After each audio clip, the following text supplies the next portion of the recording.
Chapter 1565. There was no such thing as an impenetrable wall in this world.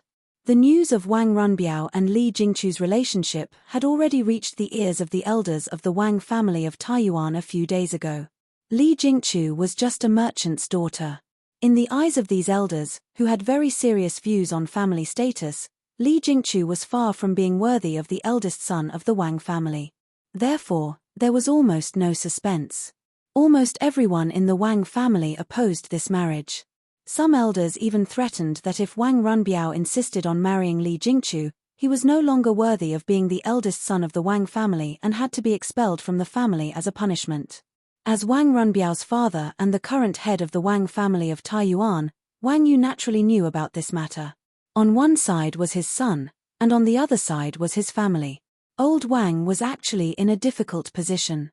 Li Zeshuan's casual guess hit the nail on the head.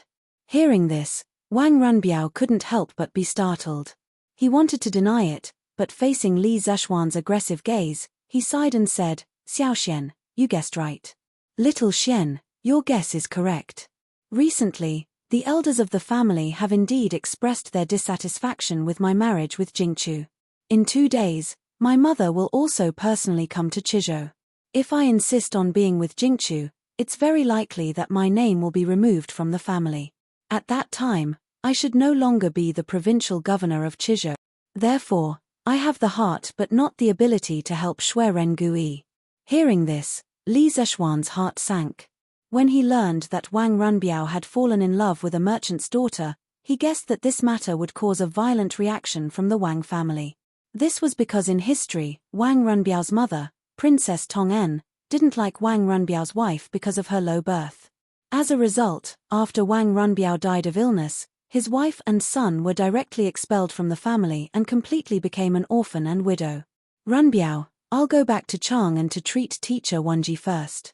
As for the Wang family, I'll write a letter to your father and see if he can favor you for once. Besides, even if the Wang family wants to abolish your position as the eldest son of the Wang family, they can't take away your position as the provincial governor of Chizhou. This is an official position conferred upon you by the current emperor. If the emperor doesn't speak, you can't be removed. If the Wang clan sends someone into the palace, I will also plead for you in front of His Majesty. You don't have to worry too much." After pondering for a moment, Li Zeshuan said slowly, "In Yunshan, Li Gang was critically ill, and this was an extremely urgent matter. Even if Li Zeshuan wanted to help Wang Runbiao, he didn't have the time right now. In addition, this was a family matter of the Wang clan. He didn't want to and couldn't get too involved. The only thing he could do was act as an outsider and do what he could. For example, if the Wang clan wanted to use Princess Tong'en and Li Zeshuan's relationship to remove Wang Runbiao from his position as governor of Chizhou, Li Zeshuan would definitely speak up for him." Wang Runbiao smiled in relief. "Regarding the position of governor of Chizhou, I don't really care about it. You don't have to worry about me, Xiao Xian. You should return to Yunshan to treat teacher Wenji. Even if I don't have the identity of the Wang family's eldest son and the position of Chizhou's provincial governor, I won't starve to death. Even if I'm really at my wit's end, I can still rely on you, right? Xiao Xian, you won't reject me, right?" "Of course not," Li Zeshuan said seriously. "We'll always be brothers. Brothers should share weal and woe together. The worst outcome of this is that not only will you lose the identity of the Wang family's eldest son, but you'll also lose the position of governor of Chizhou. But even so, what's the harm? You're still my brother, Li Zeshuan." "Haha. Xiao Xian, I'm already satisfied with your words."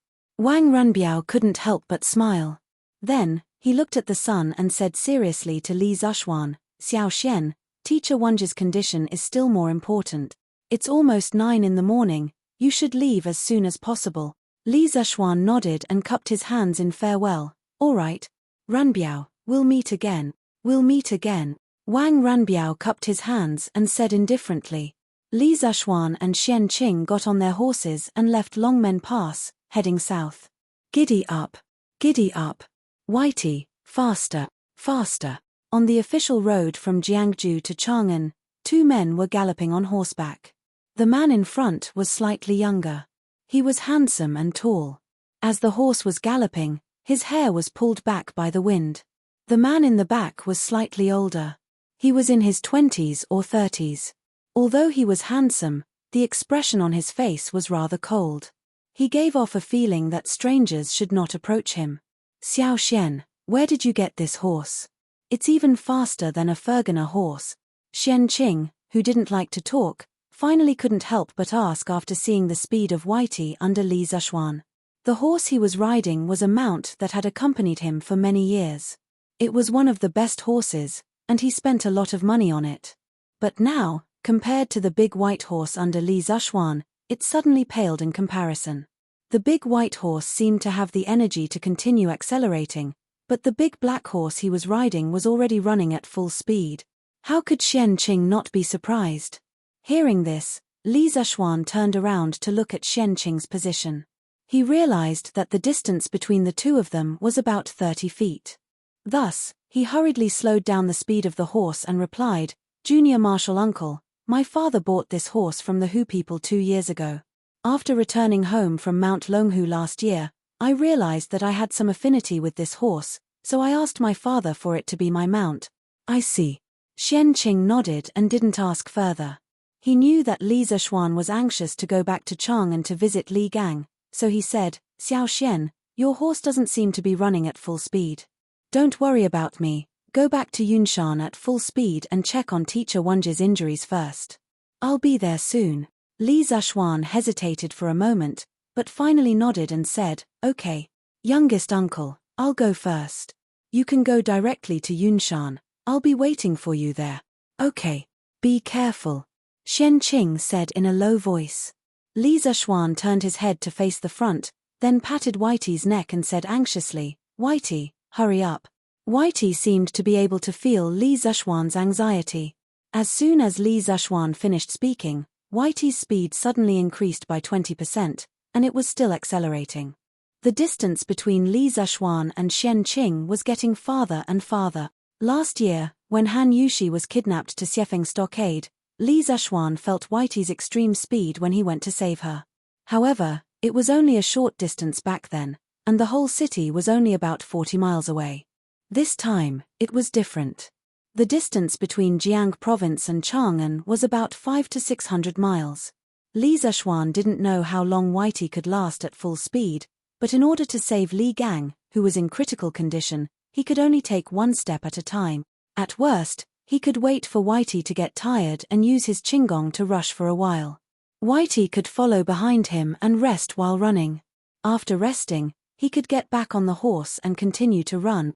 "Brother Crown Prince, is Brother Xiao Xian really okay now?" Not long after the morning assembly, Changle came directly to the East Palace and found Li Chengqian. She asked directly when she saw him. Obviously, some of the discussion in the morning assembly had reached Changle's ears. Li Chengqian frowned and said, "Changle, you've heard about the war in the north?" Changle nodded and said, Yes.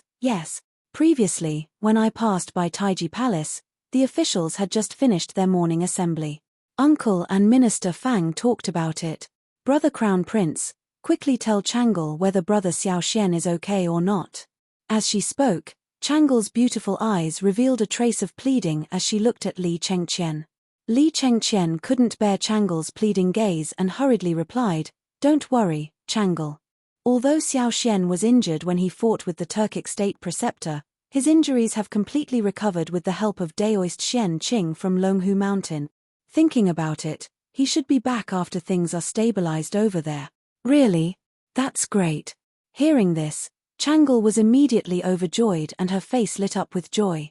She stood up and said with a smile, "Since that's the case, then I'm relieved." "Oh, right, Brother Crown Prince, Imperial Mother's soaring meteoric prosperity is almost finished. Should we go to the Drunken Immortal restaurant outside the palace to help Imperial Mother buy some more?" Speaking of the locust plague that broke out in the Guangzhong area, Li Zishuan took the opportunity to purchase a lot of locusts, so not only did the supply of flying locusts of the Drunken Immortal restaurant soar, the price also dropped a lot. Many people knew that flying locusts was made from locusts, but those who had tasted the delicacy of flying locusts could not resist the temptation of this delicacy. Even if they knew that this thing was made from locusts, They still ate happily and fought to come to the Drunken Immortal restaurant to eat flying locust. Empress Jongsun had heard from Li Zishuan a long time ago that locusts could be used to treat illnesses, especially for those with qi ailments. Locusts were very useful, so when the locust plague broke out this year, a batch of prepared locusts was quickly sent to the imperial palace. Although the imperial chefs in the imperial palace had tried to make soaring meteoric prosperity at the behest of Empress Jongsun, this thing might look the same on the outside, but it clearly couldn't compare to the soaring meteoric prosperity at the Drunken Immortal restaurant. Many times, the soaring meteoric prosperity that Empress Jongsun ate came from the Drunken Immortal restaurant because only the soaring meteoric prosperity at the Drunken Immortal restaurant didn't have the earthy taste of locust. Soaring meteoric prosperity? Hearing this, Li Chengqian quickly shook his head and said, "This thing can be directly sent to the Drunken Immortal restaurant to buy some. Why do we need to personally make a trip?" Changle wrinkled her nose and said unhappily, "Brother Crown Prince, we haven't been out of the palace together for 2 months. Now that we finally have the opportunity, do you want to go out of the palace with Changle?" The imperial palace symbolized a life of luxury, but at the same time, for the princes and princesses, the imperial palace was almost equivalent to a cage. The people in the cage wanted to desperately get out, while the people outside wanted to enter and live a life of luxury, but no matter how hard they tried, they couldn't enter the cage. Changle was lively by nature and often liked to go out of the palace. Especially now that her qi ailment had completely recovered, she didn't need Li to worry about her health. Li Chengqian thought for a moment and said, okay, but I have other important things to do today. Tomorrow, I'll take you out of the palace and go to the Drunken Immortal restaurant in Chang'an City. Changle, what do you think? Tomorrow is fine too. Brother Crown Prince, remember to send someone to call me. Changle nodded and then left. Looking at her lively and lovely back, Li Chengqian had a headache and rubbed his head, but his eyes were full of pampering. Yunshan residence. Previously, Li Anren went into the room with Li to see Li Gang, who was lying in bed. At this time, little Anren's eyes were red and swollen from crying. He was hiding in his mother's arms and sobbing slightly. Li after staying here for half an hour, had already set the carriage to return to the palace. Sister Yushi, when will brother Xiaoxian come back to save grandfather? Li Anren had received a good education since he was young, and he was more sensible than other children. Little Anren had heard some of the conversation between Li Sun Simiao, and Han Yushi, so he couldn't help but ask at this moment. He had a kind of blind trust in Li Zishuan. Don't worry, Anren. Your brother Xiaoxian should be on his way now. He should be back tonight. Han Yushi looked at little Anren with eyes full of heartache and comforted him softly. Chapter 1566. Master, not good. Mr. Wenji's body is hot and his breath is getting weaker. His condition seems to be worsening. At noon, Sun Simiao had just finished his lunch when he ran over and said anxiously, "What? This poor Taoist will come right away." Hearing this, Sun Simiao's expression suddenly changed, and then he quickly walked towards Li Gang's room. "Master, look, Mr. Wenji is sweating a lot. Shall I get some medicine to reduce his fever?" Who followed Sun Simiao to Li Gang's room. Seeing Li Gang sweating profusely, Who hurriedly stepped forward and used a handkerchief to wipe Li Gang's sweat. After that, she turned to Sun Simiao and said. Sun Simiao had been observing Li Gang's complexion from the side. He frowned and said, "No need. Mr. Wenji is suffering from an internal deficiency and external heat. Yang deficiency is at the bottom and yang deficiency is at the top. It's hot at the top and cold at the bottom. You can't just use medicine to reduce his fever." Who frowned and couldn't help but touch the back of Li Gang's foot with her hand. Sure enough, it was cold to the touch. She said in surprise, "It's hot on the inside and cold on the outside." "Master, Teacher Wenji." Speaking of this, she couldn't say the rest of her words, and a trace of deep sadness flashed in her eyes. Sun Simiao sighed and said, "Alas. You guessed right. This is a sign that his condition is worsening and he is about to die. The remaining life source in Mr. Wenji's body is rapidly dissipating to maintain the circulation of life. Actually, you go out first." Master is going to perform acupuncture for Mr. Wonji, who looked at the tired Sun Simiao with tears in her eyes. She shook her head and said, "No. Master. You haven't slept since last night and have been performing acupuncture for Mr. Wonji. If this goes on, you will definitely be exhausted."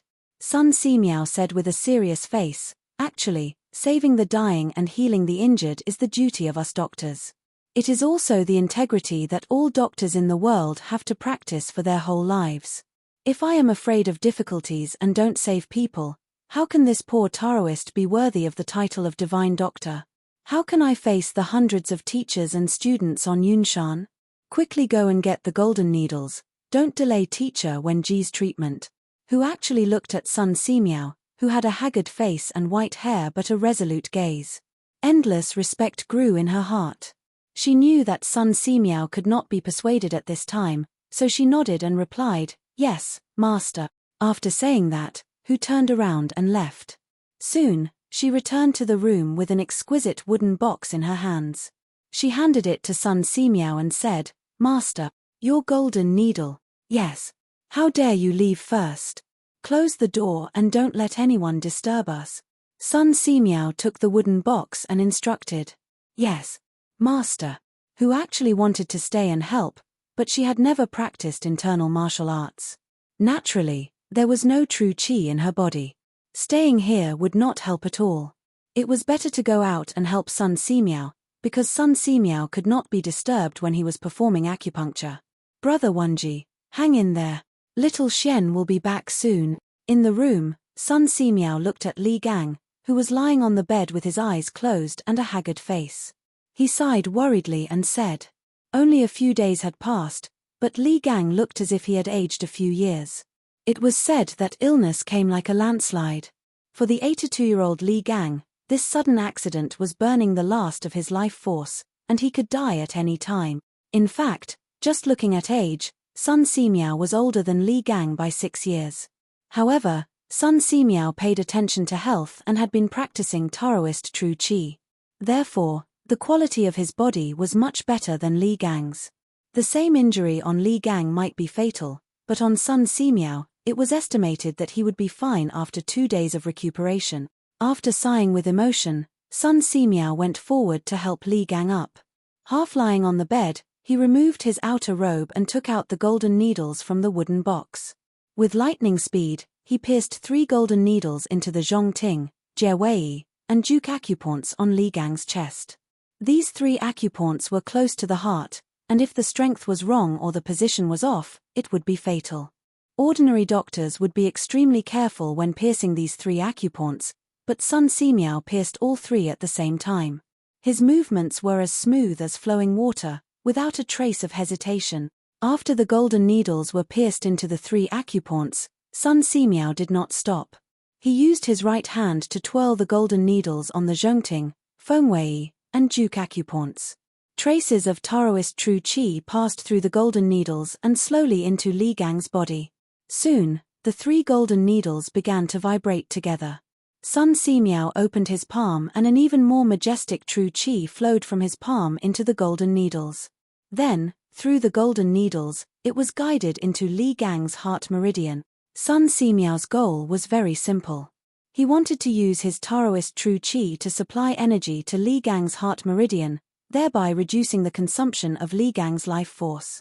Li Gang's condition had reached such a stage that it was impossible to save him with the power of the medicinal stone. Because all medicine was 30% poisonous, any medicinal herb required the human body to use the liver, kidneys, and other organs to break it down in order for the medicine to work in the body. And all of this required energy to support it. Li Gang was already at the end of his life. It was already difficult for him to maintain the basic activities of life. If he were to take any more medicine, it would undoubtedly speed up his death. Because he understood this, Sun Simiao temporarily gave up on using medicine and switched to the method of transferring qi through the golden needles. It was just that this method of transferring qi through the golden needles consumed too much true qi. In less than 15 minutes, Sun Simiao's forehead was full of sweat. But Sun Simiao did not have any intention of stopping. He was still transferring qi through Li Gang with a serious face. Gradually, As time passed, Sun Simiao's face became paler and paler. However, Li Gang's face gradually became rosy. After some time, Sun Simiao finally could not hold on any longer. He lost his balance and almost fell onto the bed. Luckily, old Sun's hands and feet were still agile. He held on to the beam of the bed in time and steadied himself. Taoist Sun, don't waste your energy. I know that my time is up. I can't drag you down with me. Unexpectedly, at this moment, Li Gang, who had been in a deep sleep all this time, opened his eyes and spoke softly. Brother Wenji, you're awake. Hearing Li Gang's voice, Sun Simiao finally heaved a sigh of relief. He stood up straight and looked at Li Gang with a face of joy and said, Wenji, what you said is wrong. What do you mean by wasting my energy? Before I treat a patient, I will never care if that person can be saved or not. Because no matter what kind of patient it is, I will try my best to save them. Until the last moment, life or death is uncertain. Li Gang used all his strength to move the corners of his mouth and smiled. Taoist Sun's medical ethics are noble and your medical skills are superb. Who doesn't know of this? Who doesn't know? But I am already at the age where I have one foot in the grave. If I die, so be it. Letting Taoist Sun waste his energy and affect the treatment of other patients is a huge sin. Sun Simiao sighed and said, I only used up some true qi. After resting for a few days, I will recover. But Wenji, you must hold on. Xiao Xian received the news and is already on his way back. With his help, Wenji, there is hope that your illness can be controlled. Hearing this, Li Gang was shocked and said, Yamacho is coming back. What about the Tuju Estate Preceptor? Have the secret scrolls of the Academy been recovered? Sun Simiao replied, Don't worry. The Tuju Estate Preceptor has already escaped back to the grasslands. All the secret scrolls of the Academy have been recovered by Xiao Xian. He is now rushing back to Yunshan. So, Brother Wenji, you must hold on. Hearing this, Li Gang's face suddenly flushed red. He smiled and said, Good. Good. I must hold on until Yamacho comes back. Seeing this, Sun Simiao secretly cursed in his heart. At this time, Li Gang's face was flushed red. It was not a good thing because it was a bit like the final radiance of the setting sun. When a person was on the verge of death, under the control of the cerebral cortex, it would quickly instruct the adrenal cortex and medulla to secrete glucocorticoids, mineralocorticoids, adrenaline, and norepinephrine. They could all stimulate the heart, constrict the blood vessels, and raise blood pressure. This would mobilize all the positive factors in the body, causing the patient to wake up from a coma. From being unable to speak to being able to speak, from not being able to eat to being able to eat and drink. These were all endocrine hormones under the command of the central nervous system. The final radiance of the setting sun had certain benefits for the patient and his family. If the person the patient was anxious to see was still on the way, it could prolong the patient's life to fulfill his long-cherished wish. If the patient still had things to say, it could also prolong the patient's life for a period of time. However, terminal lucidity mobilized the last bit of vitality and potential left in the patient's body to help the patient overcome the pain in a short period of time. Once this bit of vitality and potential was exhausted, there was nothing that could be done to save the patient. Brother Wenji, don't get too excited. Xiaoxian came back from Longmen Pass. It's about 500 to 600 miles in between. Even if he rode a fast horse, he would only reach Yunshan late at night at the earliest. Brother Wenji, you must hold on. Sun Simiao saw that Li Gang's face was getting redder and redder, so he hurriedly said. He had to stop Li Gang from using up his remaining vitality. Otherwise, it was very likely that he would not be able to hold on until Li Zishuan came back. Longmen Pass. Sure enough, when he heard Sun Simiao say that Li Zishuan was still 500 to 600 miles away, Li Gang's eyes instantly dimmed a lot, and the redness on his face gradually faded. Then he muttered, Longmen County is a good place. If I remember correctly, Mr. Wang also came from Longmen Pass. I must wait until Yamacho comes back. Faith. Sometimes, faith was a very magical thing. As long as there was a thought in one's heart, one would be able to persevere. Sun Simiao wanted to tell Li Gang about the time it would take for Li Zishuan to reach Yunshan. He wanted to instill in Li Gang's heart that he had to persevere until Li Zishuan came back.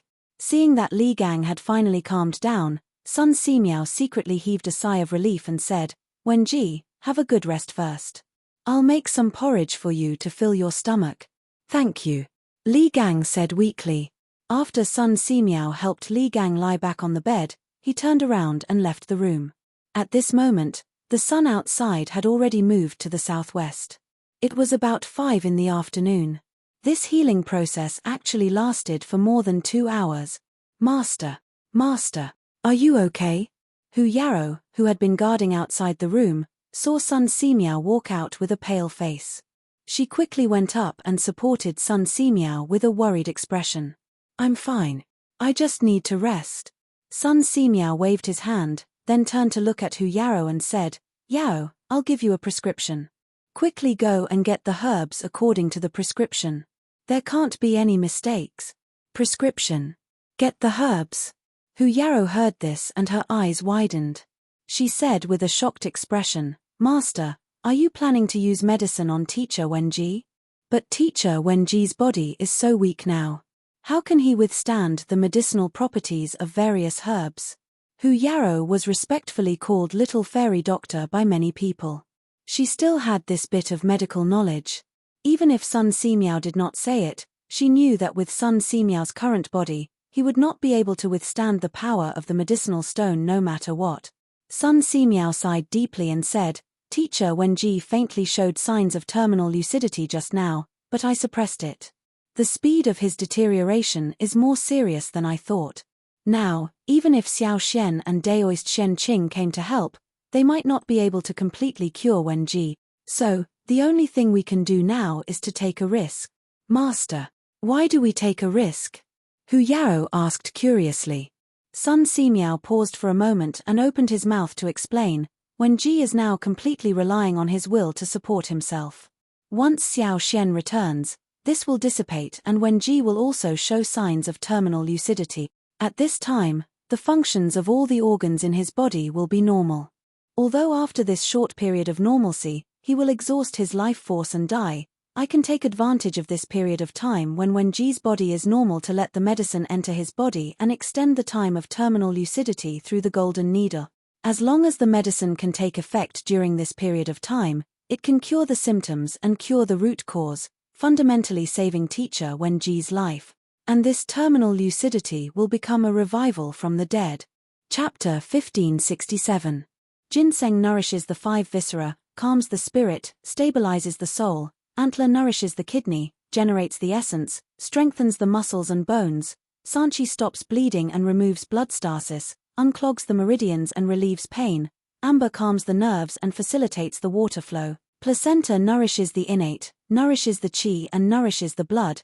In front of Yunshan's courtyard, after listening to Sun Simiao's prescription, who could not help but cover her mouth in surprise and said, "Master, although these medicines are in line with Teacher Wenji's current physical condition, their medicinal properties are extremely strong and extremely young. If Teacher Wenji can't hold on, then, alas.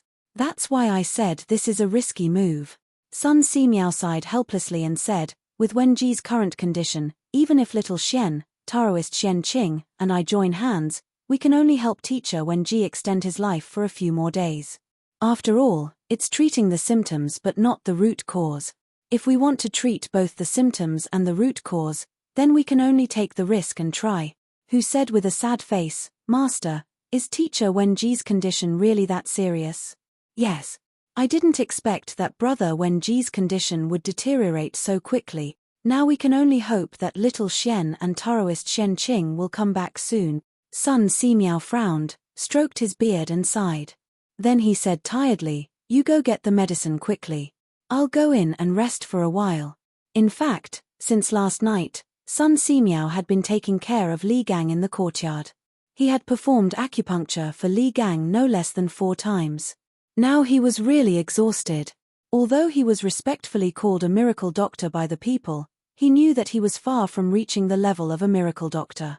At most, he knew more than ordinary people in pharmacology, pathology, and diagnosis experience. Facing a patient like Li Gang who was extremely weak and could not use medicine, Sun Simiao also felt a little powerless. This was the same principle as a clever housewife could not cook without rice. Sun Simiao, as a doctor, was facing a dying patient who could not withstand the power of medicine. His skills were immediately limited by more than half. Fortunately, he had started to practice Taoist qi cultivation when he was young. That was why he was able to perform acupuncture on Li Gang and delay his illness. Otherwise, Li Gang would have died a long time ago. "Master, quickly go and rest. I'll take care of teacher Wenji," who nodded and said, "Yes." Sun Simiao glanced at Hu Jing, then turned and left. "Qingqiu, why didn't you come to class this morning?" During the afternoon break at Yanghuang College, Sun Zifan came to Li Tai's seat and asked. Li Tai yawned. Last night, he and Li Er had stayed up the entire night in the Sweet Nectar Hall. In the morning, when he was snoring in his sleep, he was woken up by an imperial eunuch who asked him to send a telegram to urge Li Zishuan to come back quickly. After the imperial eunuch left, Li Tai tossed and turned for a long time before falling asleep. This was because the news of Li Gang's critical condition made his heart very heavy. "Go. Don't mention it. Last night, I accompanied my father in the palace to wait for news from the front lines. I fell asleep at about 5 o'clock in the morning and was even woken up to send an urgent report to Yamacho. How could I have the energy to come to class?" Li Tai glanced at Sun Zifan and said unhappily, "News from the front lines." Sun Zifan's eyes lit up when he heard this. He exclaimed, "Qingqiu, what news from the front lines? Was that hateful Turkic state preceptor captured? Also, how is Yamacho now? Is he injured?" He was so pleased with himself that his voice was a little loud. The other students around heard this and pricked up their ears curiously. Those who were far away couldn't help but come closer, wanting to get the first-hand news. Li Tai looked around and then glared at Sun Zifan. He said in a low voice, "What are you shouting for? Do you think your father doesn't know about the news from the front lines?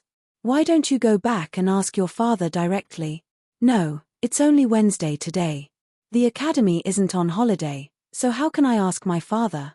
"Go, go, go, what are you looking at? Class is about to start. Won't you all go back to your seats?" Sun Zifan complained for a while, but then he realized that he had overreacted and hurriedly waved his hands at the surrounding students. "No, Zifan, Qingqiu, how is Yamacho?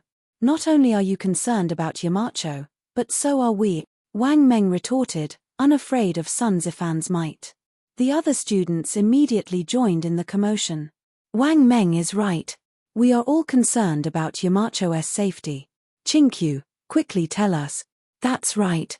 Also, has the Turkic state preceptor who stole the academy's secret files been captured? Mr. Zhongsan, Mr. Mo, and Mr. Wenji are all seriously injured. Nothing must happen to Yamacho. Since Yanghuang College was attacked by Wu Jie that night, all the secret files were stolen. In addition, the bearded guest and Mo Huai were seriously injured, and the academy's acting Yamacho, Li Gang, was bedridden. For the newly established Yanghuang College, this was undoubtedly a very painful blow. The academy was currently without a leader and everyone was in a state of panic. All the students urgently wanted to hear some good news, especially the students in Class 1 who were closest to Li Zishuan.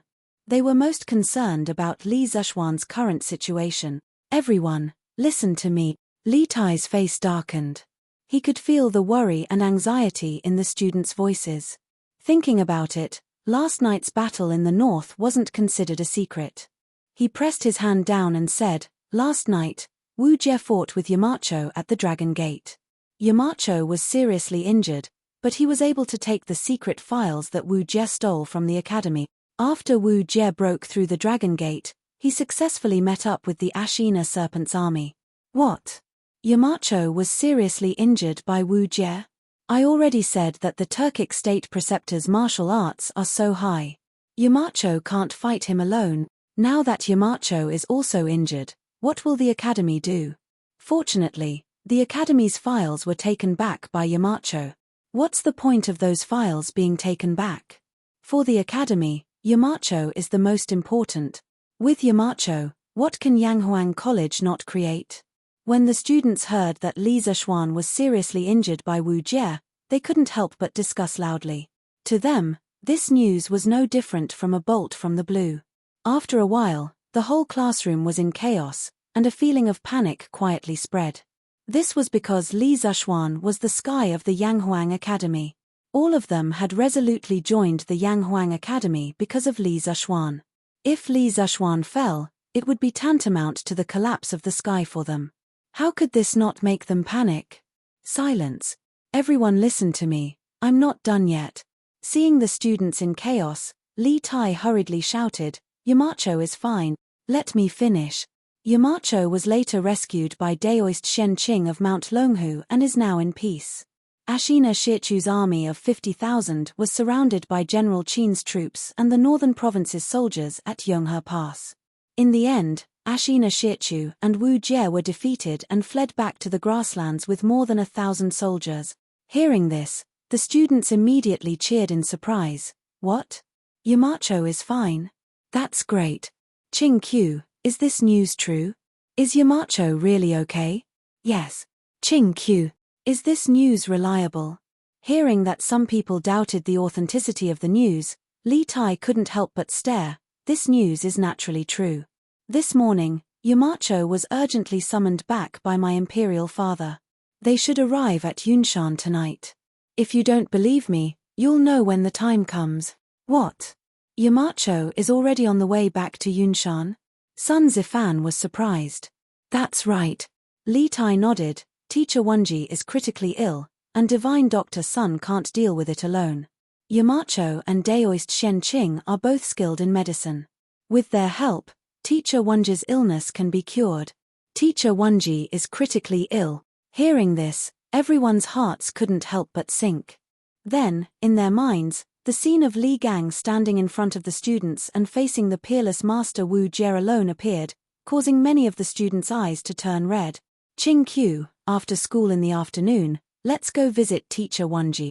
Qin Huayu sighed and said. Okay. Li Tai nodded. In fact, even without Qin Huayu's suggestion, he also planned to visit Li Gang in the courtyard. I want to go too. Sun Zifan hurriedly agreed.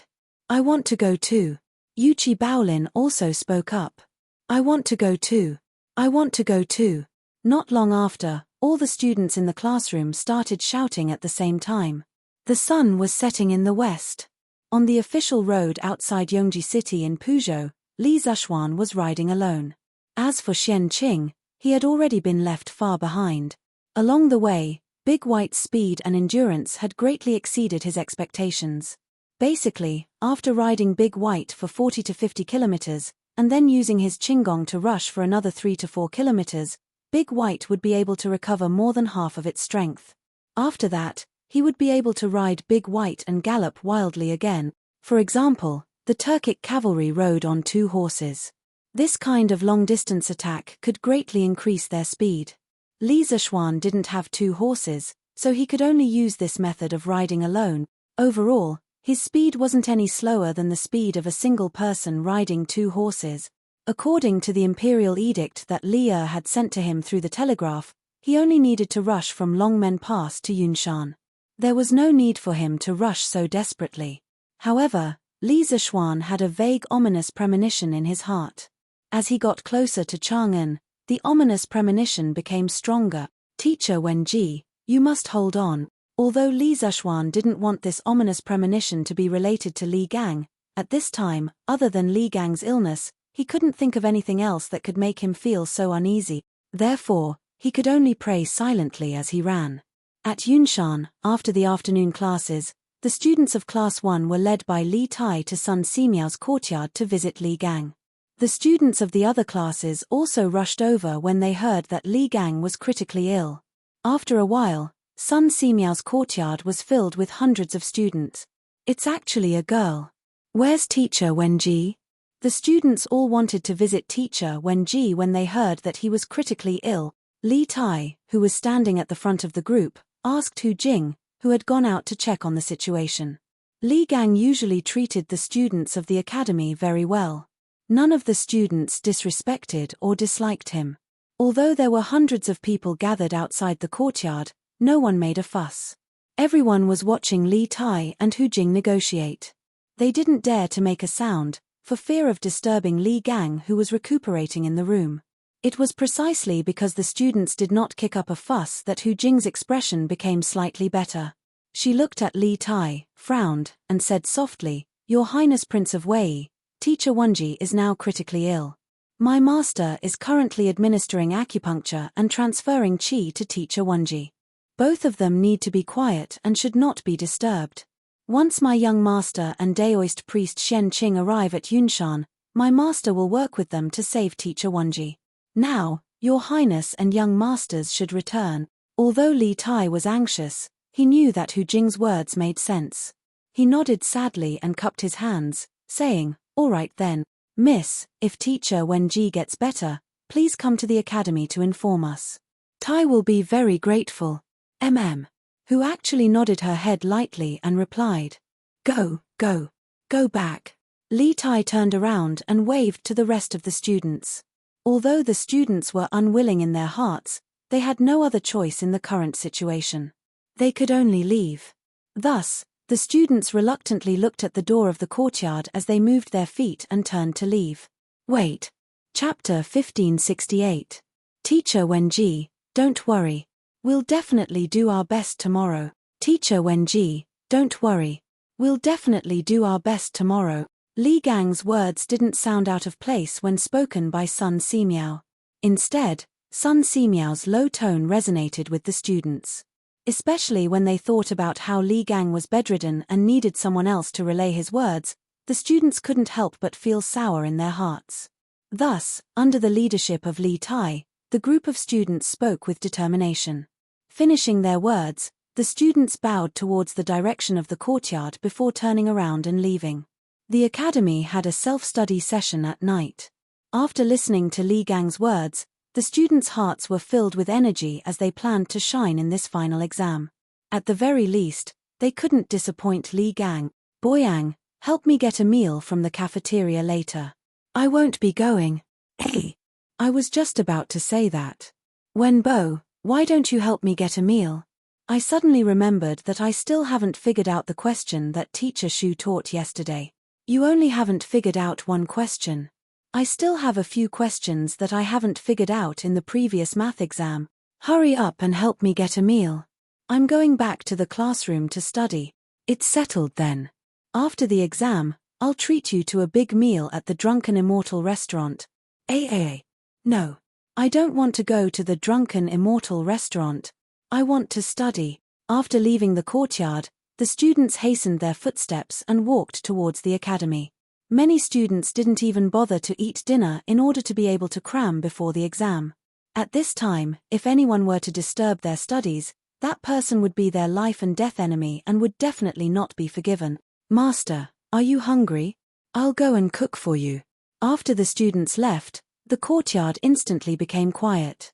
Hu actually raised his head and looked towards Sun Simiao and asked. Sun Simiao thought for a moment and said, "No need to trouble yourself. Go to the academy's cafeteria and get some porridge. Brother Wenji can only eat this now." "Yes, Master," Hu actually responded and hurriedly went to the kitchen to get cutlery. Sun Simiao looked in the direction where the students left and sighed with a complicated expression. A moment later, he returned to Li Gang's room with his hands behind his back. "Daoist son, have the children gone back?" When Li Gang heard the sound of the door being pushed open, he quickly opened his eyes and turned his head to look at Sun Simiao. "They're all going back." Sun Simiao walked to the bedside and bent down to check Li Gang's pulse. "It's good that he left. It's good that they're gone. These children are still young and have a good time to learn. How can they waste their time on an old man like me?" Hearing this, Li Gang's face relaxed as he muttered to himself. Sun Simiao frowned. After an entire afternoon, Li Gang's pulse had become even weaker. This meant that Li Gang's life was rapidly draining away. This was not a good sign. According to this speed, Li Gang probably wouldn't be able to last until dawn tomorrow. What? Is it because my body can't take it anymore? Li Gang had lived for a long time and had the ability to observe people's expressions. He quickly noticed Sun Simiao's serious expression. After thinking for a while, he understood. However, there wasn't the slightest fear on his face. Instead, he smiled faintly. Life and death were nothing. After these few days of struggling back and forth between life and death, Li Gang had already seen through life and death. In fact, his heart was already prepared for death. Brother Wenji, the students of the academy all hope that you can recover as soon as possible. You must hold on. She actually went to the cafeteria to get some porridge. Eat some before you rest. I estimate that Xiaoxian will be back in a few hours. Regarding Li Gang's illness, Sun Simiao chose to avoid talking about it. At this time, the most important thing was to stimulate Li Gang's desire for life. Yamacho, Li Gang murmured, and his eyes suddenly became deep. Then, he turned to look at Sun Simiao. When their eyes met, Li Gang sighed and said, Taoist son, this old man is not afraid of death, but this old man also doesn't want to die. Since Yanghuang College was established last year, a group of children have been cultivated into talents that are absolutely useful to the Tang Empire in just 1 year. Any one of these children is 100 times better than those weak scholars at the foot of the mountain who only know how to talk and talk without any illness. In Yanghuang College, this old man saw the hope of a prosperous Tang Empire and a prosperous Central Plains. This old man can't bear to part with this new and high-spirited college, and even more can't bear to part with this group of vigorous and hard-working children. This old man really wants to see Yanghuang College become the most respected institution in the Tang Empire. This old man also wants to see all these students become talents and take charge of various areas in the Tang Empire. Therefore, this old man can't bear to die. At the end of his speech, a drop of turbid tear slid down from the corner of Li Gang's eye. After hearing this, Sun Simiao couldn't help but fall silent. The time he spent in Yunshan was shorter than Li Gang, only about half a year. However, he was also a teacher at Yanghuang College and a medical student. He often interacted with those vigorous students. To be honest, his heart that had long seen through the mortal world and was without joy or sorrow couldn't help but waver. If he were to leave Yunshan now and wander around the world, Sun Simiao asked himself honestly, it was very likely that he would be reluctant to leave. Yunshan was a very magical place. Everyone who came here would be reluctant to leave in the end. Li Gang, Sun Simiao, and the other teachers were like this. In the future, those students who graduated from Yanghuang College would also be like this. How is Yunshan? Has Li Zishuan returned? In Ganlu Hall, Li had returned after dinner to review the memorials. As soon as he sat down, he asked. Zhao Song stepped forward and bowed. Your Majesty, everything is as usual at Yunshan. However, I heard that Teacher Wenji's health is not good. As for the Marquis of Yong'an, he should not have reached Chang'an yet. Continue to investigate. If Li Zishuan returns to Yunshan, report to me immediately. Li's gaze was deep. He frowned and pondered for a moment. Then, he looked at Zhao Song and ordered. Although Li Gang was the teacher of the hidden crown prince, Li Gang, this didn't stop Li from admiring the old man's knowledge and character. If possible, Li was even willing to send all the imperial physicians to Yunshan to treat Li Gang's illness. However, even if all the imperial physicians were sent, it would be futile. In the morning at the Yunshan residence, Sun Simiao had told Li that Li Gang's current condition could not be treated with medicine, and it was not something that could be cured with medicinal stones. He could only rely on the golden needle to pass qi to prolong his life. How could ordinary imperial physicians help? Moreover, if Sun Simiao, the peerless divine physician, couldn't treat his illness, what use would the rest of the imperial physicians be? This old servant obeys. Zhao Song bowed and accepted the order. Giddy up. Giddy up. Li Zishuan, who was the subject of countless people's thoughts, was running rapidly on a mountain road 10 miles north of Xinfeng County. The place he was at was called the Taihang Mountains in modern times. In ancient times, it was called the Taibai Mountains. It was surrounded by forests and there was only one main road in the middle for people to walk on. In the middle of the forest, the sounds of insects and birds could be heard everywhere. Anyone walking on this road alone would feel afraid. Although Li Zishuan lived in a village in his previous life, He had never walked on a mountain road in the middle of the night. It was impossible for him to say that he wasn't afraid at all. Although he had transmigrated into a different body, his soul was still the same. Naturally, his personality wouldn't change either. However, in this life, he had martial arts and was one of the top fighters in the Jianghu. As the saying goes, the skilled are bold. With martial arts, Li Zishuan wasn't scared to the point of cowering in fear even if he was walking on a road in the middle of the night. Furthermore, he was in a hurry to return to Yun Mountain to save Li Gang.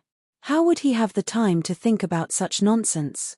Therefore, no matter how dark and scary the forest on both sides of the road was, he didn't turn his head to look at it. He only focused on controlling Big White to run forward. Hey! Isn't that the direction of the Serpent Spirit Mountain? Why is there a fire at the top of the mountain? Because it was a cloudy night and there was no moon, the night sky was as dark as ink. Therefore, the fire at the top of a mountain 2 miles ahead of Li Zishuan was particularly eye-catching. Li Zishuan discovered the abnormality at the top of the mountain almost immediately. What surprised him wasn't the fire at the top of the mountain, but the location of the mountain. It was the Spirit Snake Mountain. Back then, Li Zishuan had driven the celestial lamp to the top of the Spirit Snake Mountain and bombed it from all directions. Therefore, he was very familiar with the location of the Spirit Snake Mountain.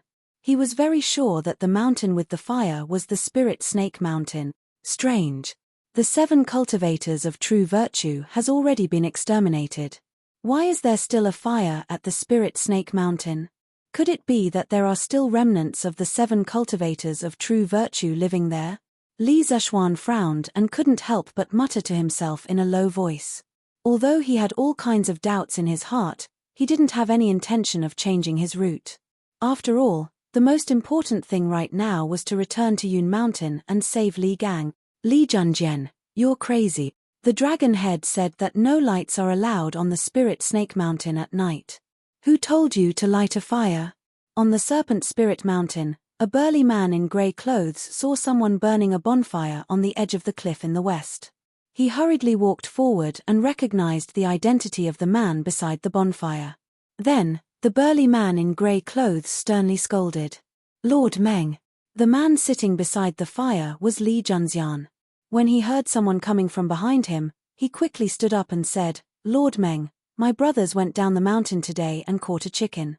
I happen to be good at roasting chicken, so I wanted to roast a chicken in the middle of the night to show my respect to Lord Meng. Lord Meng, please forgive me. Please don't report this to the dragon head. After saying that, Li Junxian waved the roasted chicken with a wooden stick in his hand. The rich and fragrant aroma of chicken immediately rushed toward the man in grey. The man in black's expression froze for a moment before he laughed heartily.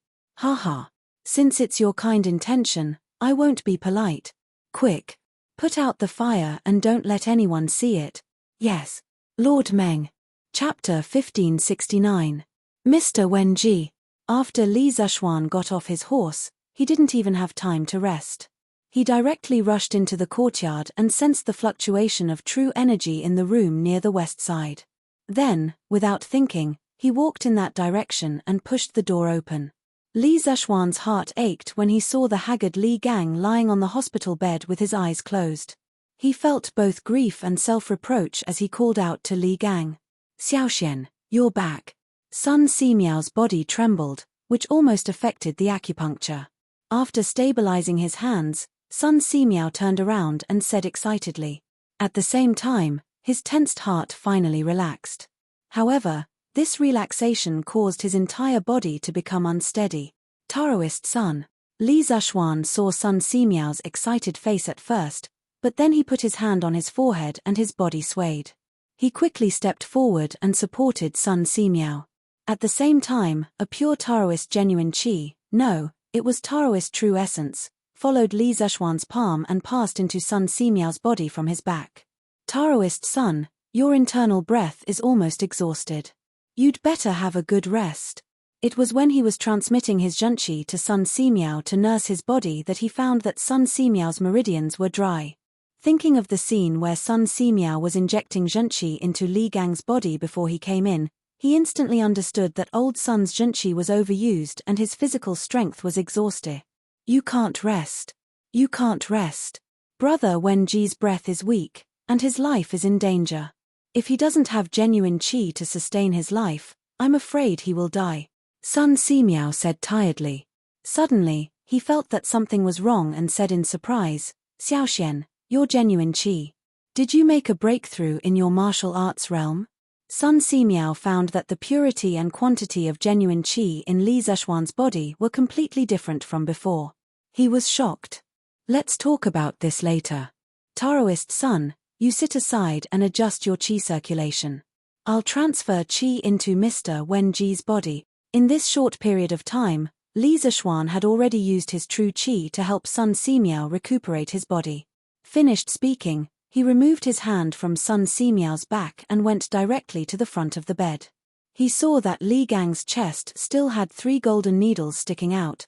Seeing this, Li Zeshuan couldn't help but rejoice in his heart. Fortunately, I've found the acupoints.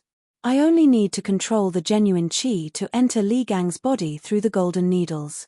Otherwise, I may not necessarily be able to do acupuncture. Although he had solved the cholera in Chang'an City before, it was just a coincidence. At that time, he happened to recover the memory of pathology and pharmacology of his predecessor.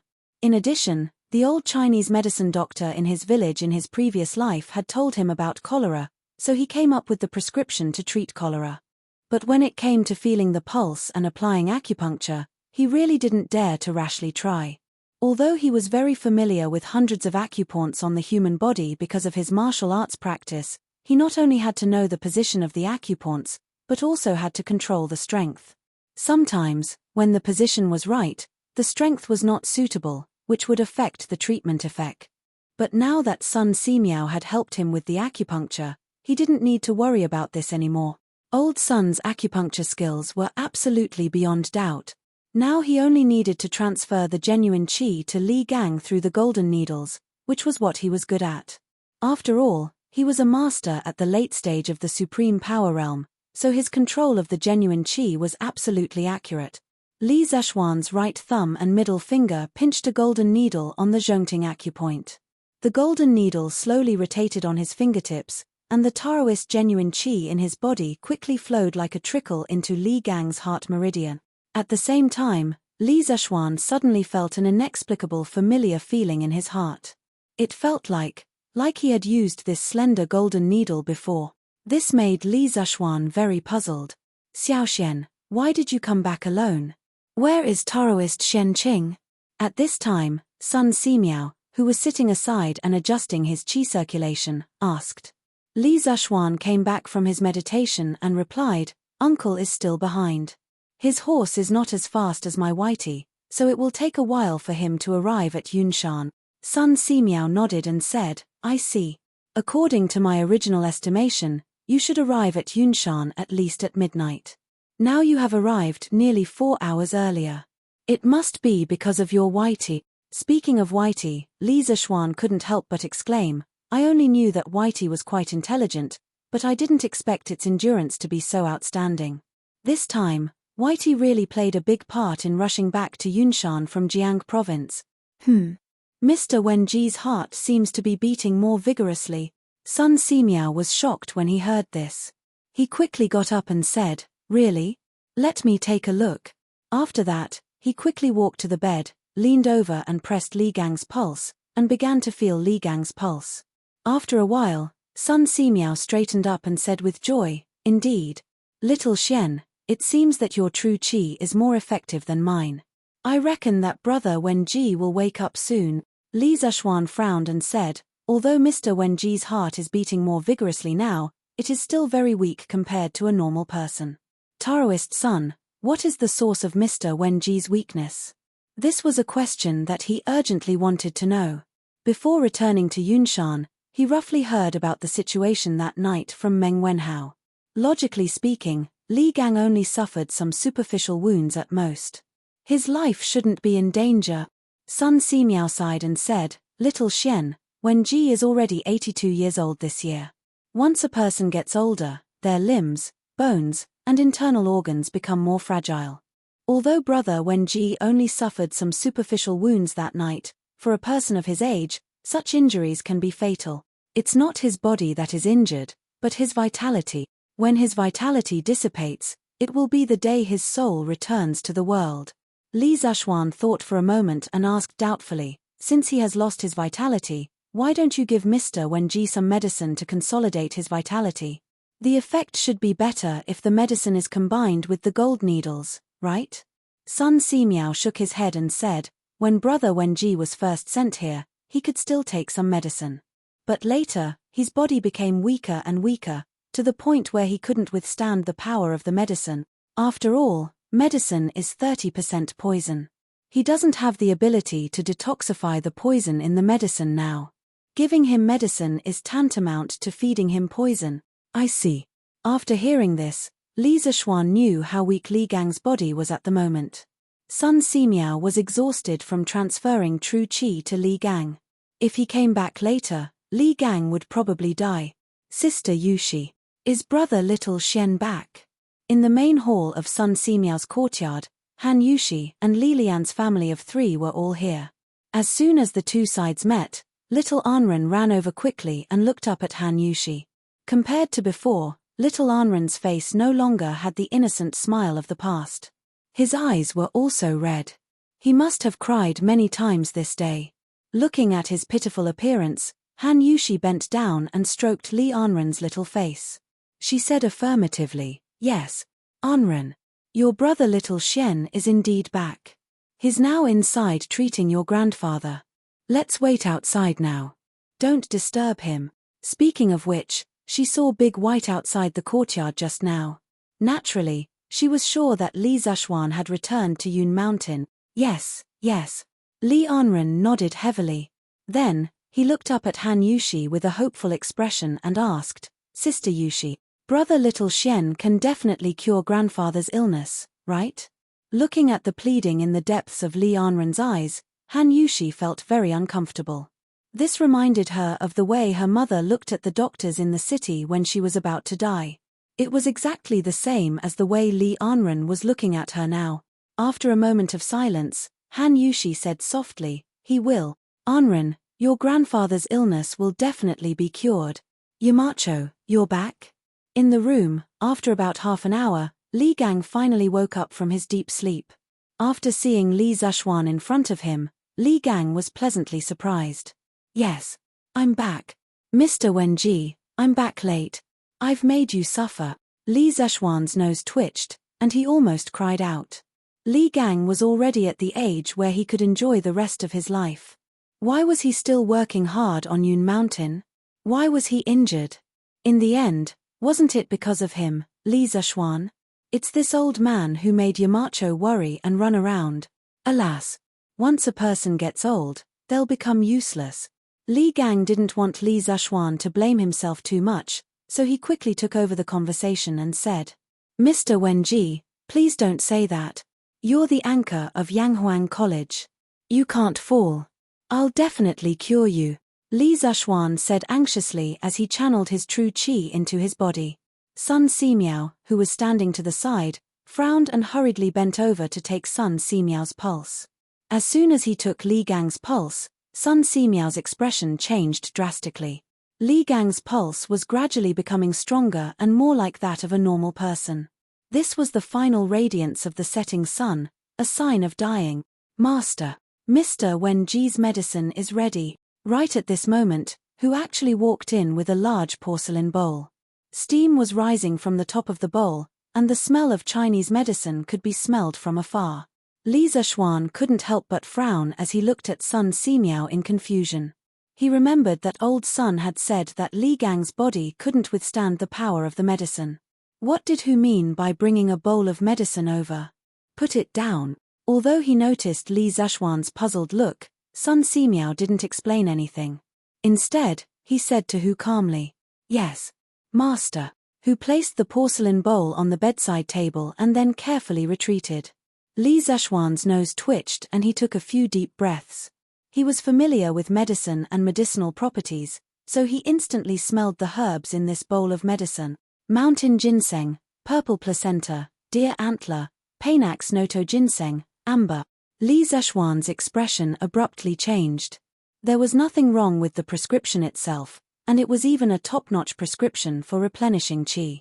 However, the problem lay in the fact that this prescription was too good. It was so good that Li Gang's body could not bear it. Because the medicinal properties were too strong. Xiaoxian, come out with me for a moment. Sun Simiao put down Li Gang's wrist and said with a serious look. After that, he nodded to Li Gang and signaled him to rest assured. Then, he turned around and left the room with his hands behind his back. Okay. Li Zeshuan was about to ask Sun Simiao what had happened. He nodded quickly and looked at Li Gang. Mr. Wenji, please rest for a moment. I'll be back soon. Haha. Go. Ever since he woke up and saw Li Zeshuan, the smile on Li Gang's face never stopped. This was because Li Zeshuan was his obsession. Being able to see Li Zeshuan one last time before he died could be considered as fulfilling one of his wishes. Li Zeshuan got up and followed Sun Simiao out of the room. They went to another room next door. He couldn't wait to ask, Priest Sun, the mountain ginseng, purple placenta, deer antler, Panax noto ginseng, and amber in that bowl of medicine are all extremely strong young medicines. How can you give them to Mr. Wenji? With his current body, how can he withstand such a strong medicinal effect? Sun Simiao turned around and looked at Li Zeshuan. He said with a serious face, Xiaoxian, didn't you notice that Mr. Wenji's heartbeat is getting stronger and stronger? He's becoming more and more like a normal person. Hearing Sun Simiao suddenly mention this, Li Zeshuan frowned and thought for a moment. He nodded and said, it seems so. But isn't this a good thing? It means that Mr. Wenji's condition is getting better. That's not the case. Sun Simiao shook his head and said, Wenji didn't take any medicine. How can his breath and pulse get stronger and stronger? It's like a pool of water without a source. The water level can't rise out of thin air unless there's a storm. Then Mr. Wenji, Li Zeshuan also felt that Sun Simiao's analysis was reasonable. He couldn't help but feel his heart skip a beat. He asked in a deep voice. Sun Simiao sighed and said, Wenji is having a final radiance. At this moment, all the life potential in his body has been stimulated. That's why his heartbeat is getting stronger and stronger, and he's becoming more and more like a normal person. What? Li Zeshuan felt as if he was struck by lightning. His whole body was stunned on the spot. Sun Simiao continued, that's why I plan to use strong medicine when Wenji's body is in its best condition. I'll make this final radiance of the setting sun come back to life. Only in this way can Wenji have a chance to live. Strong medicine for critical illness. After Li Zeshuan understood Sun Simiao's meaning, his face couldn't help but change. He never thought that Li Gang would be faced with a life and death choice as soon as he came back. If he retreated, he would definitely die, but he wouldn't die immediately. If he advanced, he might have a chance to live, but if he failed, Li Gang might not live past tonight. Xiaoxian, while Wenji's body is in good condition, we have to feed him the medicine as soon as possible. Then, you and I will use the golden needles to help him dissolve the medicine and prolong the final radiance of the setting sun. If Wenji can successfully absorb all the medicine, there's still hope for him to live. Sun Simiao's expression was solemn. He then stared into Li Zeshuan's eyes and said in a deep voice, Priest Sun, how confident are you? Li Zeshuan's eyes were red as he asked in a hoarse voice. Chapter 1570. Little Xian, a 10% chance or 100% chance is the same to this Taoist. Because no matter what the situation is, this Taoist will do his best. This is a matter of life and death, and this Taoist cares about the patient's life more than anyone else. Sun Simiao spoke to Li Zeshuan, whose eyes were bloodshot, in a courtyard in Yunshan. Li Zeshuan was startled when he heard this. At this moment, he suddenly realized that the person standing in front of him was the Medicine King, Sun Simiao. In the Great Tang Dynasty, if he didn't even trust Sun Simiao, who else could he trust? All right, Taoist Sun, we'll do as you say. If you need anything from this little one, just let me know. Time was of the essence and Li Zeshuan knew that he couldn't delay any longer. Thus, he decisively made a decision. All right. Sun Simiao nodded in satisfaction and the two of them walked back into the room. Taoist Sun, the medicine on the table is for this old man, right? As soon as the two of them entered the room, Li Gang, who was lying on the bed, spoke. Li Zishuan looked over and saw that Li Gang had already sat up on the bed. His complexion was rosy and he looked much better than before. However, Li Zishuan didn't feel happy because of this. Instead, his mood became even heavier because the better Li Gang's complexion was, the more vitality he was burning in his body and the less time he could last. Sun Simiao said expressionlessly, "That's right. That was prepared for you. This Taoist actually called him over to serve you medicine. Let me do it." Li Zishuan stepped forward and said. With that, he picked up the steaming bowl of medicine on the table and walked to the bed. Li Gang smiled gently and said, "Yamacho, there's no need to trouble yourself. This old man feels much better now. I can do it myself." As he spoke, Li Gang stretched out his hands, wanting to take the bowl of medicine from Li Zishuan's hands. Li Zishuan's expression froze. Now that things had come to this, he hesitated. After a moment, he looked at Li Gang and asked, "Mr. Wenji, if there is a way to make your body completely better, but this method has risks, it might, haha. Yamacho, you don't have to say it. This old man is willing to try." Before Li Zishuan could finish his words, Li Gang impatiently interrupted, "I know my own body well. Even if Dr. Sun's medical skills are superb and Yamacho's internal strength is profound, I can at most prolong my life for a few more days. However, the academy has just started to improve, and I don't want to die yet. If there is really a way for me to recover completely, I'm willing to give it a try no matter how big the risk is." Desire. From Li Gang's eyes, Li Zishuan could see the old man's desire for life. Reluctance. From the old man's eyes, Li Zishuan could also see his reluctance to part with this world, or rather, to part with Yunshan. At this moment, Li Zishuan's heart was filled with regret and bitterness. If he had not followed the Sky Rooster Brigade to the north to eliminate the locusts, even if Wu Jie had infiltrated the Tang Empire, he would not have dared to rashly attack Yunshan. Even if Wu Jie had infiltrated Yunshan, with him there, he would not have let Li Gang face Wu Jie alone and be seriously injured. If none of this had happened, Li Gang naturally would not be lying in bed at this moment, facing the choice of life and death. "Xiaoxian, there's not much time left." Sun Simiao could not help but remind him. "Oh, okay." Li Zishuan came back to his senses and quickly sat by the bed. He said to Li Gang, "Come, Mr. Wenji, I'll feed you medicine." Li Gang nodded. Li Zishuan held the bowl of medicine and used a spoon to scoop up a spoonful of medicine. He gently blew on it and brought it to Li Gang's mouth. Li Gang opened his mouth, leaned forward slightly, and swallowed the medicine without hesitation. Although the medicine was bitter, Li Gang did not frown, because he knew that this medicine was life-saving. This was the first time Li Zishuan had fed medicine to someone in this life. He fed it very carefully, for fear of spilling a single drop.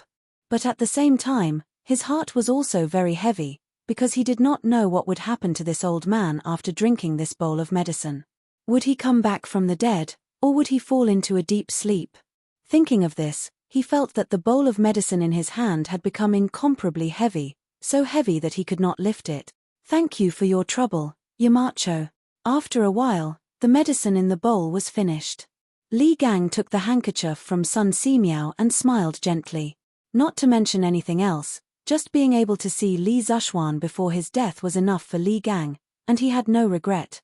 "Mr. Wenji, after taking the medicine, you must lie down as soon as possible, close your eyes, and calm your mind. Do not be agitated and harm your body." Seeing that Li Gang had finished taking the medicine, Sun Simiao quickly went forward and reminded him. "Okay. Daoist Sun, do as you please, there is no need to hold back. Anyway, this old man is a dying man. If I can be saved, it will be my great luck. If I can't be saved, then it is my fate." Li Gang nodded and said with an indifferent expression. After that, he closed his eyes and lay flat on the bed. His breathing gradually became even. "Xiaoxian, let's begin." Sun Simiao saw this and said in a low voice. Li Zishuan's face was serious as he nodded and replied, "Okay." This guy agreed very straightforwardly, but Sun Simiao's next sentence made him dumbfounded. Then you will do the acupuncture. This poor Taoist will tell you which acupuncture points to use. Ah! Sun. Priest Sun, aren't you going to do the acupuncture? Hearing this, Li Zishuan was dumbfounded. Sun Simiao said helplessly, Mr. Wenji's heart pulse is weak. The person who performs the acupuncture must use qi to control the needle. In my current condition, I can't perform the acupuncture for a long time. Only you, Xiaoxian, can do it for me, Li Zishuan said with a bitter face. But, Priest Sun, I am not good at acupuncture. Sun Simiao heard this and said with a shocked face, how is that possible? When Priest Spirit Void was alive, his acupuncture skills were unparalleled in the world. As his last disciple, how can you not be good at acupuncture? Xiaoxian, are you lying to this poor Taoist? Li Zishuan touched his nose and said embarrassedly, Priest Sun, last year when I was in the Zhongnan Mountains, I was accidentally beaten down a cliff by the mountain bandits. There are some things in the past that I can't remember clearly, including the acupuncture skills that my master taught me. This kind of strange thing happened? Sun Simiao said with some disbelief. Li Zishuan was embarrassed, but he couldn't tell Sun Simiao that he was an outsider and that his memory was not completely integrated when his soul crossed over, right? If he really said that, Sun Simiao probably wouldn't believe him. Priest Sun, how about this? Li Zishuan saw that the rise and fall of Li Gang's chest was gradually stabilizing. He guessed that Li Gang had fallen asleep. He knew that he couldn't delay any longer. Just at this moment, a thought flashed through his mind. He thought of an idea and said, Daoist Sun, I will pass my true qi to you. You can perform acupuncture. This way, you won't have to worry about your true qi drying up. Sun Simiao's eyes lit up, but then he frowned and said, Xiaoxian, this method is feasible, but for you, the consumption of your true qi will be very terrifying. It will be faster than you using your true qi to perform acupuncture. Have you thought about it? Li Zishuan gritted his teeth and said, I have thought about it. Don't worry, Priest Sun, I can definitely hold on. In addition, my martial uncle is also rushing back to Cloud Mountain. With martial uncle around, teacher Wenji will definitely be fine. Sun Simiao thought about it and then nodded. That's good. Let's begin. After saying that, he took a wooden box from the table next to him and took out 2 golden needles from the wooden box. Then, Sun Simiao took a deep breath and suddenly moved his hands at the same time.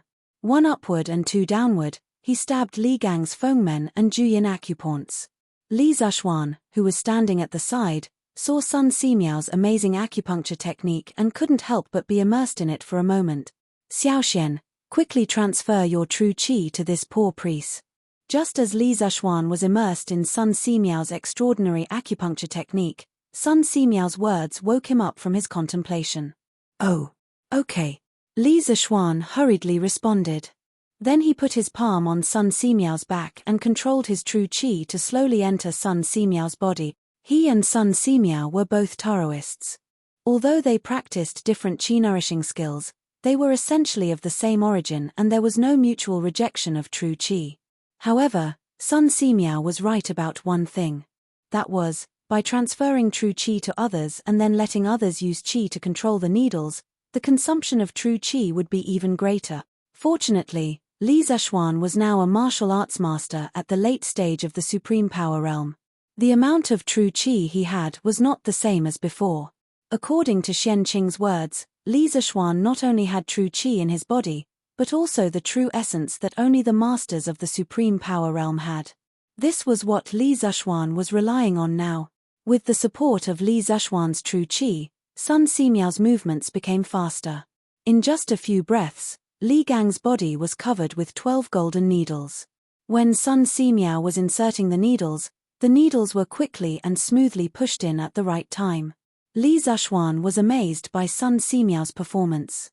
He thought to himself that Sun Simiao was indeed a miracle-working doctor. With just this acupuncture technique, he could dominate the world for hundreds of years. As time passed slowly, Sun Simiao's movements became faster and faster. Correspondingly, Li Zishuan felt that the consumption of true qi in his body was getting faster and faster. According to the consumption rate of true qi, Li Zishuan felt that the true qi in his body would be exhausted in 2 hours at most. Thinking of this, Li Zishuan could not help but frown. At this moment, he finally felt that it was tricky. Li Gang, who was lying on the bed, had more and more golden needles on his body. The pain caused by the needles piercing his skin did not keep Li Gang awake. Less than half a quarter of an hour after Sun Simiao inserted the needles, Li Gang had fallen asleep. The frequency of his chest rising and falling was slowly decreasing. Although the speed of decrease was very slow, Li Zishuan next to him noticed it. Oh no! Mr. Wenji's breathing rate has changed from 18 times per minute to 14 times per minute. It seems that the bowl of decoction is harming the original vitality in his body while consolidating his corporeity. It can't go on like this. Li Zishuan had been paying attention to Li Gang's breathing rate, so he could notice such a small change as the loss of 4 breaths per minute. A normal person's breathing rate was 16 to 18 times per minute. Now, Li Gang's breathing rate was only 14 times per minute. Li Zishuan thought that it was a bit serious. It meant that Li Gang was probably in a deep coma now, and the vitality in his body was rapidly decreasing. After hesitating for a while, Li Zishuan carefully mobilized the spiritual qi of heaven and earth in his body, which was the zhenqi that Xianqing mentioned. He did not dare to transfer all of this zhenqi to Sun Simiao. Although Sun Simiao had practiced some Taoist kung fu, he did not practice it for fighting. Therefore, the toughness of Sun Simiao's meridians was far weaker than the warriors in the same realm. For this reason, Li Zishuan separated a very small trace of the zhenqi in his body, pushed it out of his meridians, and then passed it to Sun Simiao through his palm.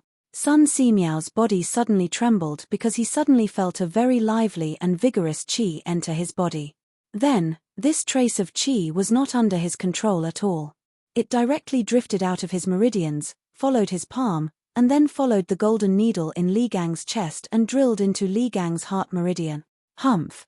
Li Gang, who was in a deep sleep, suddenly groaned. His pale face quickly became rosy at a speed visible to the naked eye. Seeing this, Sun Simiao could not help but be overjoyed. He murmured, "It's done. The decoction is finally working. Wenji's body is gradually getting better. Little Xian, work harder. We must buy time for Wenji." Seeing that the trace of zhenqi did not cause any harm to Li Gang, Li Zishuan could not help but let out a sigh of relief. At this moment, he heard Sun Simiao's excited shout. Li Zishuan hurriedly said, "Daoist Sun, just do your best. I can still hold on." Sun Simiao let out a light sigh and nodded, "Good. Then I'll continue with the acupuncture." With that, Sun Simiao took out 3 more golden needles from the wooden box and pierced them into Li Gang's Shenqiu, Shemen, and Zhongzhu acupuncture points. "Your Majesty, Your Majesty, good news, good news." Sweet Dew Hall. Li finished reading the memorials and was preparing to return to the harem to rest. Suddenly, Zhao Song walked in quickly from outside and said excitedly, "Your Majesty, Marquis Yong'an has returned to Cloud Mountain. He is now working with Dr. Sun to treat teacher Wenji." "What? Li Zishuan is back?" Li was stunned at first, then he was overjoyed. He stood up and said, "This kid came back so quickly. I thought he would only reach Cloud Mountain after midnight."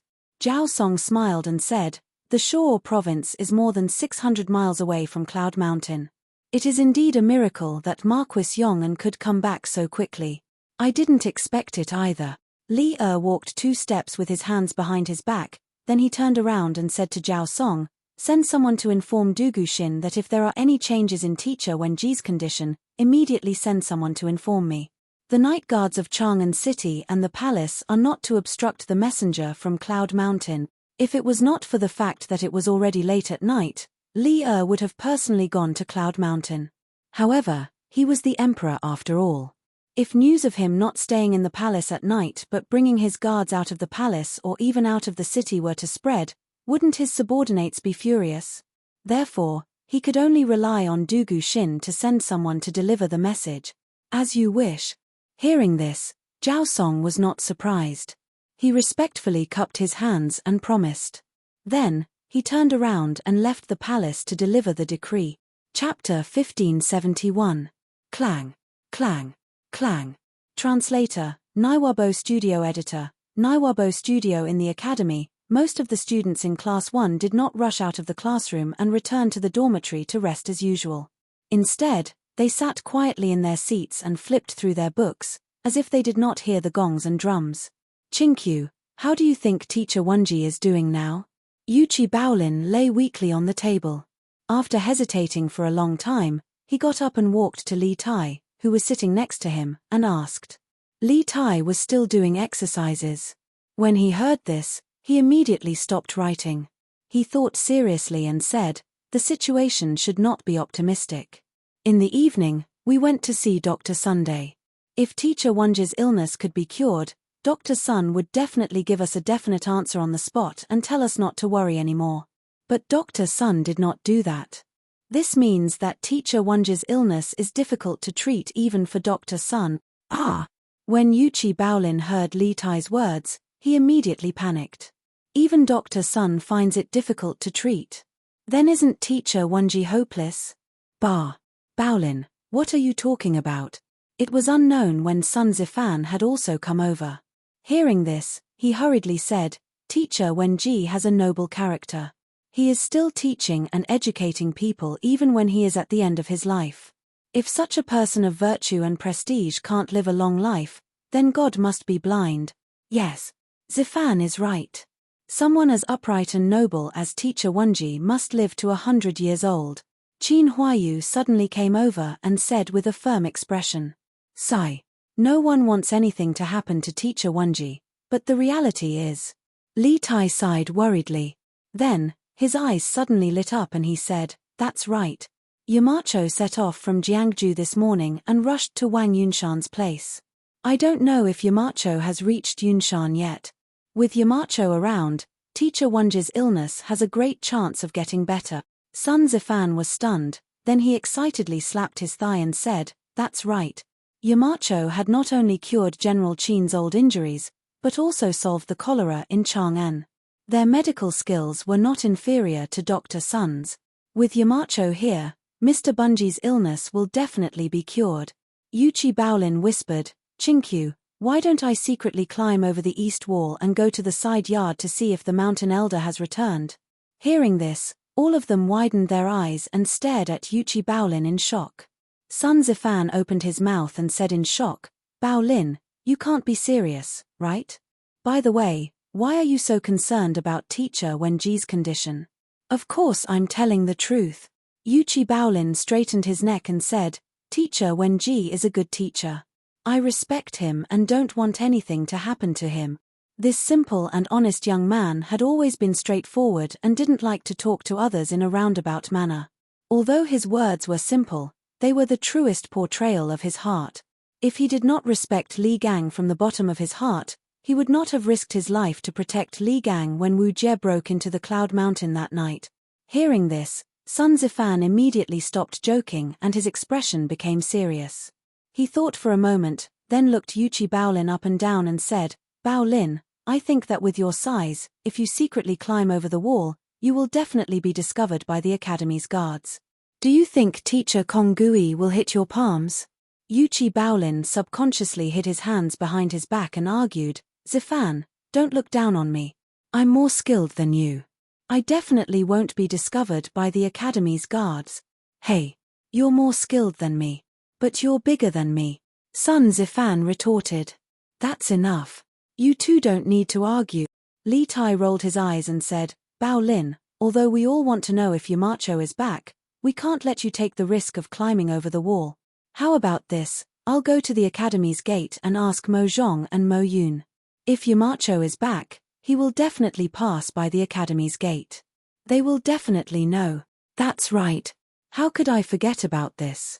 Sun Zifan's eyes lit up and said excitedly, Chinkyu, go ask them quickly. Yes. The constitution strengthening powder has already taken effect in Wenji's body.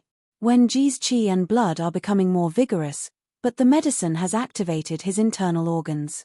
He needs to consume more vitality to maintain his body's normal operation. Little Xian, we can't let our guard down at this time. Otherwise, the poison in the medicine will backfire on Wenji's heart meridians. In the Yunshan courtyard, Li Gang's treatment had reached the most critical stage. Although Sun Simiao had the support of Li Zeshuan's true qi, he was the one who applied the needles. In addition, Li Zeshuan's true qi was circulating through his body, which also brought a lot of burden to him. Therefore, at this time, Sun Simiao was already tired and sweating profusely. Taking advantage of the time when the golden needles were inserted into the acupuncture points, Sun Simiao wiped his sweat and said with a serious face. Li Zeshuan, who was instilling vital energy into Sun Simiao, gritted his teeth and said, "Don't worry, Taoist Sunday. I can still hold on for a long time." In fact, Sun Simiao's current situation was also very bad. Even though he was already a master at the late stage of the Supreme Power Realm, he had consumed more than 30% of his true qi in just half an hour. Especially later, when there were more and more golden needles on Li Gang's body, Sun Simiao had to consume more true qi to control the needles with his qi. At the rate of consumption, it was estimated that an ordinary martial artist at the Supreme Power Realm would have run out of true qi at this time. Half a month ago, there were 3 Zhongsha realm martial artists on Yunshan Mountain. It was reasonable to say that there was no shortage of people who could instill vital energy into Wenji's body. However, the problem was that the other 2 Zhongsha realm martial artists of the academy were seriously injured by Wu Jie that night. Dugu Duxing and Dugu Duxing were still injured. Li Zeshuan naturally couldn't be so heartless as to call them over to help instill vital energy into Wenji's body. Good. Next, this poor Taoist will perform a series of needles to completely open up Wenji's heart and lungs. Xiaoxian, you have to be mentally prepared. The amount of vital energy required for the series of needles will be several times more than before.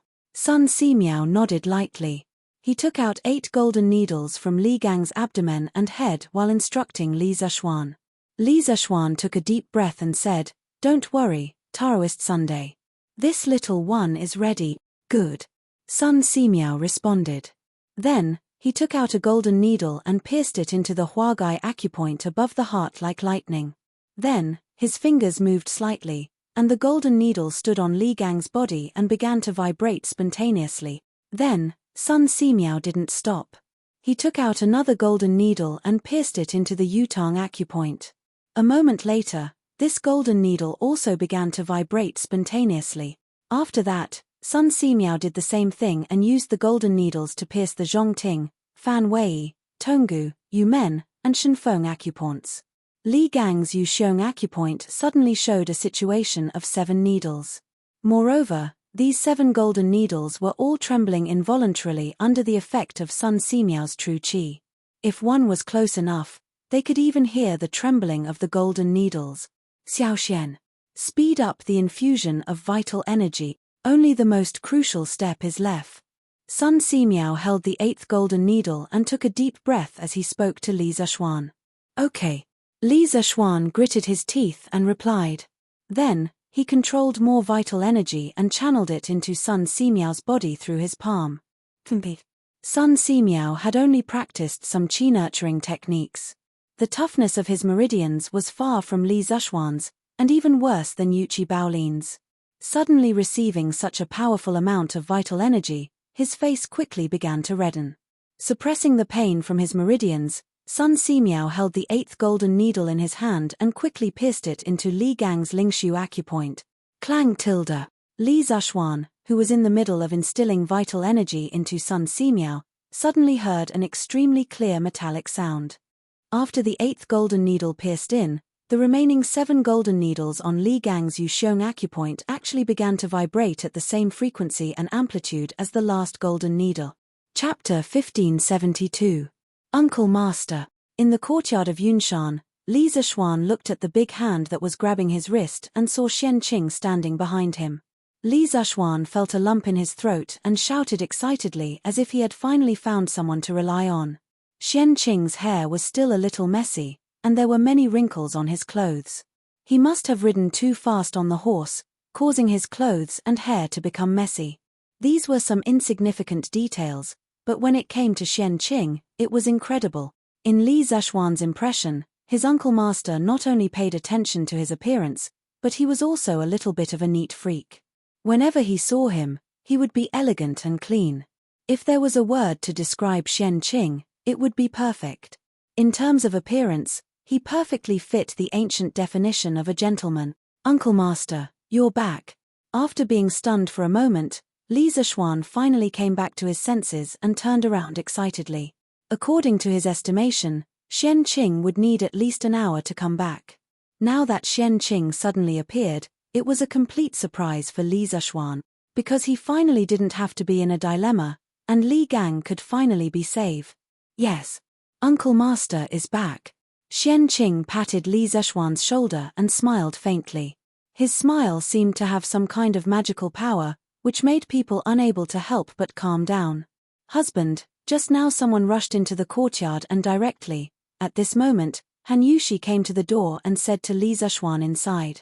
Just now, a black shadow had barged into the courtyard indiscriminately. What was even worse was that after the black shadow entered the courtyard, it didn't go anywhere but rushed straight to Li Gang's room. Han Yushi was worried, so she personally came over to check on the situation. Li Zishuan quickly walked over and said to Han Yushi, "Wife, that person is not anyone else. He's your husband's Uncle Master. Don't worry, go back to the main hall to accompany Xiao Anren and the others." So it is Martial Uncle. Han Yushi heaved a sigh of relief. During the day, she had heard from Li that not only was Li Zishuan coming back today, but Li Zishuan's martial uncle from Mount Longhu's celestial master Dao was also coming back. Then, husband, I won't disturb you anymore. After saying that, Han Yushi looked at Li Zishuan reluctantly.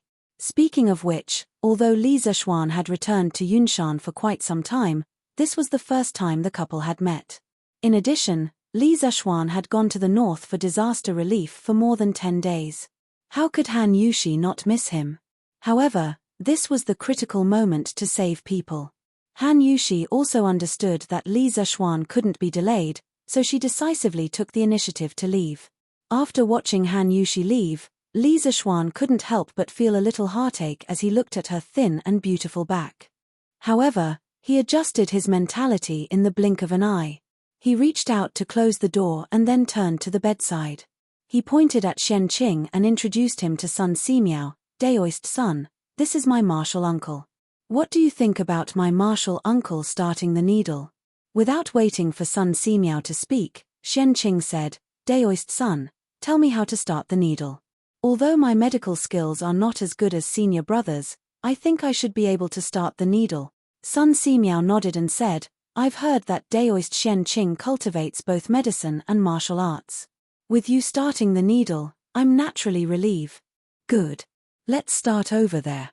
Qianqing didn't hesitate at all. He directly stepped forward and came to the bedside. He took a deep breath and was ready to start the needle for Li Gang. Sun Simiao slowly opened his mouth and said, concentrate and calm your qi. Let the qi go to the dantian. Break the blue spirit and shao hai. Move a part of the genuine qi to the thumb. Start with the genuine qi, break the acupoints with the genuine qi, and then start the needle. Sun Simiao explained the method of starting the needle with the 8 wandering dragon needles. Qianqing carefully started the needle according to the method taught by Sun Simiao. As the golden needles were removed from the 8 acupoints on Li Gang's upper body one by one, Qianqing's expression didn't become relaxed. Instead, he frowned more tightly. At this moment, Li Zishuan was concentrating on observing Qianqing's method of removing the needles. He didn't notice the change in Qianqing's expression at all. When the last golden needle was removed, Qianqing's expression finally changed greatly. He couldn't help but say, oh no. Mr. Wenji's heart meridian is deteriorating rapidly. I'm still a step late. The genuine qi has hurt his heart meridian. What? How could this be? Hearing this, Li Zishuan was shocked. He hurried forward to check on Li Gang's condition. Sun Simiao also came over. After checking, his expression changed greatly and he said, it's true that I'm a step late. What should we do? In order to protect Li Gang's heart meridian, Sun Simiao used his trump card. But when he was about to succeed, he failed because he was a step late. Even Sun Simiao, who had excellent medical skills, didn't know what to do at this time. Are there any unused golden needles here? Just when everyone was in a panic, Qianqing asked. Li Zishuan was stunned, and then he nodded quickly and said, "Yes, yes, yes. Uncle, please wait a moment. I'll get them now." After that, he turned around and walked directly to the door. Although there were many golden needles in the wooden box beside the bed, they were all used just now. In Xianqing's opinion, they were contaminated with foul qi and were not suitable to be used again. "Just take 13 golden needles," Xianqing added.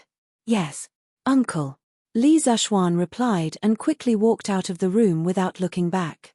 Merely less than 10 breaths of time passed before Li Zishuan returned to the room. He passed the wooden box in his hand to Xianqing and said, "Martial uncle, for you. 13 gold needles."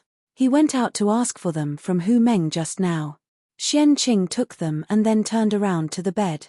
He took out a golden needle from the wooden box, gathered qi on his fingertip, and pierced it into the Gui Gong acupoint on Li Gang's face like lightning. Li Gang, who was in a coma, couldn't help but groan after the golden needle pierced into his body. Obviously, this was not like Sun Simiao's acupuncture that was neither painful nor itchy. Sun Simiao couldn't help but frown because Xianqing's first needle pierced into Li Gang's Gui Gong acupoint. This was a little illogical. The Gui Gong acupoint was 3 inches below the nose, where the water protruded. Stimulating this acupoint could wake up the mind and clear away the heat and extinguish the wind. This seemed to have nothing to do with Li Gang's current illness. As for Li Zishuan, he had been completely immersed in Xianqing's acupuncture since the moment he used it. This was because Xianqing's acupuncture technique felt incomparably familiar to him. It was as if he had seen it in a dream before. Under the control of qi, the golden needle rotated 13 times in Li Gang's Gui Gong acupoint. Then Xianqing took out another golden needle and did the same thing, piercing it into Li Gang's Guishan acupoint. Then Guishan acupoint, Guishan acupoint, Guishan acupoint. In just a few breaths, Xianqing had already pierced 6 needles. In terms of the speed of acupuncture, he was faster and more decisive than Sun Simiao. Watching him perform acupuncture was like watching him kill enemies on the battlefield.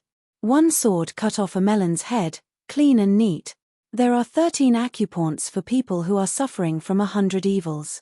For the body of needles, it starts from Gui Gong acupoint, then Guishan acupoint, Guishan acupoint, Guishan acupoint, Guishan acupoint, Guishan acupoint.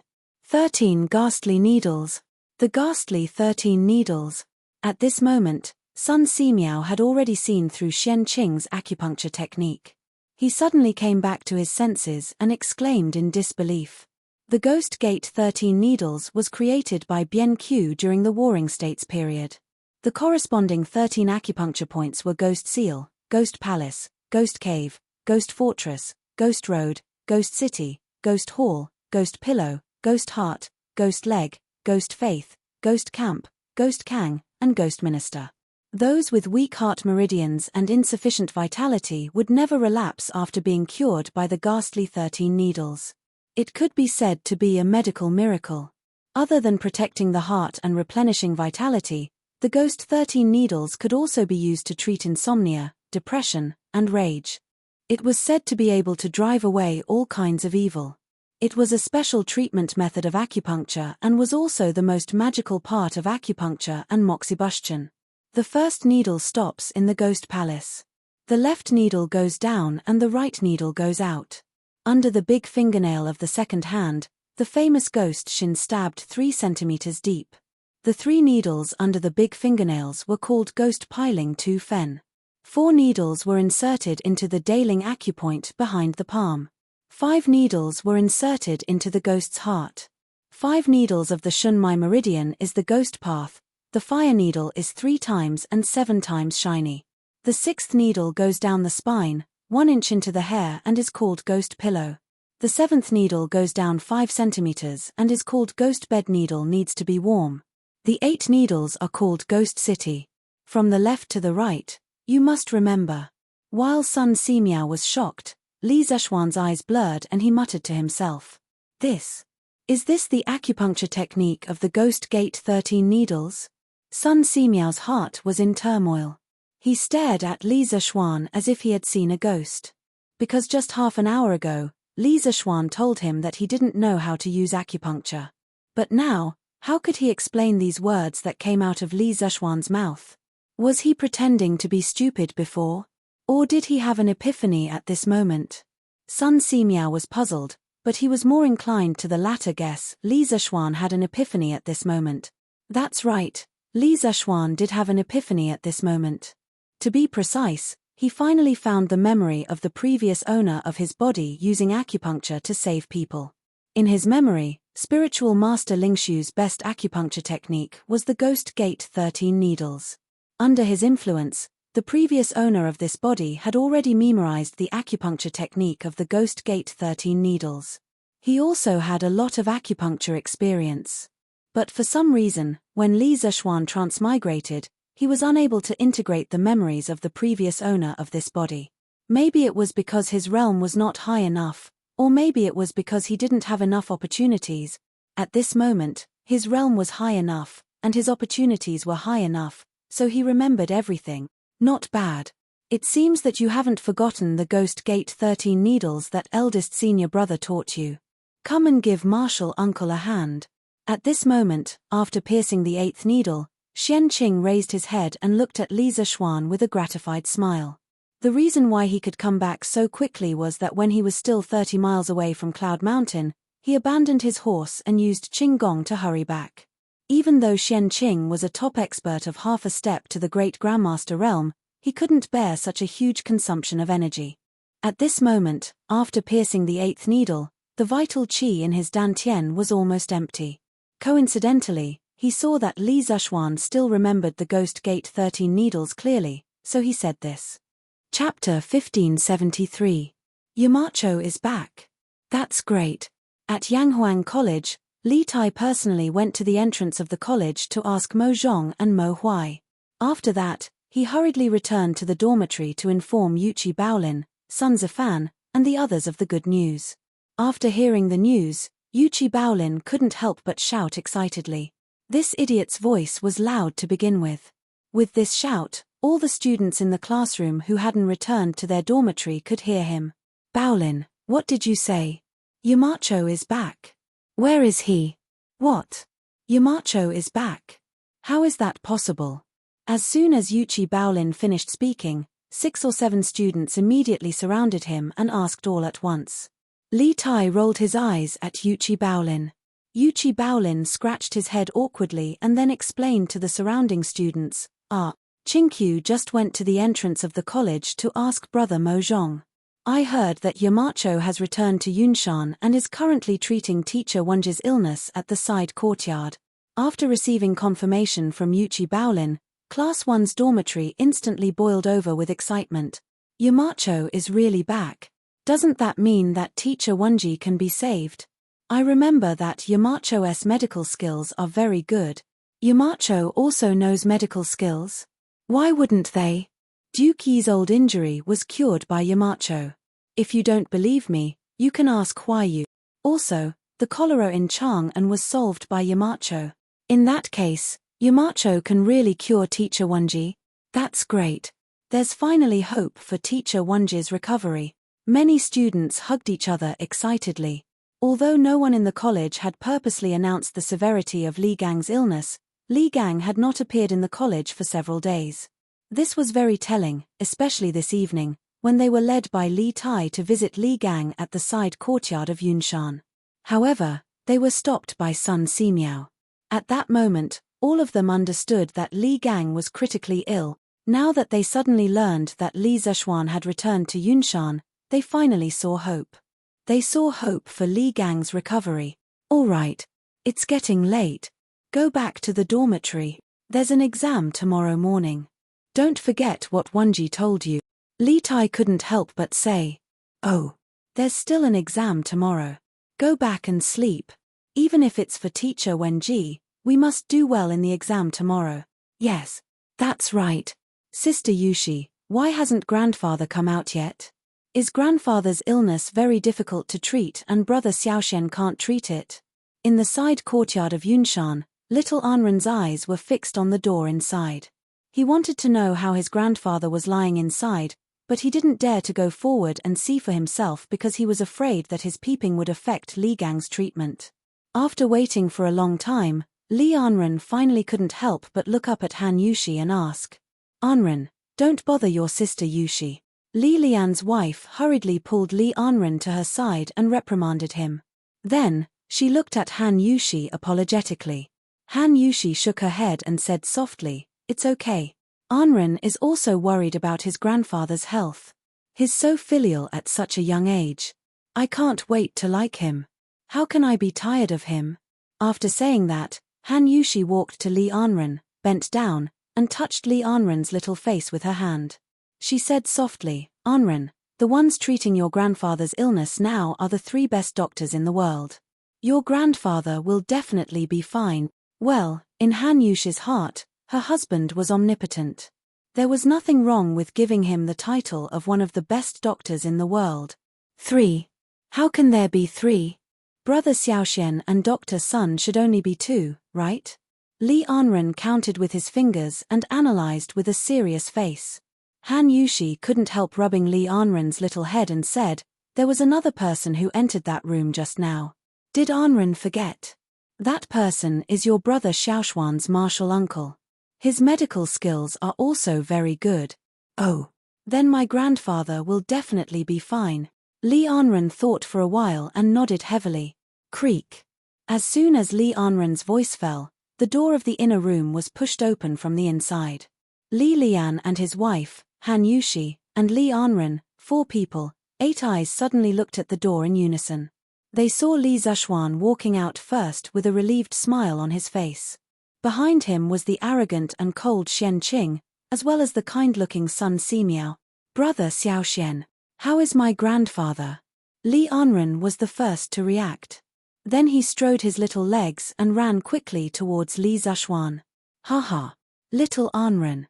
Your grandfather is fine." Having just pulled Li Gang back from the gates of hell, Li Zishuan was in a good mood. When he saw Li Anren running towards him, he quickly bent down, lifted Li Anren up, and laughed loudly. "Really? Brother Xiaoxian, is grandfather really fine?"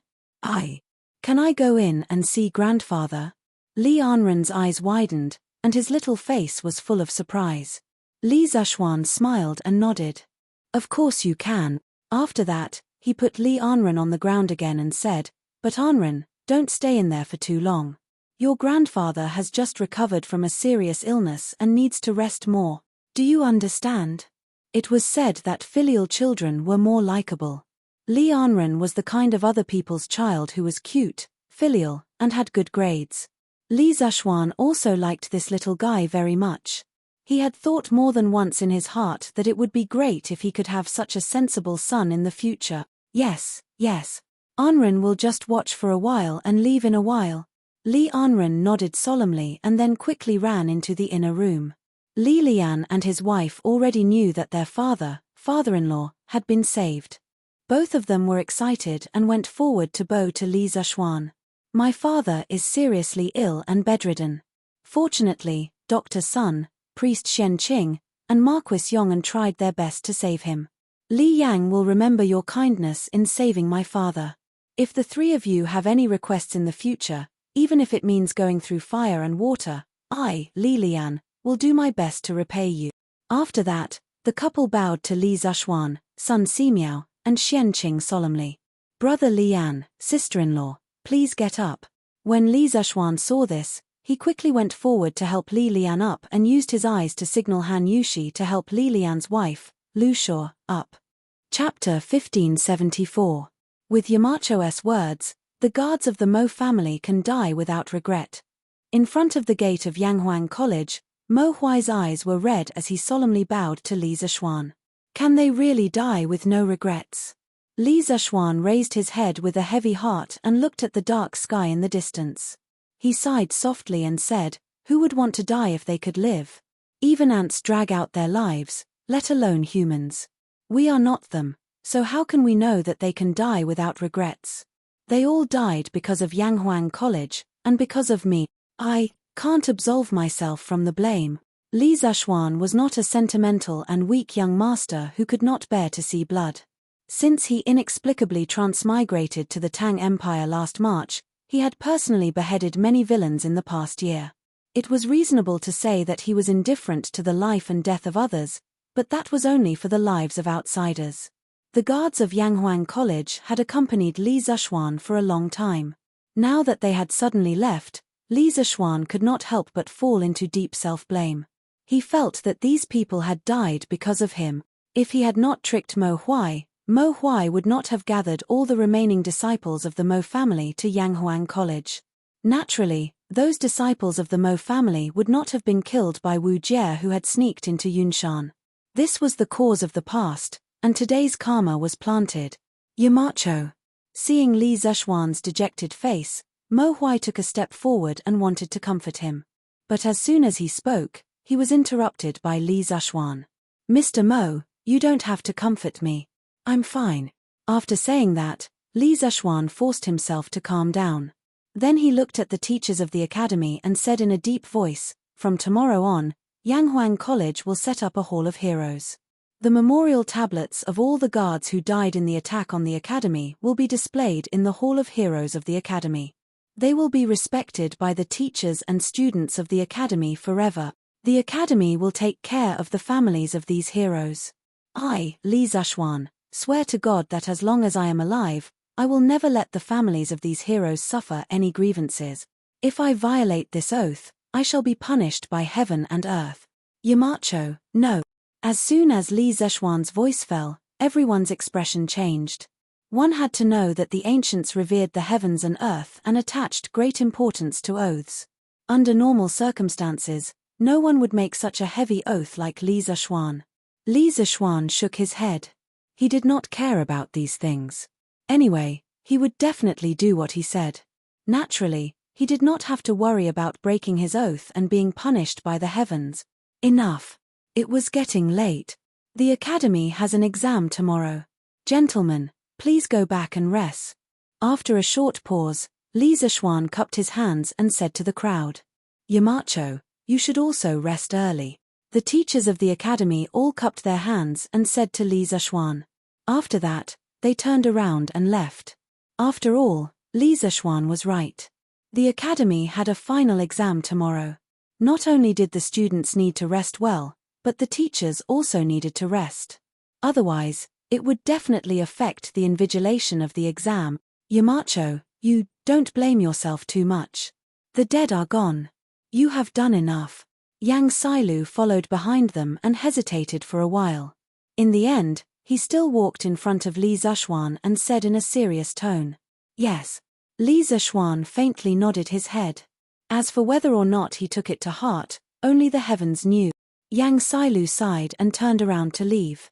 At this time, the bearded man also walked over and said his first sentence of the night, "Yamacho, you have become stronger again."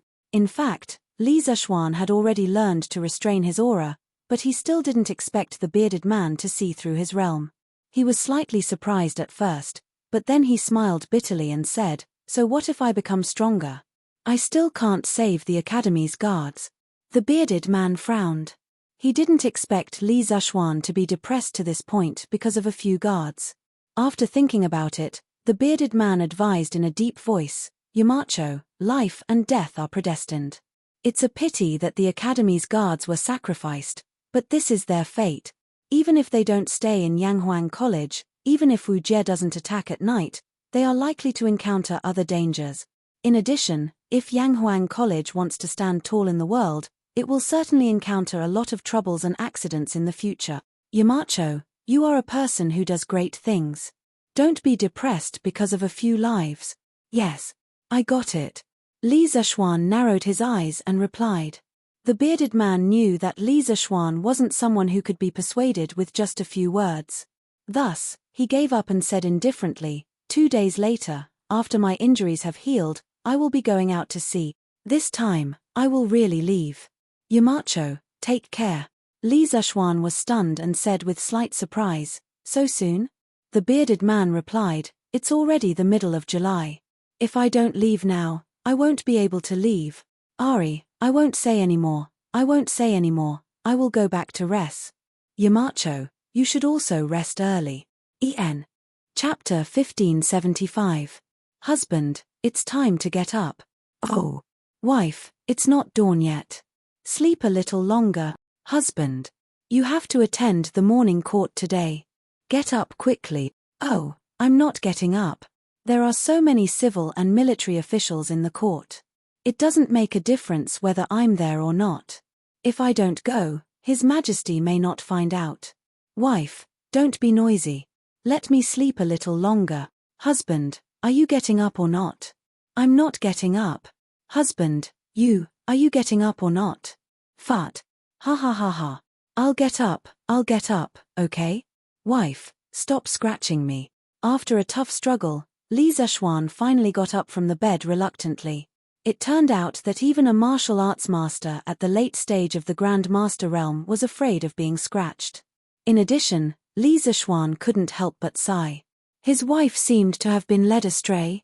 Before Han Yushi got married, due to her family background, not only did she have to take care of her father, but she also had to take care of her younger brother. She could be considered half of the Han family's pillar. Therefore, at that time, she had to be hardworking and strong to support half of the family. In fact, she also had the lively nature of those girls her age, however, due to various reasons. She suppressed these natures. Now that she was married and did not have to work for the family's livelihood, those suppressed natures were gradually released. After all, she was only 15 years old. In modern times, oh, by the way, wife, did you feed Whitey last night? It's all thanks to Whitey that I was able to come back so quickly from Jiangju this time. In fact, before Han Yushi woke Li Zexuan up, she had already prepared breakfast, Yangchun noodles. Li Zexuan asked in a muffled voice as he slurped the noodles in his bowl. Compared with him, Han Yushi's table manners were more elegant. Hearing Li Zexuan's question, Han Yushi gently bit off the noodles in her mouth.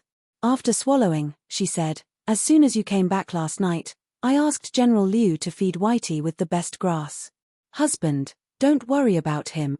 Oh, my wife is so thoughtful." Li Zexuan was slightly relieved. Suddenly, he felt that something was wrong. He thought for a moment, then stared and asked, "Aya, oh, right. Wife, after I go to the morning court, prepare some breakfast for Junior Marshal Uncle. When your husband returns from the morning court, we'll go back to Lantian County together in the afternoon. Junior Marshal Uncle is the closest person to me on Mount Longhu other than Master. I must bring him to see father and mother." Husband, Junior Marshal Uncle, he woke up long ago. Han Yushi hesitated for a moment before she spoke. "Ah, little Marshal Uncle is already up. Where is it?" Li Zexuan was stunned. He quickly put down his bowl and chopsticks and looked around.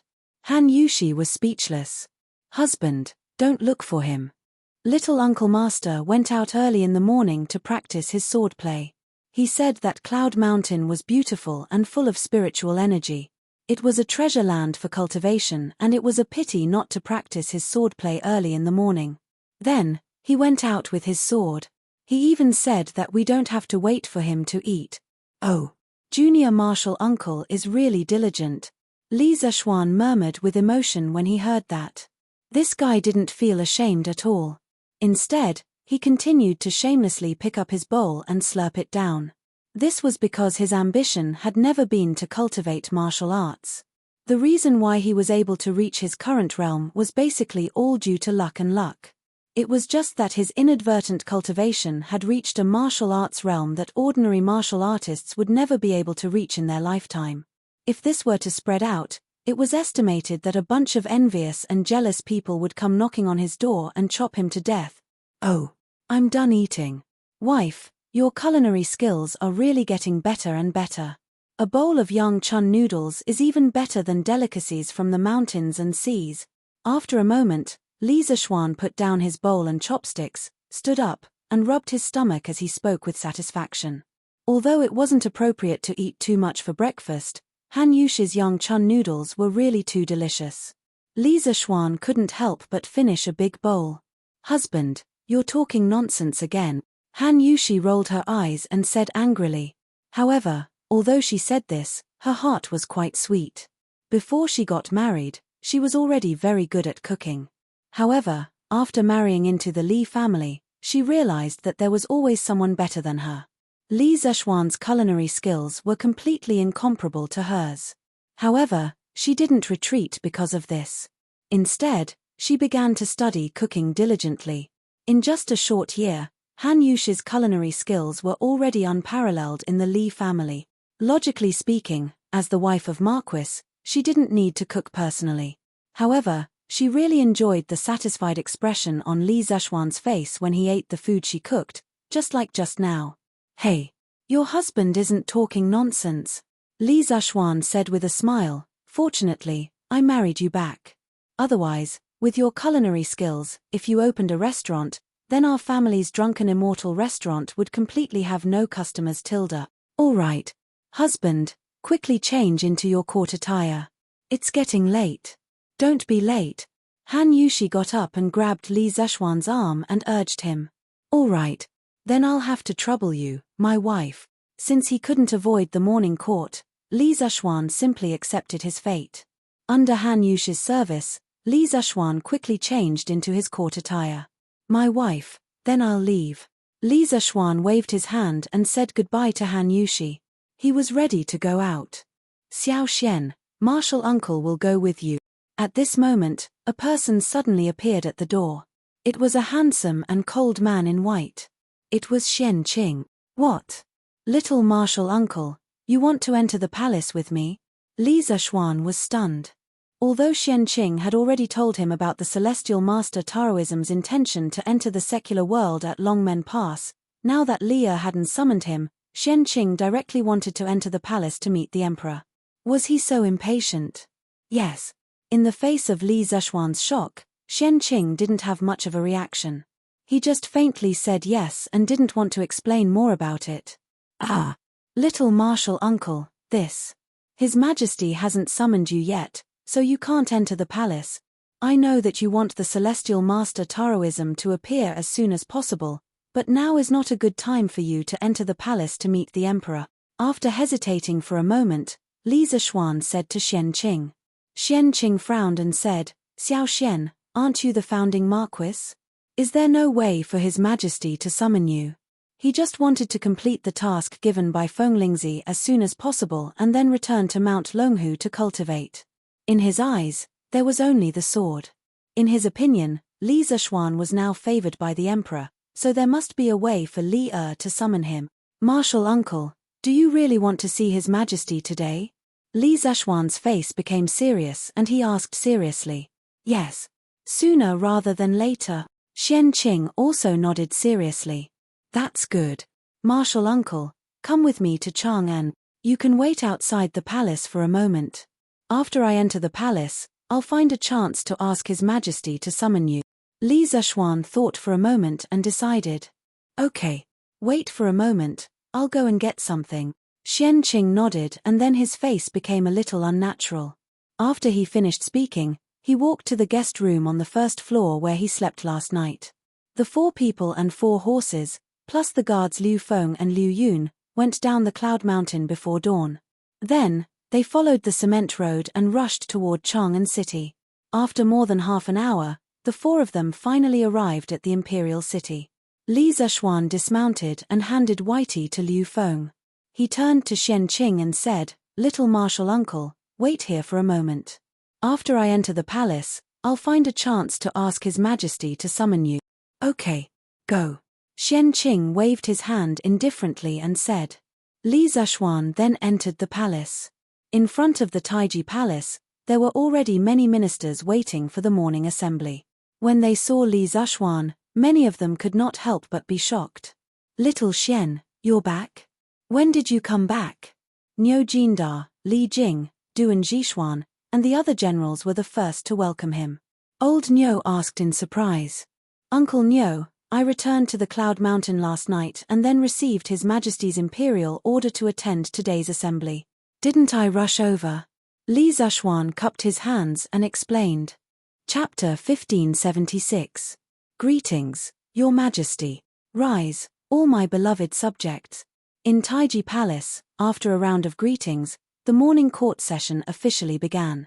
Before the morning court session, I have a piece of good news for all my beloved subject. Li seemed to be in a good mood today. Before the officials went forward to report to the court, he spoke first.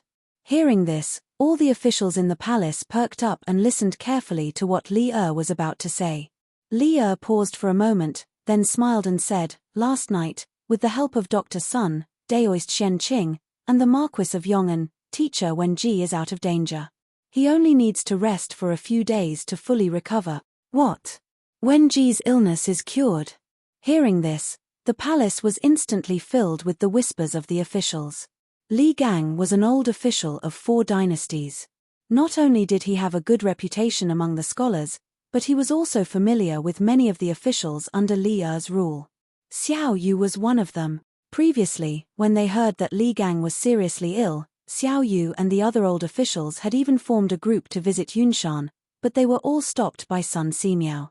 Now that they heard that Li Gang's illness was cured, Xiao Yu and the other old officials who had dealings with Li Gang were all overjoyed.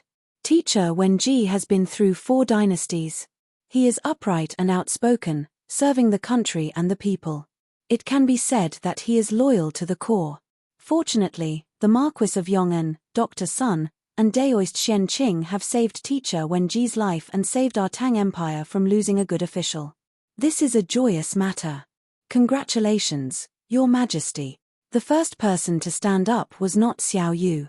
There was someone who was even more enthusiastic than him, and that was Wei Zheng. This time, the old flame didn't scold anyone. Instead, he stood up to congratulate Li. This made old Li wonder if the sun had risen from the west. Congratulations, Your Majesty. All of the civil and military officials, regardless of whether they were familiar with Li Gang or not, all of them clasped their hands towards Li with joy. This was the reputation of an old official of 4 dynasties. Li was in a good mood. He laughed heartily and said, "Haha, good. Actually, the Marquis of Yong'an played a huge part in Wenji's recovery. I'm sure all of you know that before yesterday, the Marquis of Yong'an was still at Longmen Pass, which is 600 kilometers away. After receiving the news of Wenji's critical condition, the Marquis of Yong'an rode a fast horse and rushed back to Yunshan within a day. According to what I know, if the Marquis of Yong'an had arrived a moment later, Wenji would have been in danger." When the ministers heard this, they all looked at Li Zishuan with respect. Li Zishuan had transmigrated here. Although his skin had become thicker, he still couldn't handle so many hot gazes. Hence, he quickly stepped forward and cupped his hands. "Your Majesty, you flatter me." This official only did what he should have done. What he said was the truth. Li Gang was a teacher from Yanghuang College. This time, he was injured because of Yanghuang College. Treating Li Gang was his duty. He had never thought of this as a merit. On the contrary, treating Li Gang was equivalent to redeeming himself for Li Zishuan. Seeing Li Zishuan being so humble, Wei Zheng couldn't help but secretly nod. Ever since the water wheel was used to solve the drought problem, Wei Zheng found Li Zishuan more and more pleasing to the eye. However, Li Zishuan didn't let Wei Zheng have his way. According to Wei Zheng, Li Zishuan was a talented person and should have taken the path of a civil official. However, not only did he take on the position of Black Armored Army adjutant, he even fought a battle with the Turkic army at Longmen Pass. He was deviating further and further from the path of a civil official. "Haha. You don't have to ask for a reward, but we can't not reward you. However, this is not the only merit you have earned this time. Later, I will reward you for all your merits." Li smiled and waved his hand as he spoke. In fact, the reason why old Li was so concerned about Li Gang's matter and specially brought this matter to the morning court was inseparable from Li's appreciation of Mr. Li Gang's personality and charm. According to the official history, Li invited Li Gang to be Li Gang's teacher the 2nd year after he ascended the throne. One had to know that Li Gang had been Li Chengqian's and Yang Yong's teacher before. Yet, old Li was willing to let such a sensitive person be his beloved son's teacher. This was enough to show how much Li admired and acknowledged Li Gang's knowledge. In addition, in the official history, every time Li attended court, he would always have Li Gang, Fang Xianling, and Wang Gui accompany him. Later on, when Li Gang fell ill, Li Er not only sent Fang Xianling to his home to express his condolences, he even went there personally. This kind of treatment was probably only possible for Li Er's most trusted officials.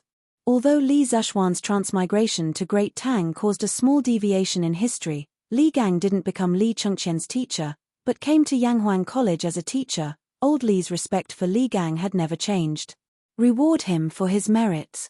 Hearing Li Er say these 4 words, the civil and military officials in the hall all looked at Li Zeshuan with a complicated and surprised expression. One had to know that Li Zeshuan was only 15 years old this year, but he was already a Marquis of Great Tang. If he was rewarded again, then, it would be too frightening.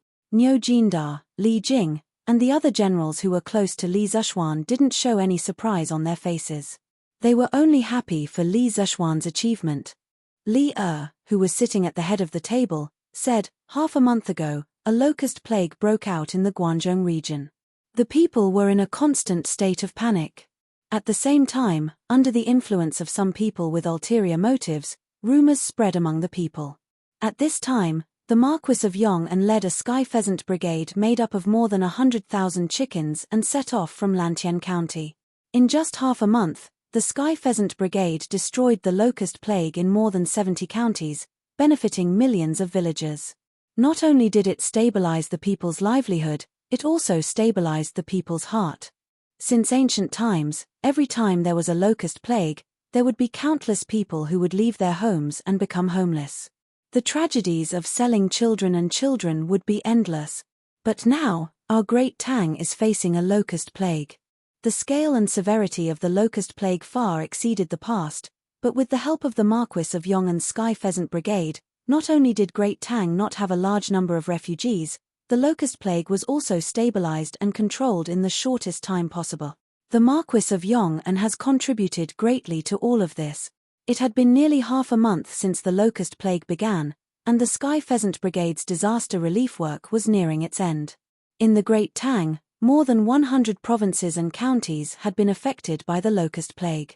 In this half a month, the Sky Pheasant Brigade had saved more than 70 provinces and counties.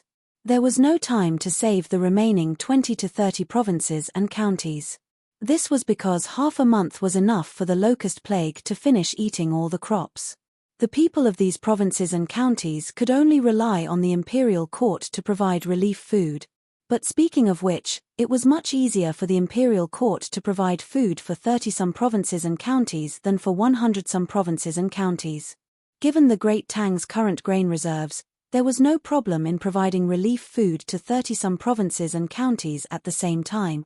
Thus, Li Zeshuan's Sky Pheasant Brigade had done Li Er a great favor this time. Otherwise, the Great Tang would have suffered a great loss.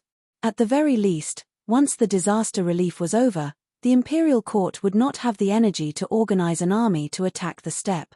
Li Zeshuan's Sky Pheasant Brigade had greatly reduced the losses caused by the locust plague. It was precisely because of this that old Li had the confidence to issue a war mobilization order to the officials of the 6 bureaus. Within 3 months, the officials of the imperial court would organize an army of 300,000 and set out for the steppe. Your Majesty, the Marquis of Yong'an first built the water wheel to alleviate the drought and feed the people. Now, he is using the Sky Pheasant Brigade to eradicate locusts and stabilize the people. This old subject believes that the Marquis of Yong'an has rendered great service to the country and should be rewarded. As soon as Li Er finished speaking, Wei Zheng stepped forward and said. Although Wei Zheng was unwilling to see Li Zeshuan promoted too quickly, old Wei was wholeheartedly convinced by Li Zeshuan's great contribution in eliminating the locust plague. In the words of the modern people, Li Zeshuan did not deserve to be slandered this time. Fang Xianling frowned and wanted to object.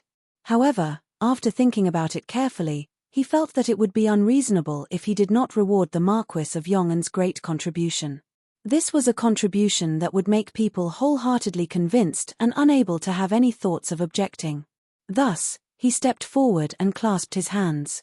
Your Majesty, the Marquis of Yong'an has put an end to the locust plague and prevented the Great Tang from starving. He has rendered great service to the country and the people. He should be rewarded. Zhongsun Wuji's eyes flashed and stepped forward. Your Majesty, Prime Minister Fang is right. This old official agrees. The old cunning fox's thoughts were actually quite complicated. Li Zishuan became the Marquis of the Great Tang Empire at such a young age. To be honest, even he was shocked by the speed of his promotion. Now that Li Zishuan had made another great contribution, Zhongsun Wuji was no longer as fearless as his name suggested. To be honest, he was starting to feel some fear towards Li Zishuan. He was afraid that in a few years, Li Zishuan would directly replace the positions of these old fellows.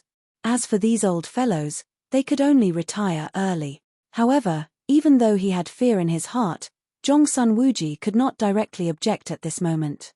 This was because Li Zishuan was also a staunch official of the Crown Prince's faction. If he were to object at this moment, wouldn't he be leading an internal strife? The influence would be very bad.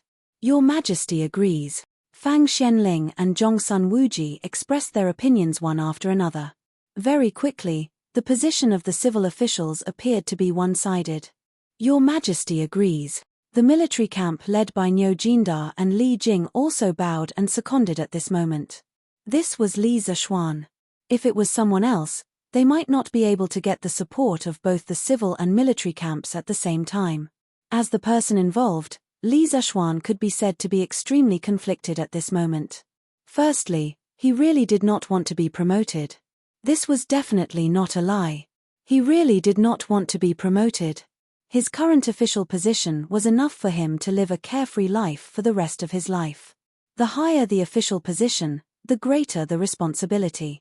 If old Li were to arrange another important position for him, wouldn't he be busy to death every day? But on the other hand, if he were to reject the reward under such circumstances, wouldn't he hurt the hearts of people like Niu Jindar and Li Jing who were sincerely thinking for him? Would he be labeled as someone who did not know what was good for him? After weighing the pros and cons in his heart, Li Zishuan gritted his teeth and finally took a step forward. He bowed and said, Your Majesty, the matter of the Sky Pheasant Brigade going up north to exterminate the locusts was not done by me alone. That was done by His Highness King of Shu, Cheng Chumo, and hundreds of children from the Han family village and Plum village who worked tirelessly for thousands of miles. Until today, they are still exterminating the locusts in the north. Compared to them, this little bit of merit that I have is not worth mentioning. If Your Majesty wants to reward me, I implore Your Majesty to reward me along with these children. If not, I will not be able to accept this reward. Chapter 1577. Translator, Henyi Translations Editor, Henyi Translations. Actually, Li Zishuan didn't have any other intentions when he wanted to help Li Zishuan keep the Academy's confidential files. It wasn't because he coveted Li Zishuan's knowledge and wanted to take it for himself. The scrolls themselves were of no use to him, as only the people of the Yanghuang Academy could understand them. The reason why Li wanted to personally take over the safekeeping of the Academy's scrolls was mainly to prevent the scrolls from being stolen by people from other countries. Overall, it was a form of protection for the Academy. But no matter what, those confidential files were the core secrets of the Academy, and the crystallization of the wisdom of all the Academy's teachers and students.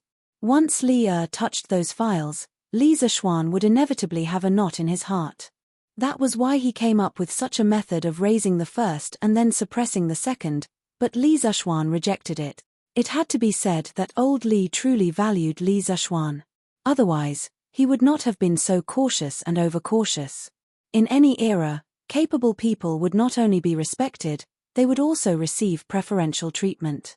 In the entire Great Tang, the only people who could receive such treatment from Li Zishuan were probably Fang Xianling, Zhongsun Wuji, Qin Qiong, and the other founding ministers who had accompanied Li in his campaign. Xiaoxian. You. Hearing Li Zishuan reject Li Zishuan's reward again, Niu Jindar couldn't help but feel anxious. He wanted to persuade him, but Li Jing stopped him. Jindar, don't be rash. Xiaoxian should have his own considerations. Li Jing's eyes flashed with wisdom as he spoke softly to Niu Jindar. But, sigh. Forget it. This old man won't meddle in other people's business. Niu Jindar still wanted to say something, but when he saw Li Jing shake his head slightly, he sighed softly and said. Sitting at the head of the table, Li was silent for a moment. Finally, he looked at Li Zishuan and said, Since you insist on not receiving a reward for this matter, then I will not force you. However, you must be rewarded for curing civil and order and eliminating the plague of locusts. Marquis Yong'an, if you have any reward you want, feel free to tell me. Li was slightly disappointed that his wishful thinking had failed. However, he did not blame Li Zishuan because he did not want to create a rift between him and Li Zishuan. After all, the files in the academy only recorded part of Li Zishuan's knowledge. Compared to those inanimate objects, Li Zishuan's value was undoubtedly greater. There was no need to make Li Zishuan feel uncomfortable because of some inanimate objects. Capable people all had pride. Li understood this very well. He could also tolerate such people. That was why Wei Zheng could often point at his nose and scold him in court. If Li could tolerate Wei Zheng, then naturally, he could tolerate Li Zishuan. Standing below, Li Zishuan was slightly stunned. He thought to himself that Li had given him a blank check to fill in. But could he really fill in whatever he wanted to fill in as he pleased? Obviously not. Anyone with a bit of intelligence would understand that he could not be too arrogant at this time. Li Zishuan cupped his hands and said, "Thunder and rain are all thanks to your Majesty's kindness. From a commoner to today's Marquis of the Tang Empire, it is all thanks to your Majesty's support. I am already very grateful and dare not ask for more." Li Zishuan felt that Li Zishuan was a little strange today. As for what was strange, he could not pinpoint it at the moment. If he really had to pinpoint, it would probably be that he was too attentive. There were some rewards that Li Zishuan did not want, but Li insisted on giving them to him. This made Li Zishuan feel that something was wrong, so he might as well reject all the rewards that Li gave him. After all, some of the rewards were hot and he did not lack money or status now. Why should he take the risk? Ha! You brat! Although Li did not understand what Li Zishuan was thinking, he was still angered by Li Zishuan's slippery personality. He pointed at Li Zishuan and said, "You do not dare to ask for extravagant things, but I want to reward you." After saying that, he looked at the officials in the hall and said loudly, "Marquis Yong'an has performed meritorious service by treating the civil officials and eliminating the locusts. I wish to promote him to the Crown Prince's junior tutor and bestow Weinan County as his fief. I will also reward him with 100,000 yuan and 1,000 pieces of silk. The children of the Han and my villages who participated in the disaster relief will each be rewarded with 10 pieces of silk. Do any of my beloved officials have any objections?" This time, Li only promoted Li Zishuan by 1 rank, from the original junior tutor of the Crown Prince to the current junior tutor of the Crown Prince. He still did not promote Li Zishuan's title, because above the Marquis was the Duke. A 15-year-old Duke was too shocking to hear. Unless Li Zishuan had made a great contribution by destroying a country, Li would not allow Li Zishuan to be promoted to the position of Duke in such a short period of time. However, among these rewards, the most important one for Li Zishuan was his fief. Li directly bestowed the entire Weinan County to him as his fief. This was not a small amount. One had to know that Weinan County was under the jurisdiction of Chang, unlike Lantian County. Every inch of land in the capital was worth an inch of gold. This was not only the case in modern times, but also in ancient times. Usually, the counties near Chang'an were not directly bestowed to officials. However, Li Zishuan was different. His fief actually covered 2 counties near Chang'an. No one in the current imperial court could compare to this kind of favor. Right now, there was not a single marquis or duke who could surpass Li Zishuan in both quantity and quality of fief. At this moment, the officials in the imperial court couldn't help but look at each other after hearing Li's reward for Li Zishuan. This reward was indeed not excessive based on Li Zishuan's contribution in eliminating the locust plague. However, Li Zishuan already had Lantian County as his fief. Wasn't giving him Weinan County a little too much for a marquis? Your Majesty, Marquis Yong'an's Sky Rooster Brigade has saved countless lives. This subject has no objections to this reward. Xiao Yu stepped forward and cupped his hands. Li Zishuan cured Li Gang. This made Xiao Yu have a good impression of Li Zishuan. Furthermore, Li Zishuan's contribution in eliminating the locust plague was completely worthy of Li's reward. What reason did Xiao Yu have to not support this?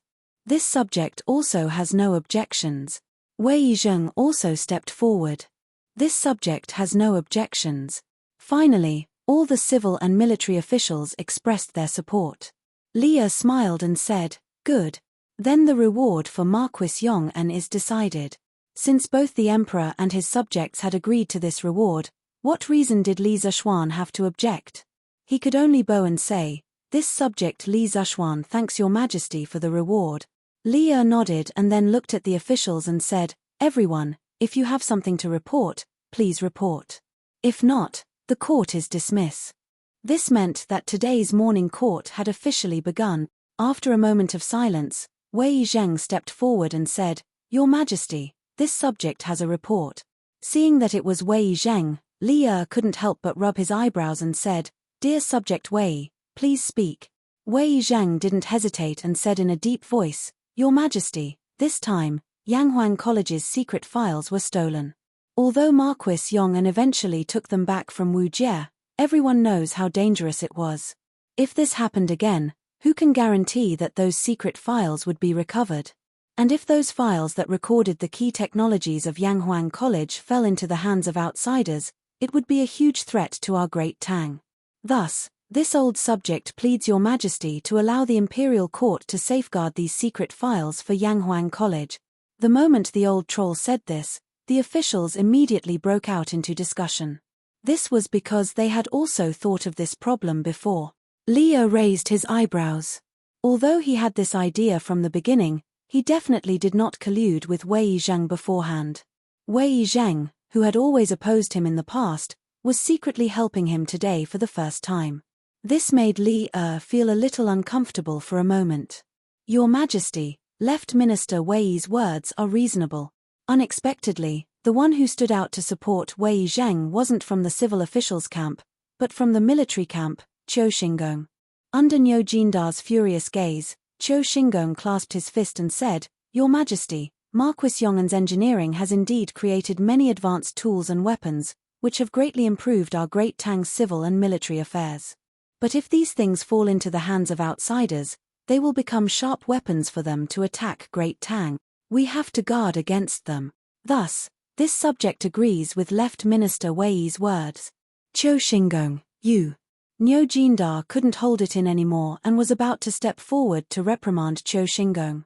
Fortunately, Li Jing's eyes were sharp and his hands were fast enough to pull him back.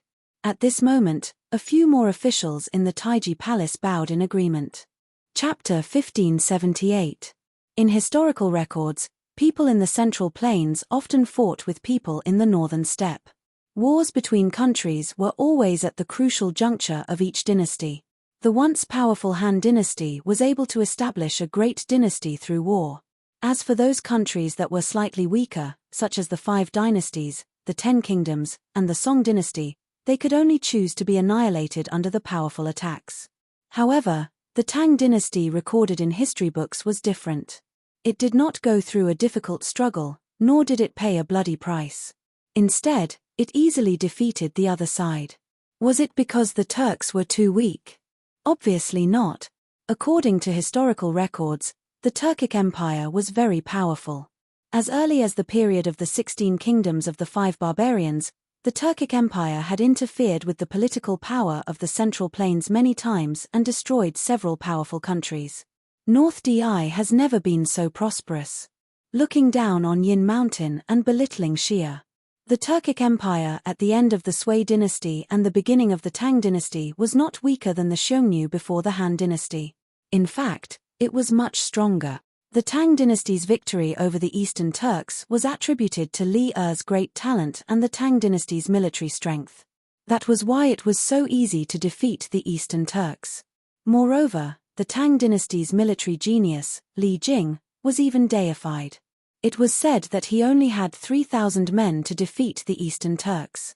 It was possible that Li Jing was able to defeat the Eastern Turks with 3,000 men. However, it was not because of Li Jing's military talent or the Tang dynasty's military strength. Think about it, there were not many records of this unprecedented war in the history books, and there were no records of any large-scale battles between the two sides. The Eastern Turks seemed to have surrendered easily without a fight. This phenomenon was very abnormal. Emperor Wu of the Han dynasty had spent a lot of manpower and money to attack the Xiongnu.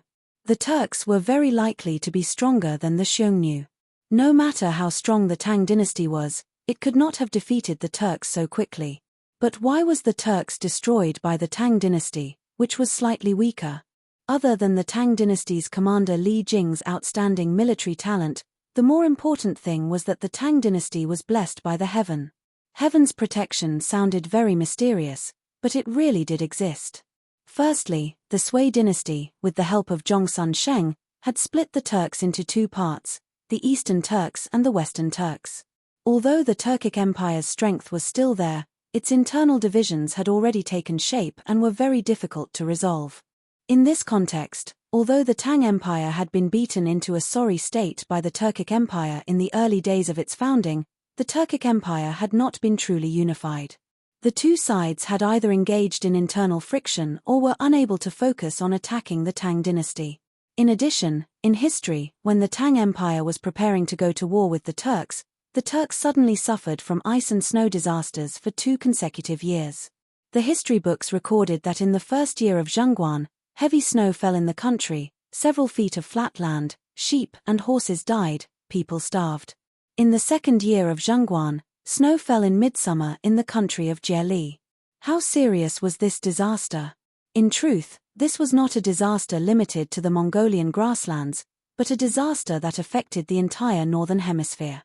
The Tang dynasty was also affected.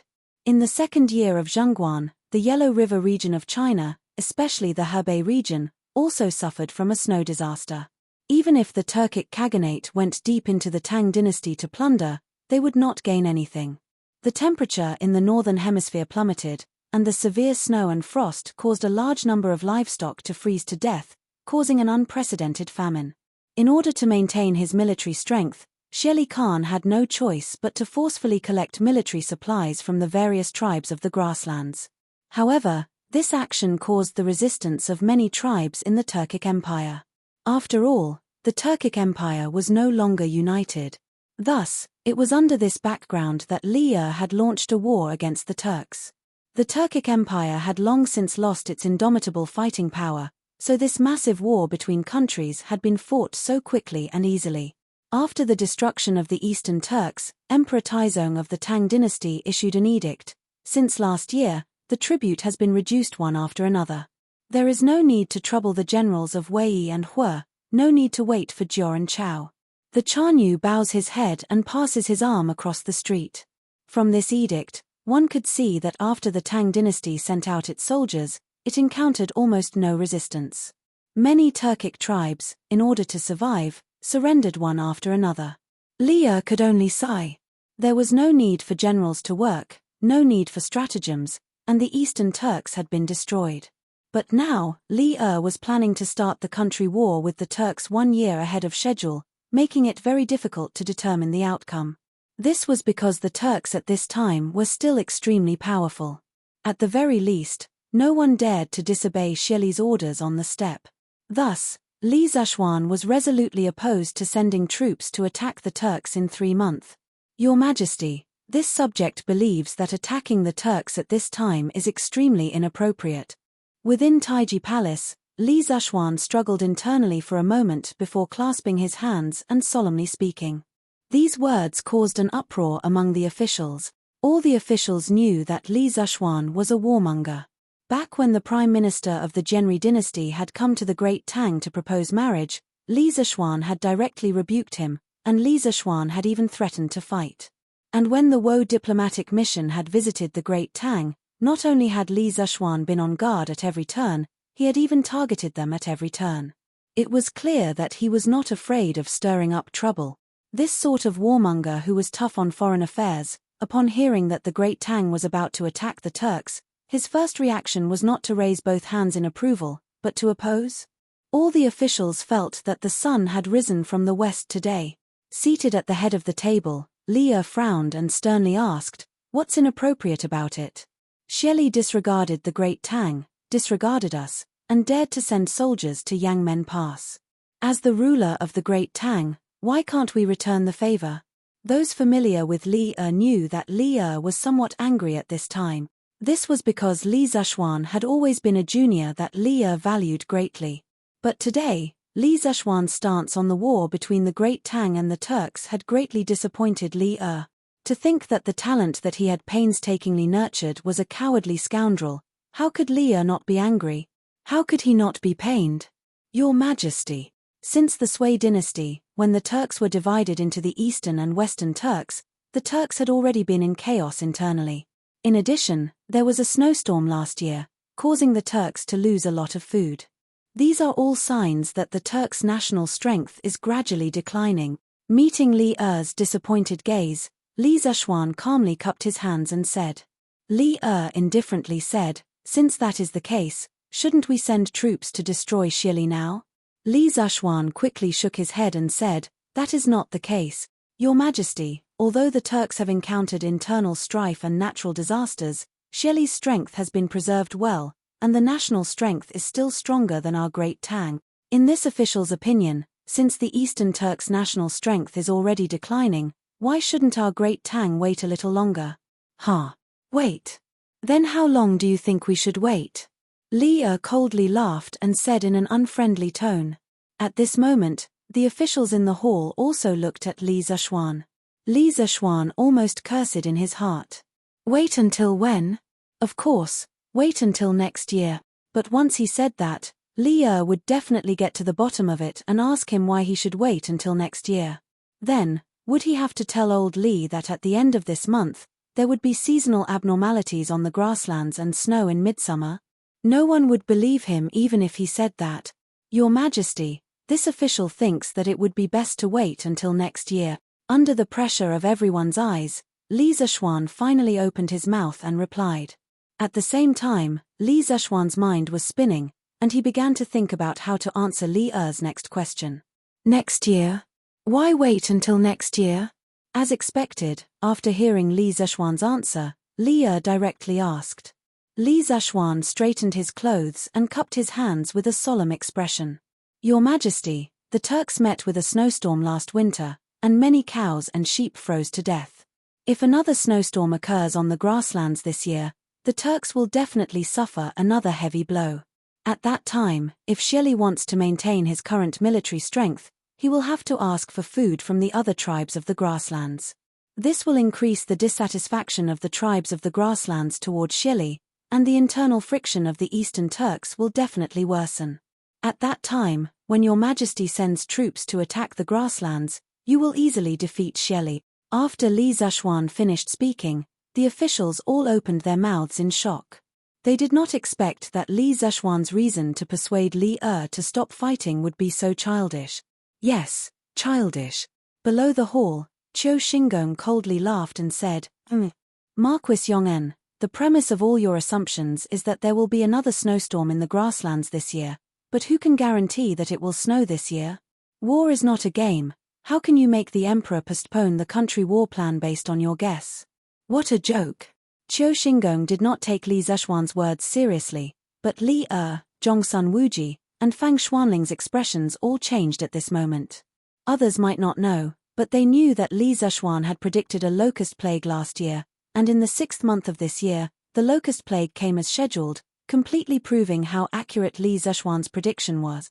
Now that Li Zexuan said if another snowstorm occurs on the grasslands this year, it instantly alarmed the sensitive nerves of Li Er, Fang Xianling, and Zhongsun Wuji. Was this a casual remark, or a prediction of the situation of the grasslands this winter?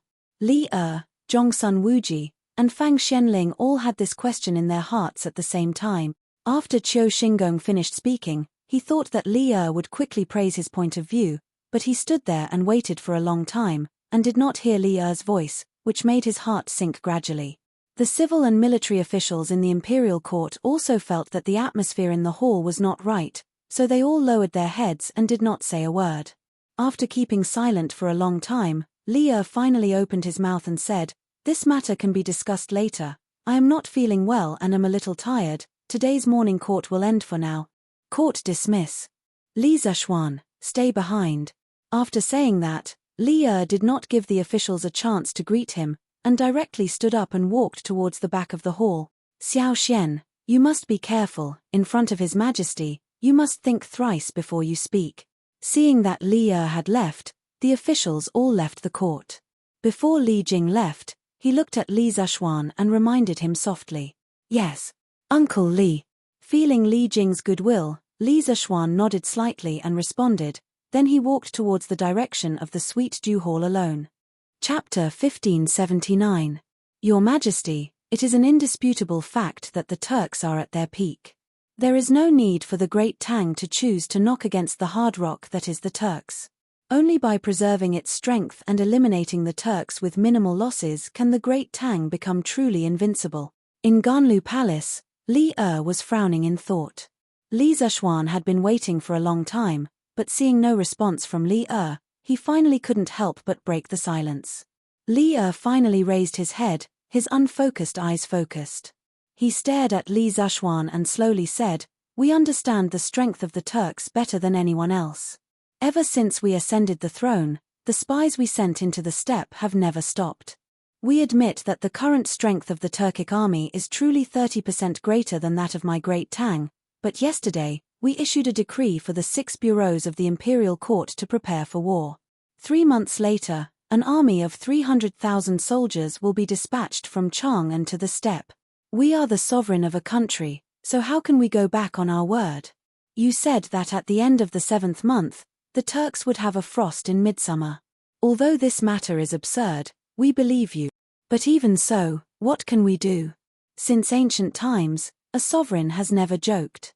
Do you want us to go back on our word and lose all our prestige?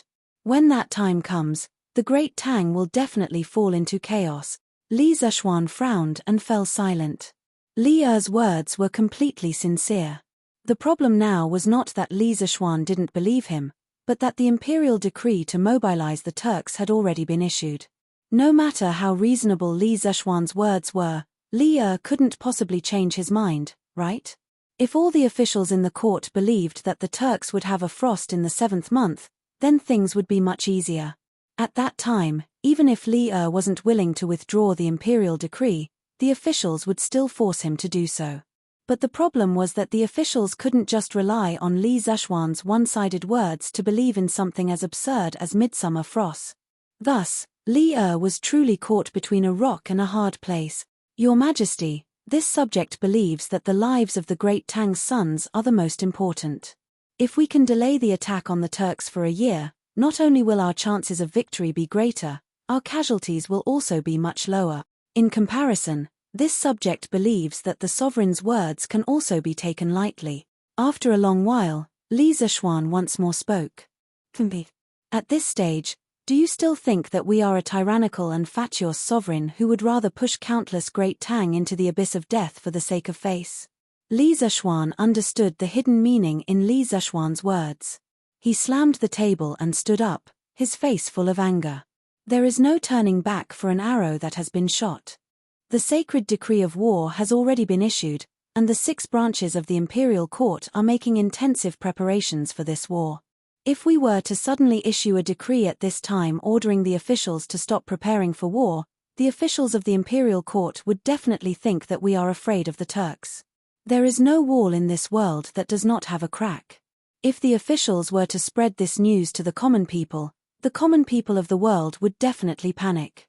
Even if the Turks were to encounter a great snowstorm this year, even if Shili's strength would be greatly damaged as a result, would the Great Tang at that time be able to organize another attack against the Turks?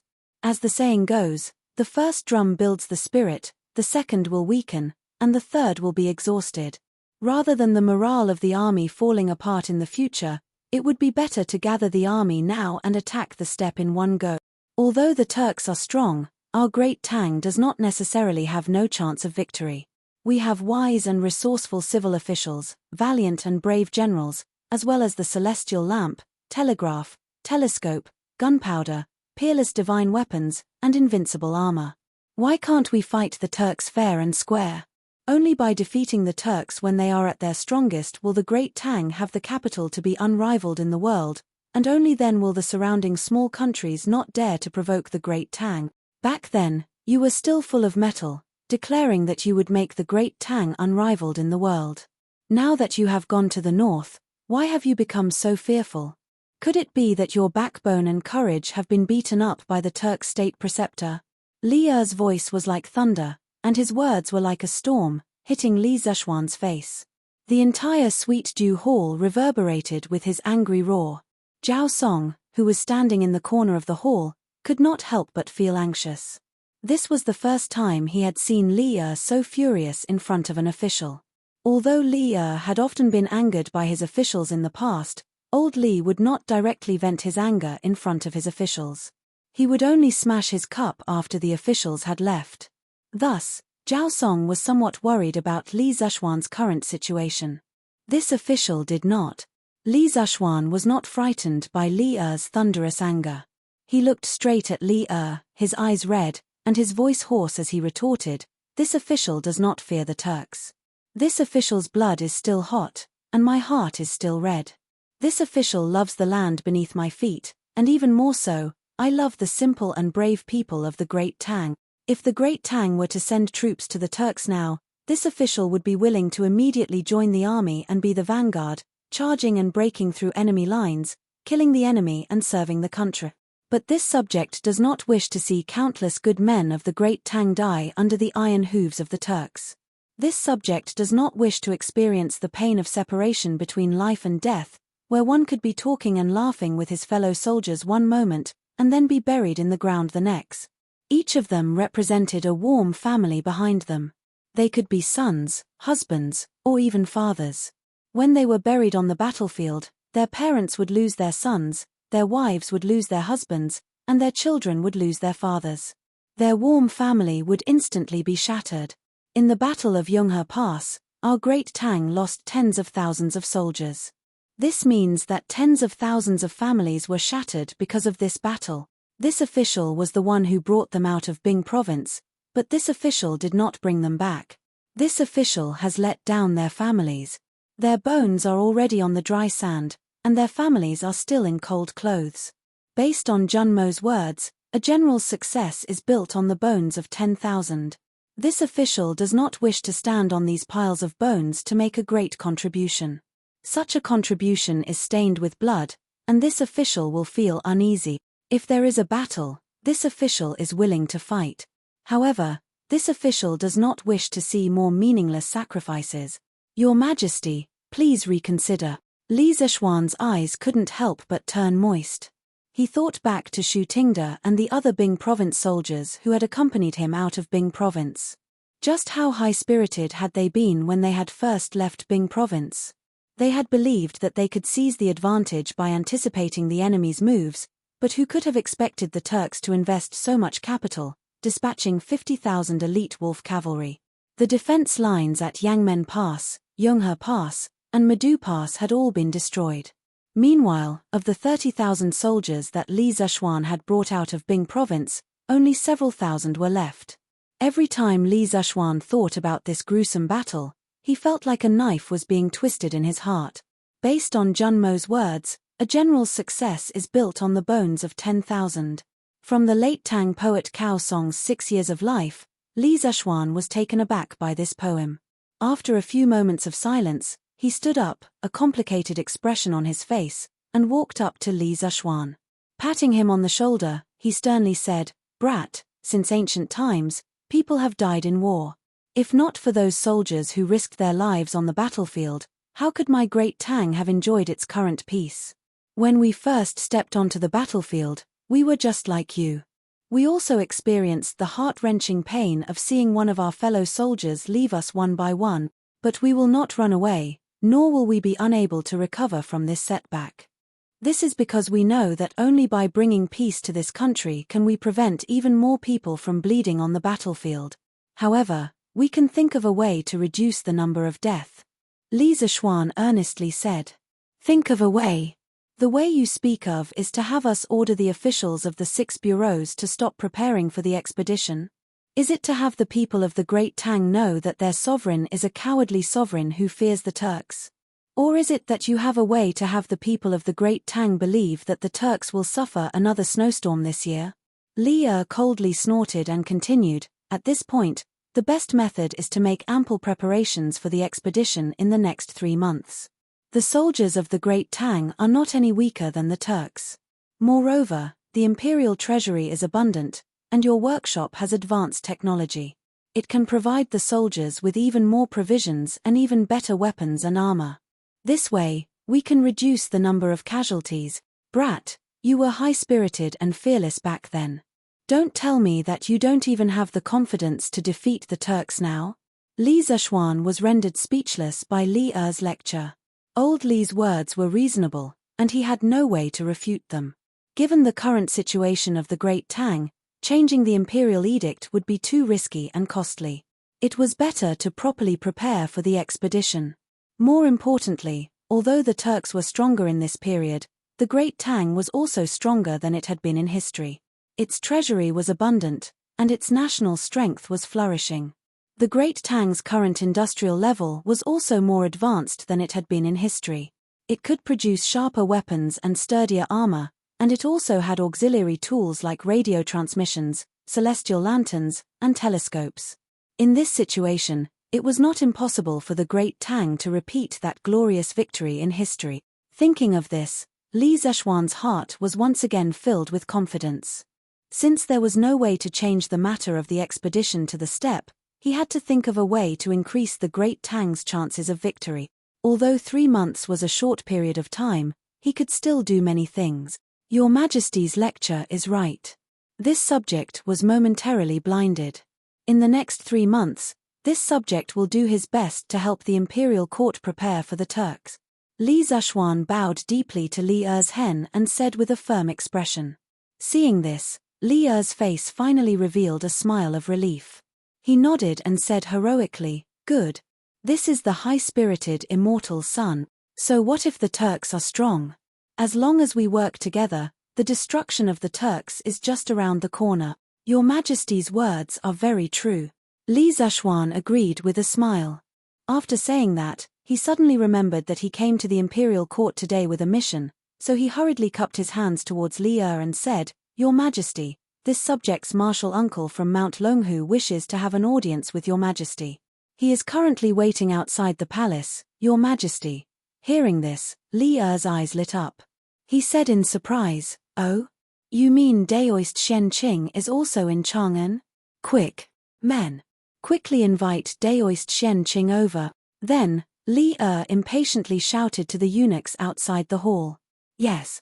One of the eunuchs bowed and replied, then turned and left quickly. In the Ganlu hall, Li Er looked at Li Zishuan and asked thoughtfully, "Tell me honestly, why did Daoist Shen Qing come to the palace to see me this time?" Longhu Mountain had always been a secluded sect and had never been enthusiastic about the secular imperial power.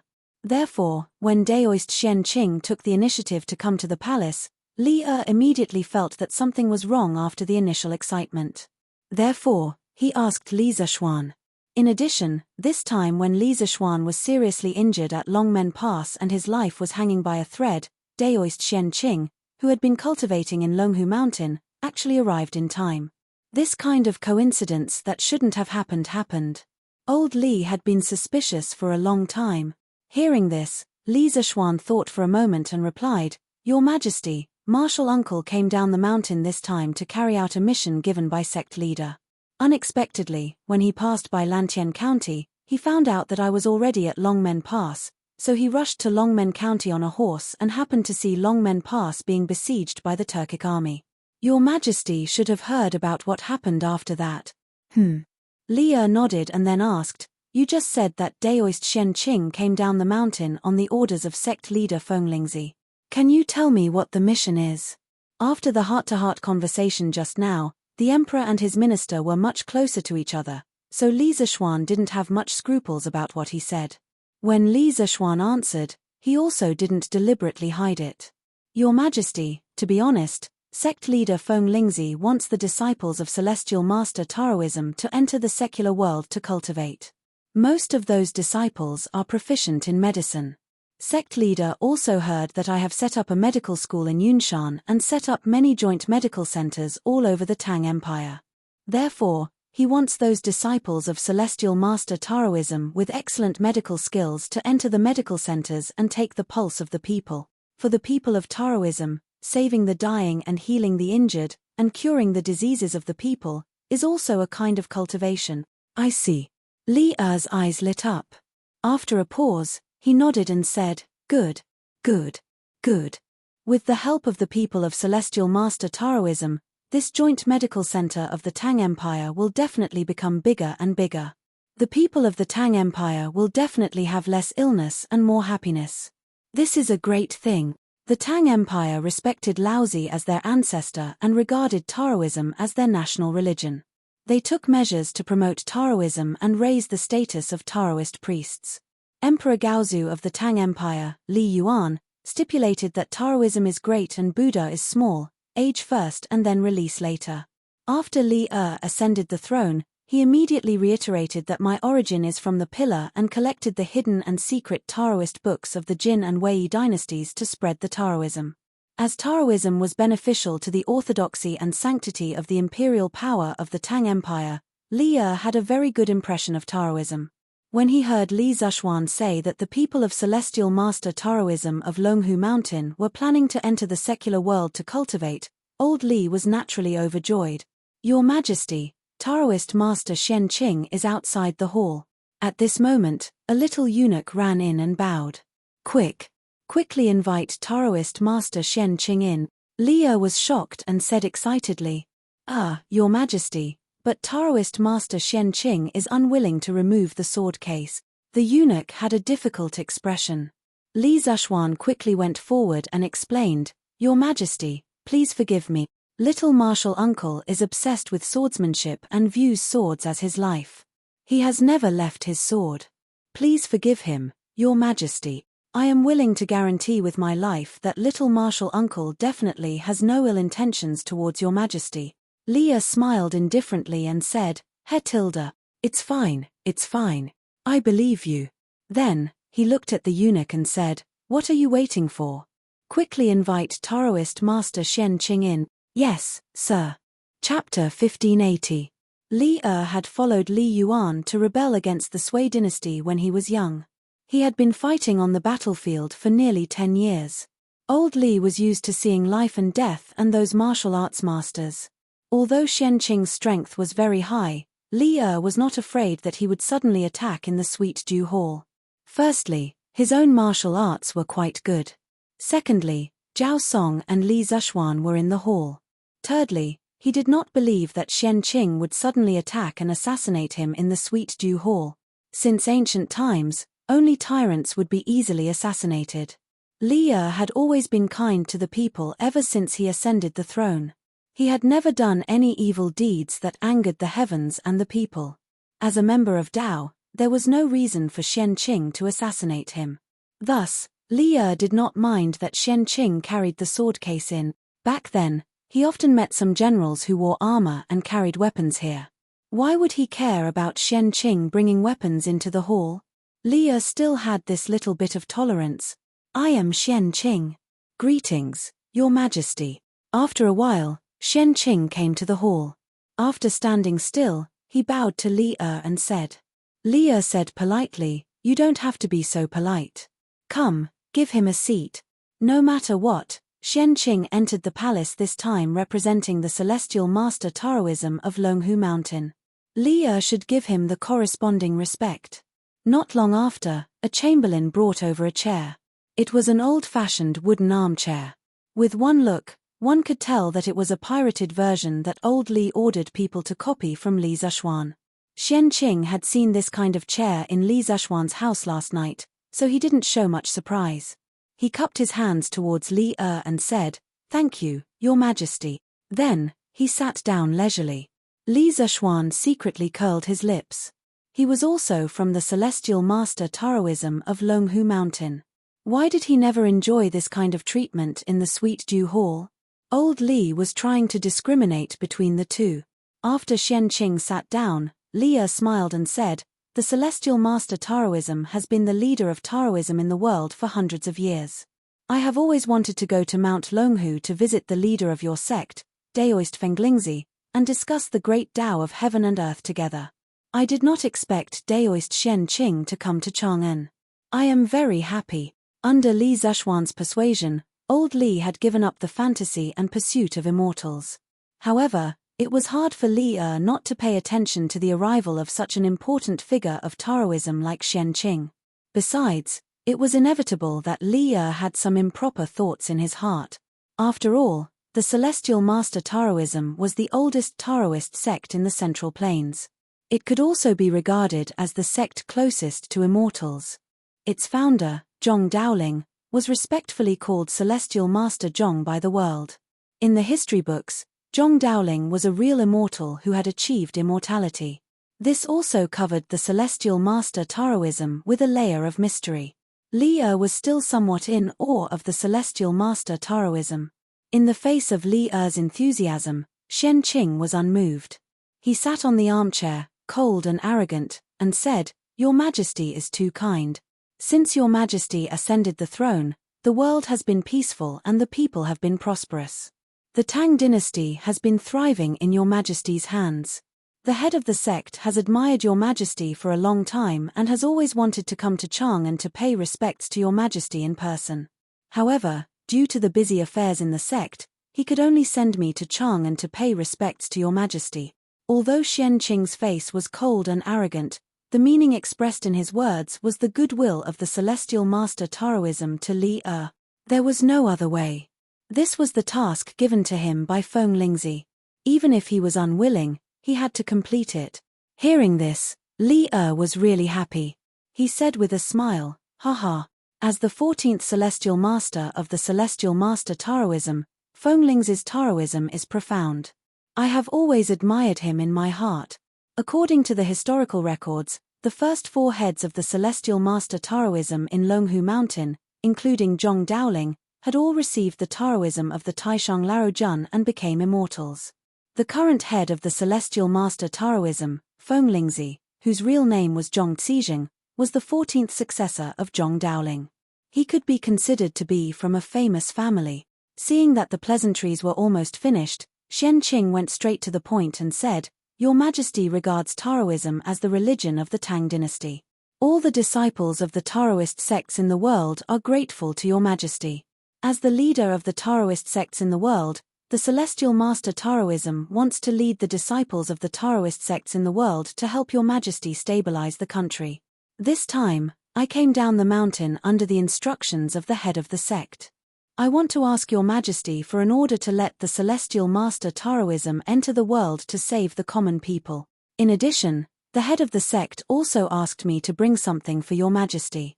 I hope Your Majesty will kindly accept it." After that, Xianqing took out a book with a blue cover from his sleeve. Li Zishuan, who was standing at the side, curiously stuck his head out to see what the book in Xianqing's hand was. However, Xianqing seemed to notice his action. He directly put the book into his sleeve and turned around, saying, "Xiaoxian, I have something important to discuss with Your Majesty. You go out and wait for a while. After the discussion is finished, I will leave the palace with you." "Yes, uncle." It was obvious that Xianqing had something to hide deliberately. This made Li Zishuan very confused. He secretly wondered what the mysterious content of the book was. Why did he have to hide it from him? In his impression, youngest uncle had never hidden anything from him. Li Zishuan, who was puzzled and a little uncomfortable in his heart, responded and cupped his hands to Li, saying, "Your Majesty, if there is nothing else, I will take my leave first." Although Li did not understand why Xianqing had to do this, he was more curious than Li Zishuan about the content of the book in Xianqing's hand. Hearing this, he couldn't wait to wave his hand and said, "Yes. Then Marquis Yong'an, you can leave first." Damn it. Old Li is a classic example of getting rid of the donkey after it has outlived its usefulness. How unkind. Li Zishuan scolded Li for being unkind in his heart. However, he said, "I will take my leave." With a complicated feeling of curiosity, doubt, and disappointment, Li Zishuan reluctantly left the Sweet Dew Hall. Actually, if he looked carefully, he would be able to see the deeply hidden awkwardness on Xianqing's face. Outside the hall, Li Zishuan, who was angry, wanted to leave the imperial palace and return to Yun Mountain. However, he remembered that this was Qing's first time in the imperial palace. If there was no one to lead the way, it would be easy for him to get lost.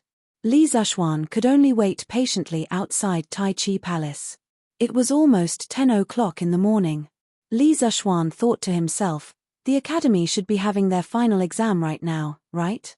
I hope that group of children can do their best and live up to old teacher Wen Ji's expectations. After returning to Yun Mountain, Li Zishuan knew more and more about the attack on the academy that night. This included Li Gang's passionate and righteous words when he faced Wu Jie. This old man was originally a scholar. I know the 4 books and 5 classics. I am familiar with the records of the Grand Historian and the Book of Han. I only have a few plain clothes and no money. I only have a few hundred students. This is this old man's greatest asset. This old man respects the heavens and the earth, respects morality, and fears the people. You are just a barbarian. How can I be threatened by you? This old man knows that your martial arts are strong and invincible, but I want to see what you can do to me today. Thinking about these words now, Li Zishuan could not restrain his entire body from trembling, his blood vessels pulsing. His chest was filled with literary knowledge, his mind was as deep as a valley, his belly was filled with poetic and scholarly spirit.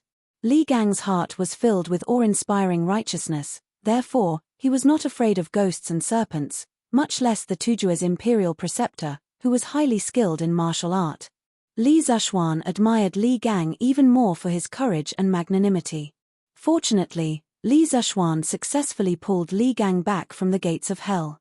Otherwise, Li Zishuan would still be in deep self-reproach. Little Xian, let's go. Back to Lantian. At some point in time, Qing walked out from the Taiji Palace and stood behind Li Zishuan. Little martial uncle? Li Zishuan raised his eyebrows in surprise and asked in surprise, Junior martial uncle, you finished your discussion with His Majesty so quickly? Yes. Qing faintly replied with a hum and did not say anything more. Li Zishuan didn't want to let go of Qing. He asked, Little martial uncle, the book you gave His Majesty, what's the content in it? Qing paused and didn't say anything. Li Zishuan suddenly thought of something and said in surprise, could it be that the book recorded the martial arts secret of the Celestial Master Sect? Little martial uncle, did you give His Majesty the secret of Taishen Sutra? Facing Li Zishuan's wild guess, Qing's face turned red. He finally couldn't help but say angrily, it's not a secret martial arts secret, and it's not Taishen Sutra. Little Xian, stop guessing. Go back to Lantian County quickly, little martial uncle has something to discuss with priest son. Oh. Seeing that Qing was unwilling to tell him the content of the small book, Li Zishuan gave up and had to agree. Suddenly, he thought of something and asked, Little martial uncle, how was your discussion with His Majesty just now? Did His Majesty agree to the request of our sect? Hearing this, Qing's face immediately returned to normal. He nodded and said, His Majesty agrees that the Celestial Master Sect and your medical school will jointly set up joint medical centers in all the counties of the Tang Empire. The cost will be borne by the imperial court. That's great. Hearing this, Li Zishuan immediately forgot some of the previous unpleasantness and said happily, with the help of our sect, the joint medical centers of the Tang Empire can be set up in all the counties of the Tang Empire in the shortest time. By then, the people will have no disease that is difficult to treat. The biggest obstacle to the implementation of the joint medical centers of the Tang Empire was not the problem of money, but the lack of talent. The Tang Empire had a vast territory, with a total of more than 360 counties. If the joint medical centers of the Tang Empire wanted to cover the whole Tang Empire, how many medical talents would they need? Now that old Li had specially allowed the people of the Celestial Master Sect of Longhu Mountain to join the joint medical centers, this was undoubtedly good news. Because the people of the Celestial Master Sect had taken the lead to set an example, in the future, there would be more and more Taoist priests from other Taoist sects who wanted to join the joint medical centers of the Tang Empire. This was a snowball effect.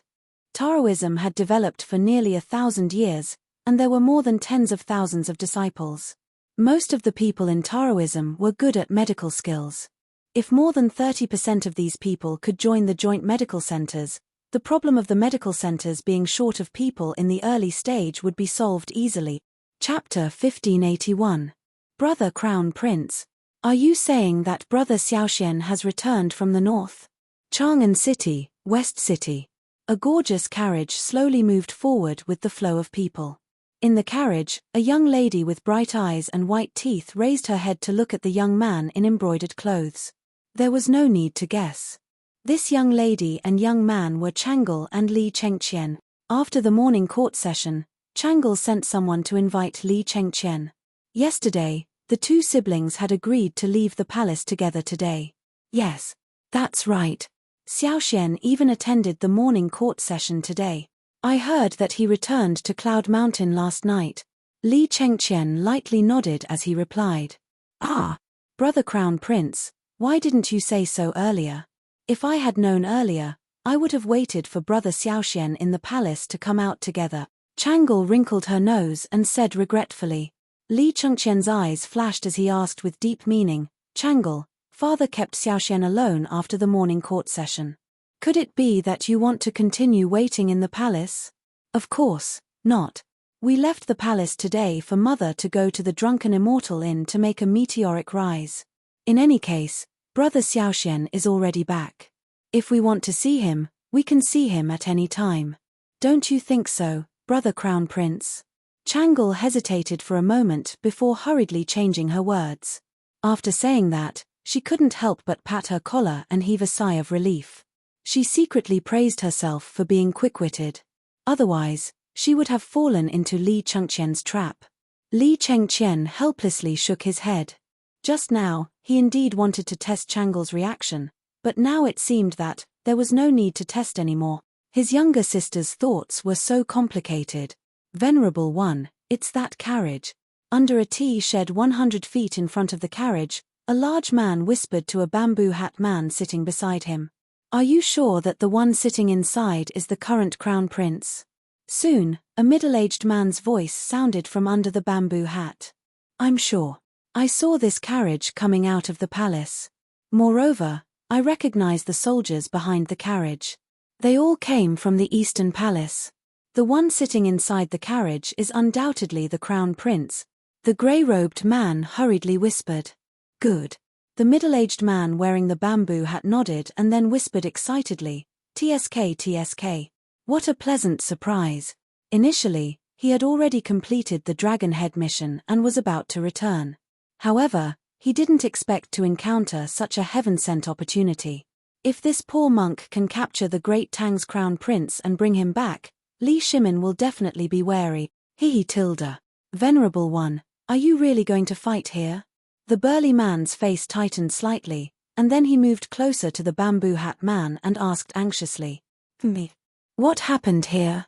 The more people there are, the safer we will be. In a while, follow the plan this poor monk gave you. The bamboo hat man said coldly. Yes, Tilda. The burly man responded, then turned around and left. On the street, the carriage that Li Chengqian and Chang'e were in was still moving forward slowly. The pedestrians outside the carriage were bustling with activity, talking and laughing. It was very lively in contrast to the peddlers' shouts. This was the busiest market in this era. Bang, bang, bang tilde. Ah! Help! Get out of my way! Get out of my way! Suddenly, a series of loud bangs came from the depths of the western market. Soon after, the crowd fell into chaos. A large black yak was madly charging through the streets, knocking away the pedestrians who couldn't get out of the way in time. Some of the pedestrians who were caught by the yak's horns had their bodies pierced, splattering blood on the spot. However, the black yak did not slow down in the slightest. Screams and howls merged together, and in a short while, the main street of the western market was in chaos. Even worse was that the black yak was like a fugitive, not slowing down in the slightest as it charged toward Li Chengqian's carriage. Protect the crown prince. As the crown prince of the Great Tang, Li Chengqian could not leave the palace alone. The Eastern Palace guards following Li Chengqian out of the palace quickly noticed the commotion in the western market. Seeing that the black yak was about to reach them, the leader of the guards, Wu San, hurriedly pulled out his saber and shouted, "Yes, sir." 10 Some Eastern Palace guards answered in unison, and then they rushed to the carriage and stood in a row with Mo sabers in their hands. "Big brother Crown Prince. What's going on outside?" As the carriage came to a sudden stop, screams and howls came from outside. Changle's face paled in fright as she grabbed Li Chengqian's arm and asked, "Assassination?" There was a high chance that this was an assassination. Li Chengqian's face was as cold as water. As someone who had lived in the depths of the palace for many years, he instantly sensed that something was amiss. He patted Changle's small hand and sternly said, "Changle, you stay here. This solitude will go out and take a look." Even though Li Chengqian already had a bad premonition, he had to step out at this time. If there really was an assassin, the assassin was probably coming for him. If he stayed in the carriage, he would only drag Changle down with him. As her elder brother, Li Chengqian felt that he had the responsibility to protect his little sister. "Wu San, what's going on?" Jumping out of the carriage, Li Chengqian frowned and sternly called out, "Your Highness. Quickly enter the carriage. There's a mad yak coming from the front." Li Chengqian's carriage was a thick steel carriage specially made by the Odd Interest Pavilion. Ordinary arrows would not be able to penetrate it. At this critical moment, Wu San placed his hopes on this heavy carriage. He then loudly shouted, "Stop it." With that, Wu San wielded his Mo saber and led the charge towards the black yak. At this time, the black yak was only 4 to 5 jong away from the carriage. The rest of the soldiers hurriedly controlled the carriage to stop at the side, while the rest charged with Wu San. The distance between them and the black yak was getting closer and closer. Wu San was able to become an Eastern Palace guard, and his martial arts were also quite good. When he was about to reach the black yak, he directly soared into the air and flew above the black yak. Then, he raised his Mo saber and viciously chopped at the yak's neck. Clearly, Wu San also understood that if he directly used the Mo saber to chop at the yak's head, he would not be able to cut through it. Therefore, he chose to chop at the black yak's relatively weak spot. Pu. This was the sound of a sharp blade piercing flesh. The middle of the Mo saber in Wu San's hand had almost completely sunk into the black yak's neck. Although the saber had cut through, it did not cut through the black yak's neck. In fact, to be able to cut through the black yak's thick neck in such a situation, one would have to be at least at the peak of the Qi transformation realm or the Grandmaster realm to be able to do so. Wu San's saber did not cut through the black yak's neck. Instead, it aroused the black yak's ferocity. The black yak, who was in pain, had completely turned into a mad bull. Its 4 big hooves desperately stomped on the limestone floor, and then it carried Wu San and charged towards the 4 or 5 Eastern Palace guard. "Evil beast! You dare tilde." Seeing this, Wu San was both shocked and angry. He pressed one hand on the saber's hilt and used the momentum to fly up, directly riding on the black yak's back. Then, he pulled out the Mo saber from the black yak's neck and ruthlessly stabbed at the black yak's neck from the side. Although the laws of the Great Tang clearly stated that no one was allowed to kill a farm cow, in this situation, not only did the black yak threaten the lives of the common people in the West City, it was also threatening Li Chengqian's safety. Wu San almost did not hesitate. In an instant, he made a decision: directly kill the black yak. This time, because Wu San was riding on the yak's back, it was easier for his wrist to exert force. Therefore, the saber directly pierced the black yak's neck from top to bottom. Blood spurted out from the black yak's neck and sprayed onto Wu San's face. The black yak let out a sorrowful cry. Finally, it could no longer run and died on the spot. And at this time, the black yak was less than 1 jong away from the carriage. Wu San, who was on the yak's back, jumped to the ground before the black yak fell to the ground. Then, he finally let out a big sigh of relief. But before he could finish his sigh of relief, he caught a glimpse of a burning bamboo tube tied to the black yak's tail. Wu San's heart instantly rose to his throat because he knew that the black yak on the ground had not gone crazy. Instead, someone was using the black yak to create a disturbance. Quickly protect His Highness and the princess. Wu San, who had reacted, quickly pulled out the Mo saber from the black yak's neck and shouted loudly. But his warning was too late. Just as Wu San's voice fell, a tall and sturdy man wearing a bamboo hat was flying in Li Chengqian's direction. His speed was so fast that Wu San had no time to react.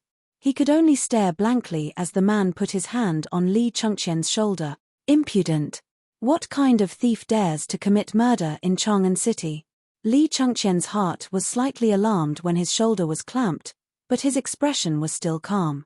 He looked at the tall and sturdy man beside him and coldly reprimanded. Chang'an City? This place will soon become our world. Ha ha ha. The man in the bamboo hat snorted coldly and laughed arrogantly. Then, seeing that Wu San and the others were rushing over with all their might, the man in the bamboo hat waved his sleeve at a nearby stall. The wooden shelves, sheds, baskets, and other things were brought to the group of Eastern Palace guards by his powerful true qi. He, on the other hand, lightly tapped the ground with the tip of his foot, grabbed Li Chengqian, and leaped into the air, about to escape into the flood of pedestrian. Stop! Let go of brother Crown Prince. At this moment, the carriage's curtains moved slightly, and a little girl dressed in a pink palace dress jumped out of the carriage and shouted at the man in the bamboo hat who had just leaped into the air. Changle! Don't worry about your brother. Quickly go back. Li Chengqian, who was being held in the air, saw Changle come out of the carriage and couldn't help but anxiously shout. Changle! Ha! I didn't expect good things to come in pairs. It seems that today is destined to be a fruitful day. The man in the bamboo hat lowered his head and looked at Changle, then looked at the anxious Li Chengqian. Then, he laughed proudly. Then, the man in the bamboo hat came back, grabbed Li Chengqian's shoulder, and flew down. To be precise, he was flying in the direction of Changle. Protect Her Highness. Wu San was shocked and angry. He held the Mo sword and flew in the direction of the man in the bamboo hat. Then, he raised the Mo sword above his head and viciously slashed at the man in the bamboo hat. The man in the bamboo hat sneered. Then, he turned the hands that were holding Li Chengqian slightly and sent Li Chengqian's body in the direction of Wu San's slash. Despicable. Seeing this, Wu San turned pale with fright. He hurriedly put away the Mo sword, but at this moment, he was already in the air. He wanted to change direction, but there was no point for him to use.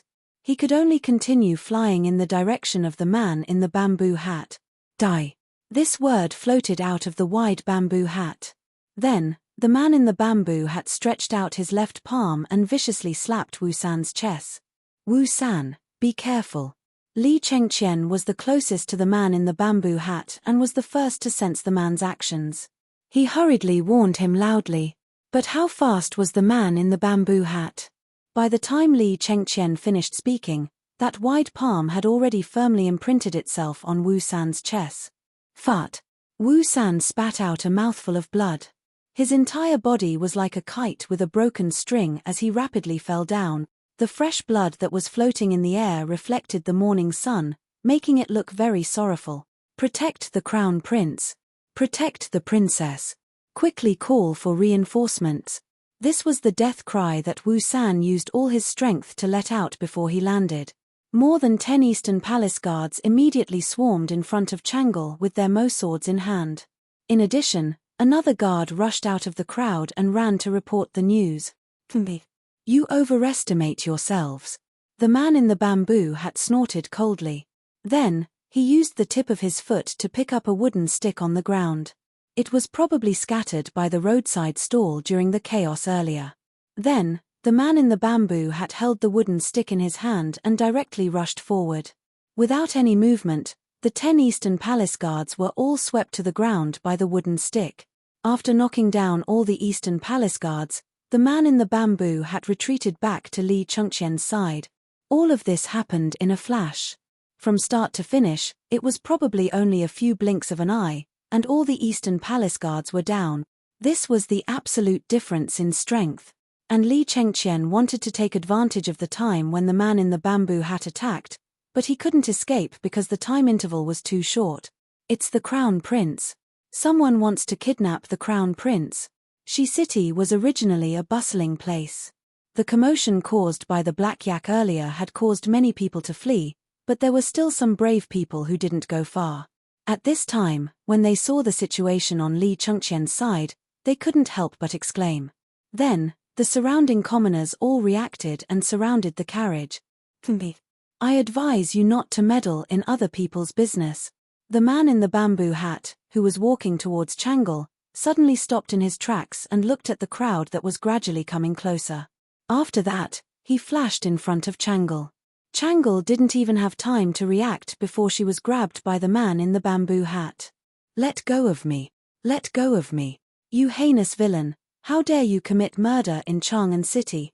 My father won't let you off. With her shoulder grabbed, Changle wanted to struggle but found that she couldn't exert any strength.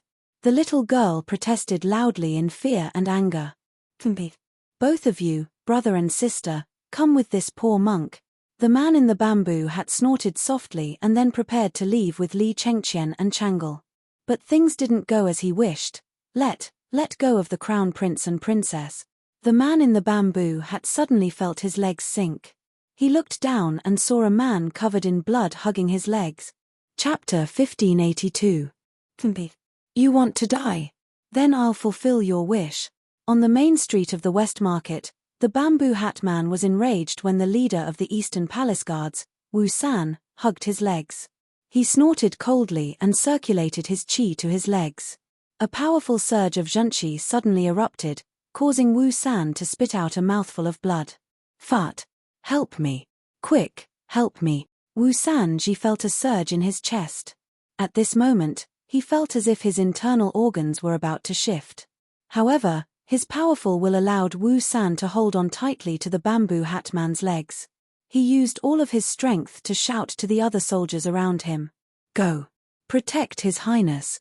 The dozen or so Eastern Palace guards who had fallen to the ground stood up again and ran toward the man in the bamboo hat with all their might. Seeing this, the man in the bamboo hat panicked. He channeled true qi into his legs again and released it, trying to shake Wu San off completely. Fart! Fart! This time, Wu San spat out 2 mouthfuls of blood. The joints in his arms were completely broken, and he was sent flying far away. It was not that he did not want to continue holding on to the man in the bamboo hat, but his arms were completely powerless now. Wu San, Commander Wu, Li Chengqian and the group of Eastern Palace guards were all shocked. Wu San was clearly heavily injured and looked like he was about to die. Who knew that the man in the bamboo hat would not give up? He took 2 steps forward like lightning and kicked Wu San in the abdomen. Wu San was instantly kicked into the air and smashed into the Eastern Palace guards who were rushing over. You overestimate yourself. After breaking free of Wu San's restraints, the man in the bamboo hat snorted coldly. Then, like an eagle catching chicks, he picked up Li Chengqian and Changle and prepared to leave. But, bam! Protect His Highness! Protect Her Highness! Just as the man in the bamboo hat was about to leave and the Eastern Palace guards were smashed to the ground, a burly man in coarse clothes suddenly slid toward the man in the bamboo hat. When he slid to the feet of the man in the bamboo hat, the burly man did not hesitate to imitate Wu San and hugged the man in the bamboo hat's legs tightly. After witnessing that brief exchange with the burly man on the ground as a demonstration, the surrounding commoners all followed suit and swarmed toward the man in the bamboo hat. Even if they knew that they were no match for the man in martial arts, what could they do? This was the capital, under the emperor's feet. Kidnapping the crown prince and princess right under the emperor's nose, how was that just lawless? This was simply treason. The Tangs worshipped martial arts, especially the people of Chang'an. Their customs were more valiant than those of other places. Someone wanted to kidnap the crown prince and the princess right under the emperor's nose. As Tangs under the emperor's nose, they would not allow such a thing to happen. His Highness, His Highness, His Highness, His Highness. After a while, dozens of people from Chang'an City surrounded the man. They not only surrounded him but also hugged his legs tightly. The reason why the citizens were so fearless was that the Li Tang royal family had won the hearts of the people. Li Chengqian had also done a lot of good deeds before, so the citizens had a very good impression of Li Chengqian. But now that the man in the bamboo hat wanted to capture their crown prince, these citizens would definitely not agree. You're all courting death. The man in the bamboo hat was furious, especially when he felt the ground tremble slightly and knew that it was very likely that the patrolling Marquis of Chang'an was about to rush over. His heart was filled with rage and panic.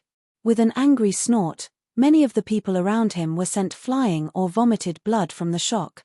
The Crown Prince and Princess are under attack in Shi City. Soldiers in the city, go to support them. The Crown Prince and Princess are under attack in Shi City. Soldiers in the city, go to support them. On the Vermilion Bird Avenue, Li Zishuan and Xian Qing were chatting as they walked. Suddenly, a soldier appeared in their field of vision, and that soldier was running while panting. What? Cheng Qian and Chang'e were under attack. Hearing that, Li Zishuan and Xian Qing looked at each other and were shocked. He hurriedly urged Big White to come in front of the soldier and asked anxiously, "You said the Crown Prince and Princess were under attack. Who attacked them? How are the Crown Prince and Princess now?" Marquis Yong'an.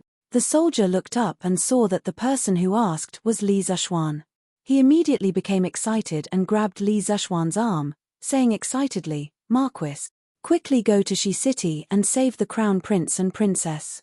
There is a thief wearing a bamboo hat and is extremely skilled in martial arts who wants to do something bad." Li Zishuan took back the academy's information from Wu Jie at the Longmen Pass and became famous in the world. Now, who did not know that Li Zishuan could fight a great Grandmaster Master alone? Therefore, after seeing Li Zishuan, the soldier who sent the message felt like he had seen his savior. Shi City. Extremely skilled in martial arts. Li Zishuan's eyes narrowed. Without any hesitation, he turned his horse around and said to Xian Qing, "Young Uncle Master, I will go save the Crown Prince and Princess. You go back to Yunshan first." Then, without waiting for Xian Qing's reply, he kicked Big White's stomach and rushed to the west side of the city with his horse. "Little Xian, Uncle Master will go with you." Xian Qing quickly made a decision and chased after Li Zishuan's back. He was not interested in fighting and killing at all. However, since the Celestial Master sect of Longhu Mountain had chosen to enter the world, now that he knew something had happened to Li Chengqian, he had to help. Seeing that, the soldier who sent the message could not help but breathe a sigh of relief. He knew that with the help of the two masters, Li Zishuan and Xian Qing, it was basically settled. Even if the man in the bamboo hat was skilled in martial arts, he would definitely not be a match for Li Zishuan and Xian Qing. Chapter 1583. Clang. Just as the man in the bamboo hat was about to hit Chang'e's head with his right palm, a loud and clear sound of a sword suddenly came from the street of Shi Market. The man in the bamboo hat instantly felt a sense of extreme danger. If this palm hit, Chang'e would undoubtedly die, but he would also be seriously injured by this sword. Humph. Of course, the man in the bamboo hat didn't want to die like this. He snorted coldly and directly turned his palm into a claw. He directly grabbed Chang'e's right shoulder and pulled her in front of him. He wanted to use Chang'e to block this sudden and peerless sword. "You're courting death." This sword was the fifth move of the 9 Taishen swords leaving dust, which was used by Li Zishuan. Li Zishuan rode all the way to the entrance of Shi Market. As soon as he arrived, he saw that the man in the bamboo hat was about to hit Chang'e's head with his palm. Li Zishuan was so shocked and angry that he directly used the fastest move of the 9 Taishen swords to save Chang'e. However, the man in the bamboo hat's reaction was both unexpected and reasonable. In order to avoid hurting Chang'e, Li Zishuan could only forcibly change the direction of the sword to avoid the man in the bamboo hat and Chang'e. However, the man in the bamboo hat's action had also thoroughly angered Li Zishuan. Today's matter was destined to be irreconcilable. Grand Master late stage. The man in the bamboo hat, who had dodged a bullet, couldn't help but feel a little surprised when he felt the momentum from Li Zishuan. He had never expected to meet a master at the Grand Master late stage here, let alone a teenager of 15 or 16 years old. Suddenly, he seemed to think of something and couldn't help but say in a low voice, "You're Li Zishuan." In the whole world, Li Zishuan was probably the only person who could reach such a high level of martial arts at such a young age. Chang'e, who had thought that she was doomed, closed her eyes and waited for her death. However, after waiting for a long time, the bamboo hat man's palm did not land. Instead, she heard the words Li Zishuan. She hurriedly opened her eyes and saw Li Zishuan brushing past her with the wind-chasing sword in hand. At this moment, Changle couldn't help but feel a little daze. When she was at her most dangerous and desperate moment, the man she respected and admired the most finally appeared. Was this fate, or was it a coincidence? How could a Grandmaster commit such a despicable act? He really deserves to die. Just when the man in the bamboo hat was shocked by Li Zishuan's arrival, a cold snort came from his left. Then he felt a sharp light locking onto him. The fifth sword of the 9 Taishen swords leaving dust, a sword leaving dust and desolation. A handsome man in a Taoist robe, holding a long sword, was stabbing towards him at an even faster speed. Powerful. In the face of such a powerful swordsman, the man in the bamboo hat couldn't even think of resisting. He knew that he couldn't hide or resist, so he could only run. As for using the same trick again and pulling Changle to his left as a shield, there was no time at all, because this swordsman's speed was more than 30% faster than Li Zishuan's. When did so many demons appear in Chang'an City? And each one was more powerful than the other. This was the most depressing thing for the man in the bamboo hat at this moment. Venerable. Be careful. The burly man who had been standing beside the bamboo hat man flew over at this critical moment. With a kai sound, the long sword pierced his body in the next moment. The bamboo hat man took the opportunity to retreat quickly, and directly retreated more than 5 feet away. Venerable, leave quickly. The big man spat out blood, but before he died, he still worriedly said these 4 words. The man in the bamboo hat didn't stop. He directly jumped up and flew away over the heads of the onlookers. There were 2 Guru Masters, and one of them was a super sword master who was about to break through the great Grandmaster realm. In the face of such a lineup, he didn't even have the courage to stay for a moment, let alone care about the 2 hostages, Li Chengqian and Changle. Xiaoxian. You stay here, I'll chase after him. The last sword master who was wearing a Taoist robe was Xian Qing. Seeing the man in the bamboo hat jump away, Xian Qing moved his feet slightly and used all his strength to perform the cloud-piercing steps. In a flash, he had already disappeared, leaving only these 4 words in the air. Uncle, be careful. Li Zishuan also wanted to chase after him, but he was worried that there would be an ambush here, so he had to stay and shouted in the direction where Xian Qing disappeared. Changle. Changle. Are you all right? The exchange of blows just now seemed to take a long time to describe, but to an ordinary person, it was only a matter of an instant. It was absolutely not more than 10 breaths of time from beginning to end. Only now did Li Chengqian finally return to his senses. He hurriedly rushed to Changle's side, and asked with an anxious and concerned expression. At this time, Changle's face was already wet, and her mouth was full of blood. It was the blood flowing from the arm of the man in the bamboo hat. The blood coupled with her weeping face not only didn't make people feel fear, but also made people feel a kind of affection and pity for her, because just now, if this weak little girl hadn't stood out bravely and bit the arm of the man in the bamboo hat, Li Chengqian would probably be a cold corpse now. In order to protect her brother, even if the enemy was a powerful and invincible Guru Master, Changle stood out fearlessly. Thinking of this, Li Chengqian's heart was filled with sorrow, pity, and self-blame. He hurriedly wiped the blood from Changle's mouth with his sleeve and kept murmuring, Changle, it's all my fault. I didn't protect you well. I shouldn't have brought you out. Changle shook her head. Although there were still tears in her eyes, she smiled and said, Brother Crown Prince, don't say that. It's fine as long as you're all right. Changle is also fine. This is the blood of that thief, not Changle's. It's good that you're all right. It's good that you're all right. Hearing Changle say that she was all right, Li Chengqian couldn't help but heave a sigh of relief. A smile of relief appeared on his face. Quickly call the imperial physician. His Highness the Crown Prince and Her Highness the Princess are injured. At this time, the surrounding marquises had already surrounded them, and the Marquis in the lead loudly ordered. Li Chengqian stood up, and his gentle face became dignified again. He said in a deep voice, I and the princess are all right. Quickly send these injured commoners and guards to the Imperial Physician Department.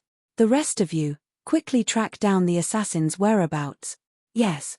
The Marquis in the lead loudly accepted the order. At this time, Li Chengqian walked towards Li Zishuan. He very solemnly cupped his hands towards Li Zishuan and said, "Little Xian, thank goodness you arrived in time. Otherwise, I'm afraid that the two of us would have met with misfortune." Li Chengqian was very clear in his heart that the bamboo hat man's goal was nothing more than to hold the two of them hostage to achieve an unspeakable goal. However, in order to escape the encirclement, the bamboo hat man could only choose to kill one of the two of them as a deterrent. The person who should have died was him, but because of Changle's excessive actions, the bamboo hat man changed his target. If Li Zishuan had arrived a moment later, Changle would have died, and he, Li Chengqian, would have become the bamboo hat man's hostage. In order to prevent Li from being threatened by the bamboo hat man, he could only sacrifice himself. Finished speaking, Li Chengqian sincerely bowed towards Li Zishuan. Li Zishuan jumped in fright. He quickly moved to the side and helped Li Chengqian up, saying, "Chengqian, what are you doing? Aren't you torturing me like this? You said before that we are all good brothers. When a brother is in trouble, I, Li Zishuan, should come to help. Isn't that what I should do? If you continue to be like this, next time I won't save you." In the end, Li Zishuan couldn't help but crack a joke. Hearing this, Li Chengqian couldn't help but smile, saying, "That's good. I won't say any polite word. This friendship, I will always remember it in my heart. The friendship between men was like this. Perhaps I'm not good with words, but as long as you need help, I will appear. I won't ask too much, and I won't be embarrassed. Some seemingly careless details and small matters are all moments of true feelings between men. As long as you can understand it, there's no need to say anything more." Chapter 1584. Bastard. In the land of Chang'an, at the foot of the imperial city, there are assassins who dare harm our crown prince and princess. In the future, will there be people who will break into the imperial palace and chop at our head? In the sweet dew hall of the imperial palace, Li Er's furious roar resounded through the entire hall. The palace maids and eunuchs outside the hall could hear the roar from far away. Thus, everyone in the imperial palace fell silent. No one dared to make the slightest mistake at a time like this. And in the hall, Liu Jui of the Court of Judicial Review and Hua Wenjie of the governor's office were in charge of the trials of the Great Tang's prisons, while the other was in charge of the security of the capital. Now that assassins had appeared in Chang'an to openly kidnap Li Chengqian and Changle, it was reasonable to say that the two of them should be held accountable. Thus, when they learned of what had happened in Shi City, Liu Jui and Hua Wenjie sent people to deal with it while personally coming to the imperial palace to ask for forgiveness. This old subject is terrified. This old subject is guilty. At this moment, hearing Li Er's harsh words, the two old subjects hurriedly stepped forward and bowed. Terrified? Did we say something wrong? Everyone says that the capital is an important and heavily guarded place, but our crown prince and princess only took a trip out of the imperial palace and were attacked by assassins. When did the security of Chang'an fall into such chaos? Li Er slapped the table, his face ashen. "Your Majesty, please calm your anger. Your Majesty, please calm your anger." The two old subjects looked at each other and could only say this. At this time, Li Chengqian and Changle's life and death were unknown. Whatever the two of them said was superfluous. If something happened to Li Chengqian and Changle, the two of them would definitely lose their positions. Only if Li Chengqian and Changle were lucky enough to be safe would they be able to make up for their mistakes. "Your Majesty, good news. The Marquis of Yong'an and Daoist Master Shen Qing came to the rescue in time. His Highness the Crown Prince and Her Highness the Princess are both safe." At this moment, a young eunuch ran in from outside the hall and happily bowed to Li Er. Hearing this, Li Er, Liu Jui, and Hua Wenjie's gazes all gathered on the little eunuch. "What? Chengqian and Changle are both fine? What about the assassin?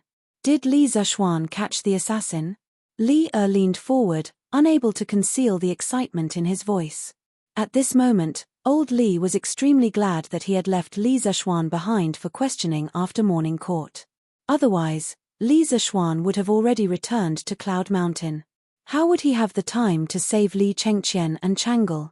"Reporting to Your Majesty, when head steward Zhao brought people to Shi City, Marquis Yong'an and Daoist Shenqing had already rescued His Highness the Crown Prince and Her Highness the Princess from the hands of the assassin. However, that assassin took advantage of the chaos to escape under the cover of his accomplices. Now, all the city gates of Chang'an have been sealed. Taoist Master Shenqing and Manager Zhao are searching for the assassin's whereabout. The young eunuch hurriedly bowed and answered. Li Er's expression turned cold as he said, "Immediately summon Chengqian and Chang'e back to the palace.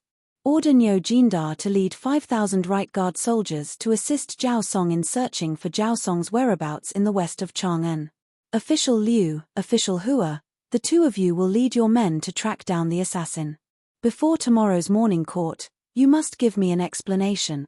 I want to see who is so bold as to openly assassinate the princess and crown prince of the Tang Empire in Chang'an. Your servant obeys the decree." The young eunuch bowed and accepted the order. Then, he quickly left the hall to deliver the decree. Liu Jui and Hua Wenjie's expressions turned solemn. They cupped their hands and said to Li Er, "Your servant obeys the decree." Speaking of which, the task that Li Er gave them could not be said to be light. One had to know that Chang'an was vast and had a large population. It had 108 districts and millions of people. To find an assassin in this place was almost like finding a needle in a haystack. However, even so, they had no choice but to accept this task. This was because if they could not find the assassin when the crown prince of a country was assassinated, then they, as the minister of the Supreme Court and the governor of the capital, had seriously neglected their duty. "Go." Leo waved his hand and said lightly, "Your servant will take his leave." The two of them looked at each other and cupped their hands to take their leave. After the two of them left the hall, Leo walked up and down the hall alone with his hands behind his back. After a while, a gentle female voice came from outside the hall, "Your Majesty, how are Chengqian and Chang'e?" Before the person arrived, the voice came first. A moment later, Empress Zhongsun appeared in the hall. Li Er hurriedly turned to greet her. Holding her hand, he said with a comforting smile, "Don't worry, Guanyin. I just received news that Chengqian and Chang'e are fine. They are on their way back to the palace. You will see them in a while." "Fine?" Empress Zhongsun opened her mouth in shock, somewhat in disbelief. Li Er nodded affirmatively and said, "They are fine." It was Li Zishuan and Taoist Master Shenqing who rushed over in time after hearing the news and saved Chengqian and Chang'e from the hands of the assassin. "That's great." Empress Zhongsun patted the Yukshanpu, greatly relieved. She then said, "When I heard that Chengqian and Chang'e had been attacked by an assassin, I was nearly scared half to death. Who would have thought that this time, it was all thanks to the Marquis of Yong'an's intervention? Otherwise, if something were to happen to these two children, how would I live? Your Majesty, has the assassin been captured? Otherwise, if he continues to hide in the city, once Chengqian and Chang'e leave the palace, they will still be in danger." Hearing this, Li Er's expression froze.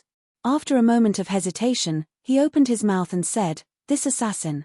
Not long after, the news that the Crown Prince and Princess Chang'e had been attacked by an assassin in the Western market spread. There were those who were shocked, those who were furious, and those who were indifferent. However, soon after, the common people learned that the various city gates had already been sealed. Soon after, large numbers of soldiers appeared on the various streets of Chang'an. They each held a portrait and went from house to house, interrogating the whereabouts of the man in the bamboo hat. In a short period of time, the people of Chang'an were in a state of panic.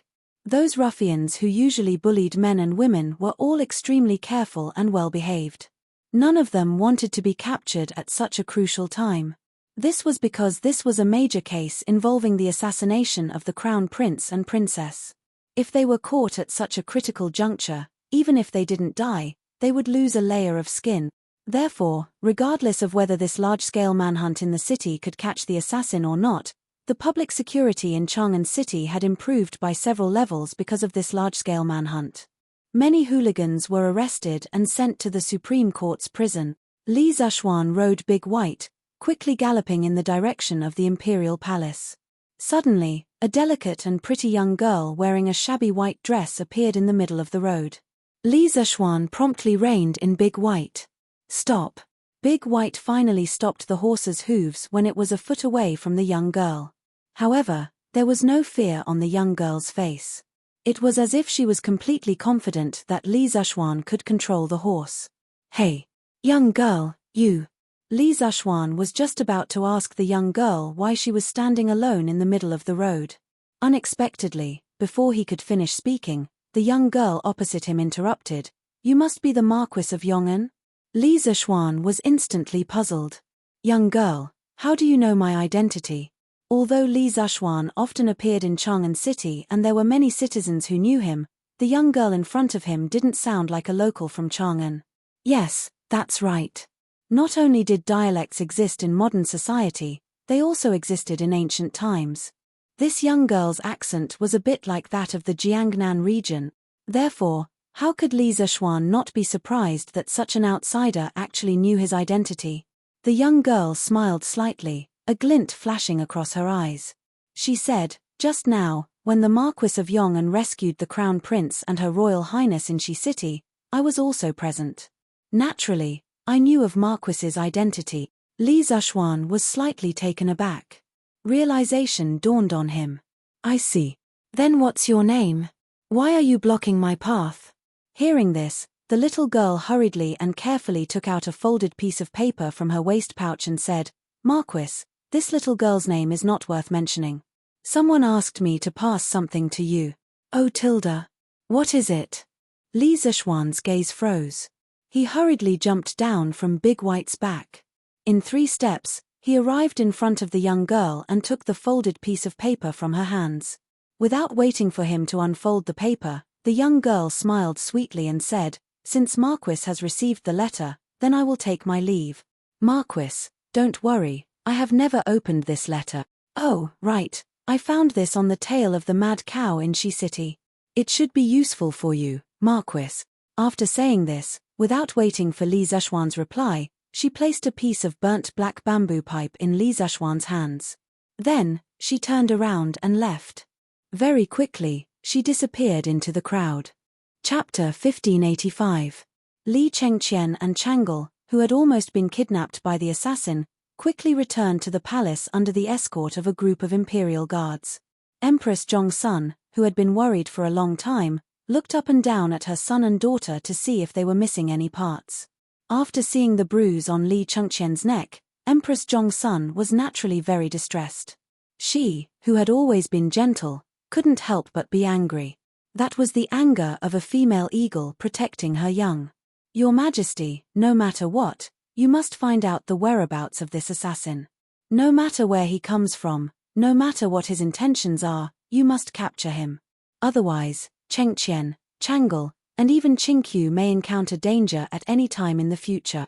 Empress Zhongsuan's tone was murderous, which was very rare for her, who had always been generous and benevolent. Li Er didn't feel strange about this. On the contrary, he understood Empress Zhongsuan's feelings because he wanted to capture the assassin more than anyone else and then cut him into pieces. "Maid Guanyin, don't worry. That assassin dared to harm my children. No matter where he hides, I will find him. At this time, all the gates of Chang'an City have been sealed. That assassin can't escape.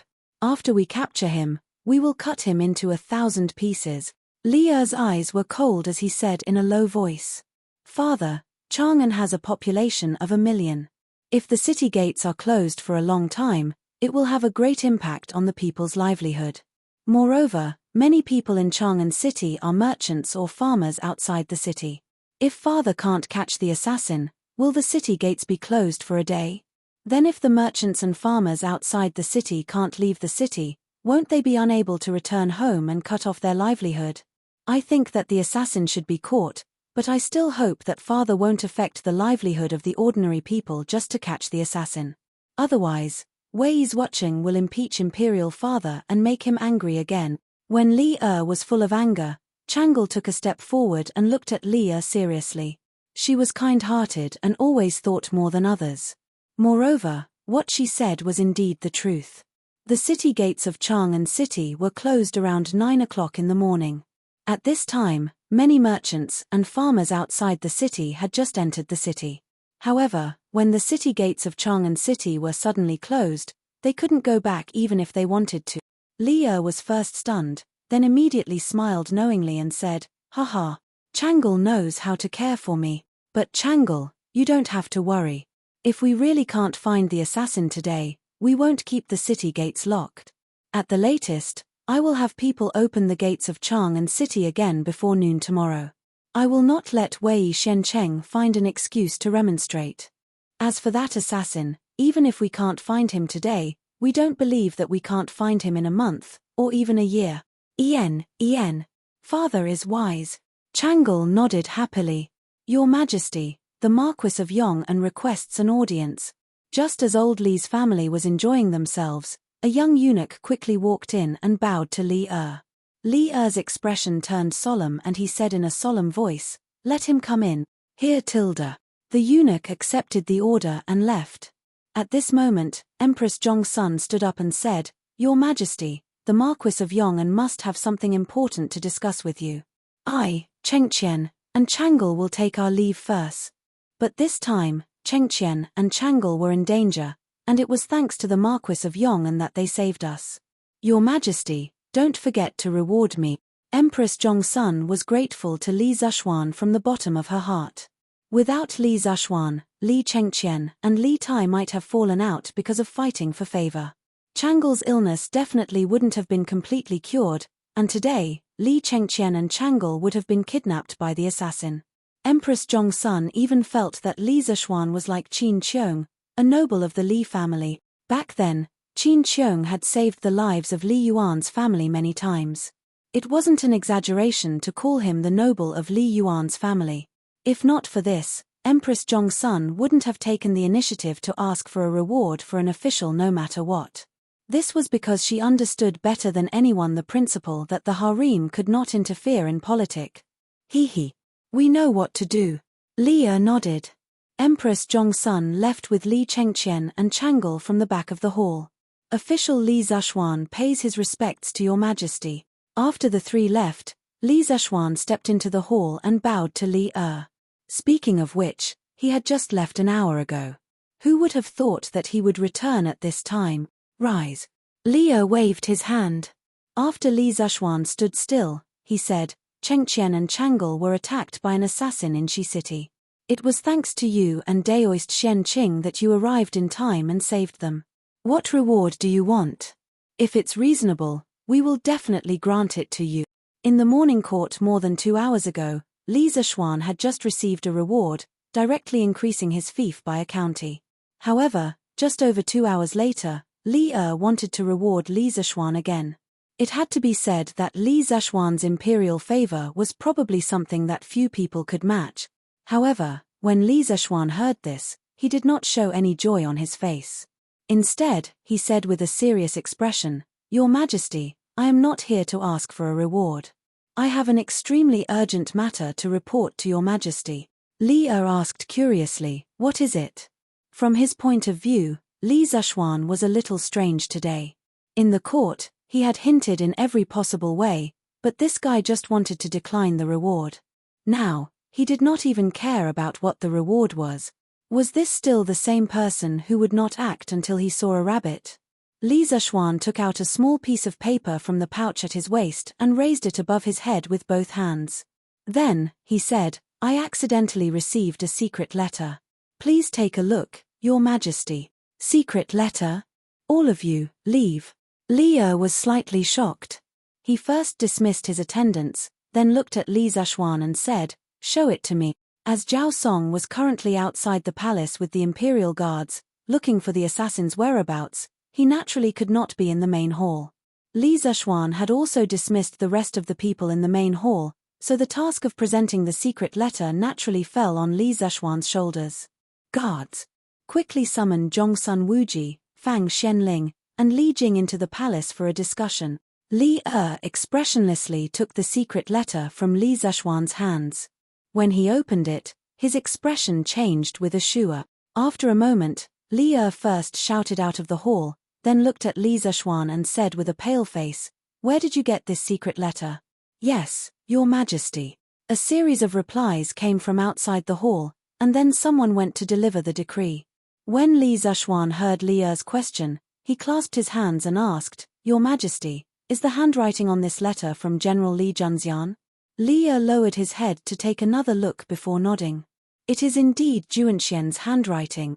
Li Zishuan asked again, "Your Majesty, may I ask where General Li is now?" Li Er replied, "Several days ago, in order to investigate the origins of the Dragon King sect, Junxian specially infiltrated the Dragon King sect. Right now, wherever the Dragon King sect is, he should be there as well." Li Zishuan's heart trembled. He had guessed correctly. Li Junxian had really infiltrated the enemy camp, or else he would not have so much information on the Dragon King sect. If that's the case, the matter is very clear. Li Zishuan stepped forward and clasped his hands. "The people of the Dragon King sect are currently hiding in the Serpent Spirit Mountain. They are preparing to attack Chang'an tomorrow." The words attack Chang'an immediately caused the atmosphere in the hall to turn somber. Li Er's face was grim. After a long silence, he couldn't help but sneer. "A mere Dragon King sect dares to dream of attacking Chang'an? They came at the right time. We wanted to find them, but they delivered themselves to our doorstep. Your Majesty, you must not underestimate the enemy." Li Zishuan hurriedly clasped his hands. "Your Majesty, the enemy is in the dark while we are in the light. If they want to know how many soldiers Chang'an has and how many provisions we have, they will definitely be able to find out. On the other hand, the Imperial Court knows nothing about their situation. Since the Dragon King sect dares to attack Chang'an, their leader must be very confident. If we underestimate the enemy, the consequences will be unimaginable. Your Majesty, Duke Zhao, Prime Minister Fang, and Duke Wei request an audience." At this moment, a eunuch ran in and bowed. Li Er hurriedly said, "Summon Tilda." "Yes, Tilda." After a while, Zhongsun Wuji, Fang Xianling, and Li Jing, who had just finished the morning court, walked into Taiji Palace once again. "Your subjects greet your Majesty." After Zhongsun Wuji, Fang Xianling, and Li Jing entered the hall, they hurriedly clasped their hands and bowed to Li Er. Li Er waved his hand. "My three beloved subjects, there is no need to be so courteous." Without waiting for Li Er to explain why he summoned them here, Zhongsun Wuji hurriedly stepped forward and clasped his hands. "Your Majesty, I heard that the Crown Prince and Chang'an were attacked by an assassin in Shi City. I wonder if the assassin, Zhongsun Wuji, was a staunch member of the Crown Prince party." After hearing that Li Chengqian was attacked by an assassin, he was more furious than anyone else. At this moment, he had already sent out all of the Zhongsun family's guards to assist Wu Hu in finding the assassin. Li Er waved his hand. "Assistant, we have already sealed off all the city gates and sent the Imperial Army and Wu Hu to find the assassin. However, we have not summoned you here for this matter. Marquis Yong'an, show this secret letter to the three beloved subject." "Yes, Your Majesty." Li Zishuan clasped his hands and bowed. Then, he stepped forward and took the secret letter from Li Er before passing it to Zhongsun Wuji. After the three of them read the letter, their faces turned grim. As you can see, Junxian mentioned in the secret letter that the Dragon Sect plans to attack Chang'an City tomorrow. The Marquis of Yong'an's opinion that the Imperial Court cannot underestimate the enemy under the cover of the enemy. I agree with him. At this time, Li Er spoke up, but he immediately changed the topic. "But now that we know where the Dragon Sect is hiding, why not take the initiative to send troops to Snake Spirit Mountain before they descend the mountain to cause trouble and catch them off guard? What do my beloved subjects think?" Zhongsun Wuji, Fang Xianling, and Li Jing frowned. Li Zishuan pondered for a moment before stepping forward and clasping his hands. "Your Majesty, I think it is inappropriate." "Why?" Li Er was puzzled. Li Zishuan clasped his hands and said, "Firstly, Snake Spirit Mountain's terrain is steep. It is easy to defend and difficult to attack. When the Imperial Court sent an army to encircle the Seven Cultivators sect, they suffered heavy losses on Snake Spirit Mountain. Now that the Dragon Sect has the guts to attack Chang'an City, they must have at least 30 to 50,000 soldiers. Just based on this point, their strength is 100 times stronger than the Seven Cultivators sect. If we attack Snake Spirit Mountain rashly, the Imperial Court will suffer heavy losses. The gains will not make up for the losses." Chapter 1586. Plot. What kind of plot does the Heavenly Dragon sect have in Chang'an? In the Sweet Dew Hall, the moment Zhongsun Wuji finished speaking, Li Er, who was seated at the head seat, could not help but frown. The Heavenly Dragon sect is plotting something. The capital might be in danger. This was the first sentence in Li Juanxian's letter. From this, one could see that Li Junxian believed that the most important matter for the imperial court was to investigate the Heavenly Dragon sect's plot and resolve it. But the problem lay in what the Heavenly Dragon sect's plot was. It wasn't written in the letter, and no one knew about it, much less resolve it. Thus, the three old officials and Li Zishuan all frowned as they tried to figure out what the Heavenly Dragon sect's secret plan was. After a long while, Fang Xianling stepped forward and said, "Your Majesty, this old subject believes that the Heavenly Dragon sect's plot is to allow them to succeed tomorrow. They might have tens of thousands of soldiers outside the city and hundreds of spies inside the city. When the time comes, they might really be able to break through the gates of Chang'an. Thus, this old subject believes that although we don't know what the Heavenly Dragon sect's plot is, the imperial court must prepare a response in advance. We must prevent the Heavenly Dragon sect from dividing Chang'an from within." Hearing this, Li Jing nodded secretly. It was obvious that he approved of old Fang's words. Li Er thought for a few moments before turning to Li Zishuan and asking, "Marquis Yong'en, what do you think?" "It's here again. Di Renjie's classic line is here again." Even though this was an extremely solemn occasion, Li Zishuan couldn't help but grumble in his mind when he heard Li Er ask, "What do you think?" But grumbling was grumbling, the problem still had to be solved. "Your Majesty, this subject agrees with Fang Xuanling's word." Li Zishuan, who was well versed in emotional quotient, first affirmed old Fang's analysis. Then, in order to avoid disappointing Li Er, he began to speak of his own opinion. General Li didn't mention anything about the Heavenly Dragon sect's plot in Chang'an, so he probably doesn't know either. This meant that this plot was the Heavenly Dragon sect's top secret. However, I believe that other than planting spies in Chang'an City, there is also a possibility that the Dragon sect is using the followers that the Dragon sect had previously developed in Chang'an City to plot something that would cause the imperial court to lose its prestige and His Majesty to lose face. By belittling the imperial court and praising themselves, not only would they be able to easily conquer Chang'an City, but they would also be able to quickly win the hearts of the people after conquering Chang'an City and then control the entire world. Today, the Crown Prince and Princess Chang'e were nearly robbed in the Western market. It is very likely that this was done by members of the Heavenly Dragon sect. They wanted to kidnap the Crown Prince and Princess Chang'e to threaten His Imperial Majesty and even strike at His Imperial Majesty's prestige. What? Marquis Yong'en, you're saying that the assassinations in Chengqian and Chang'e today were done by the Heavenly Dragon sect? Hearing Li Zishuan's last sentence, Li Erhu's eyes narrowed and his face suddenly turned cold. Li Zishuan cupped his hands and said, "Your Imperial Majesty, what this subject has said is only a conjecture. It is a reasonable conjecture based on the evidence that we currently possess. Previously, when the assassin escaped from the Western market, this subject's martial uncle immediately pursued the assassin. However, in the end, he was unable to catch up. However, according to martial uncle, the assassin's martial arts originated from the Buddhist sect. Perhaps it is related to Buddhism. In addition, that assassin had many accomplices in Chang'an City. If not for those accomplices, the assassin would not have been able to escape from martial uncle's eyes. Buddhist sect. Accomplices." Hearing this, Li Erhu's eyes flickered. After pondering for a moment, he looked at Li Zishuan and asked, "You mean to say that the assassin could be the Heavenly Dragon sect's Shakyamuni Dui?" Li Zishuan cupped his hands and said, "This subject has just returned from the north. Previously, this subject has not met the Venerable Dui of the Heavenly Dragon sect. However, this subject has heard of Dui. This person originated from the Tantric sect of the Western regions. Not only is he proficient in martial arts, he is also proficient in magic. Today, this subject believes that Shakyamuni Dui is a major suspect in the assassination of the Crown Prince and Princess Chang'e in the Western market. Not only is he a suspect, he also has sufficient motive.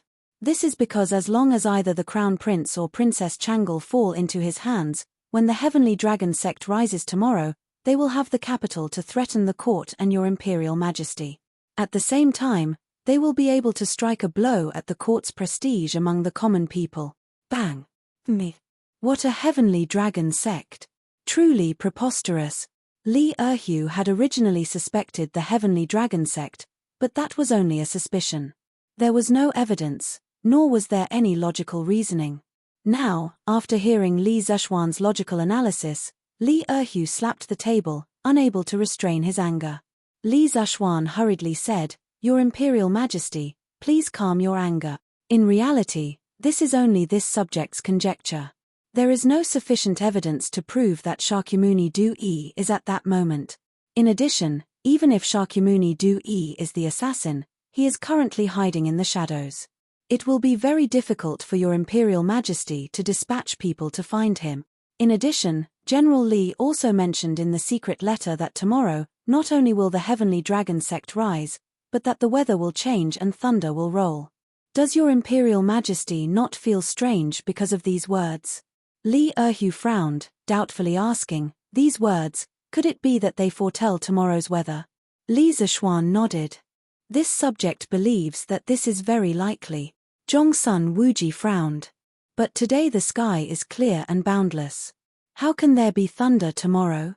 In addition, this old man has never heard of General Li having the ability to predict the weather." Li Zishuan shook his head. "General Li does not have this ability. What about the Heavenly Dragon sect? I have heard that the Heavenly Dragon sect has not only recruited many disciples in Chang'an, but has also operated in Qingju for many years, with tens of thousands of disciples. In this way, there are definitely some capable people among the Heavenly Dragon sect. Being able to predict the weather is not surprising." Hearing this, Fang Xianling was puzzled. The weather changes unpredictably. How can mortals accurately predict it? Li Zishuan explained, "Everything in the world is fated. Even the weather has its own rules to follow. In fact, if you want to know if tomorrow's weather will change and thunder will roll as the secret letter said, it is very simple. You only need to ask one person." "You mean, Li Chunfeng?" Li Erhu's eyes flashed. Li Chunfeng was not only good at mathematics and astrology, he was also good at predicting the weather. It was because of his comprehensive ability that Li Erhu relied heavily on him. "Your Imperial Majesty is wise." Li Zishuan clasped his hands and said, "The palace and Yanghuang College both have telegraph machines. Your Imperial Majesty can send a telegram directly from Chang'an. I believe Master Li will be able to send tomorrow's weather to the palace through the telegraph machine." Li Erhu pondered for a moment, then nodded and ordered outside the hall, "Men, bring me the telegraph machine." "Yes, sir." After a while, a soldier in silver armor walked into the hall with a big black box. Li Erhu signaled Li Zishuan to operate the telegraph machine and send a telegram to Yunshan. Among the 5 people present, only Li Zishuan knew how to operate the telegraph machine. After a series of beeping sounds, Li Erhu's order was delivered to Yunshan. The next step was to wait for Li Chunfeng's reply from Yunshan. Speaking of which, Li Chunfeng used to visit his home in Chang'an every now and then. However, because of the astronomical telescope in the academy, Li Chunfeng had completely embarked on a path of no return. He wished that he could live in the academy all day long. If the dragon sect really has someone who can predict the weather, why would the dragon head of the sect choose to attack Chang'an in such bad weather? Li Jing could not help but wonder while waiting for Li Chunfeng's reply. Generally speaking, weather with strong winds, heavy rain, and heavy snow was not suitable for marching and fighting. However, there was nothing that could be done about it if they were forced to fight in bad weather. However, when they knew that the weather was bad, they still planned to launch a military attack on that day. This was very puzzling. It was obviously not in line with military logic. Li Zishuan thought for a moment and said, "Firstly, the dragon head of the dragon sect thinks that attacking in such weather can catch the enemy off guard. Secondly, he might think that such weather is more conducive for the dragon sect members in the city to carry out their secret plans." Li Jing shook his head. "It's true that attacking a city in thunderstorm weather can take the enemy by surprise, but the impact of the heavy rain on the attacking side is obviously greater than the defending side. Dragon sect choosing to attack in such weather is definitely not worth the loss. So, comparatively speaking, the second reason you spoke of is extremely likely. Li Jing was known as the Tang Empire's god of war. He was very experienced in marching and fighting. If even he said so, Li Zishuan had no reason to refute. Beep beep beep. At this moment, the unique di-di-di sound of the telegraph rang in the Sweet Nectar Hall. Li Zishuan quickly walked to the telegraph and listened attentively. Well, the way he used the telegraph was different from everyone else. With his supermemory, not only did he not need to record the code manually, he also did not need to hold a password book to translate the code one by one. His brain was like a humanoid computer, able to record and translate the code in real time. Mo Huai was the one controlling the telegraph at Yunshan. At this moment, the academy was in the middle of the final examination. Li Tai did not have time to send a telegram, so Mo Huai, as the leader of the physics department, had to do it himself. Not long after, the di-di-di sound gradually stopped. Li Zishuan walked up to Li and said, "Your Majesty, news from Yunshan has come. According to Priest Li's prediction, there will be thunderstorms in the vicinity of Chang'an starting from tomorrow morning." As soon as he said this, everyone was shocked. At this point, Li Zhongsun Wuji, and the others had no choice but to believe that there would be thunderstorms tomorrow. Of course, this also proved that the dragon sect was indeed full of capable people. Li's face was solemn. After a moment of silence, he said, "No matter what, the dragon sect's plot in Chang'an must be thoroughly investigated by tomorrow. Marquis Yong'an, since Li Junxian has given you the secret letter, it means that he believes that you can solve the dragon sect's plot. Thus, we will leave this matter to you. We will do our best to satisfy your needs." Chapter 1587. Brother Xiao Xian, Chang'e is here to thank you. Thank you for saving me and Brother Crown Prince in Shi City, Chang'e. Chang'e has been learning needlework from Li and the others recently. I've embroidered a pair of mandarin duck pouches for Brother Xiao Xian and Sister Yushi. Don't think that Chang'e's embroidery isn't pretty. There's mint, cloves, mugwort leaves, and patchouli in it. It can get rid of dampness and heat, and it can also refresh the mind and benefit the brain. Outside Taiji Palace, beside the arch bridge near the Gate of Heaven Influence, Chang'e hesitated for a moment after seeing Li Jing leave.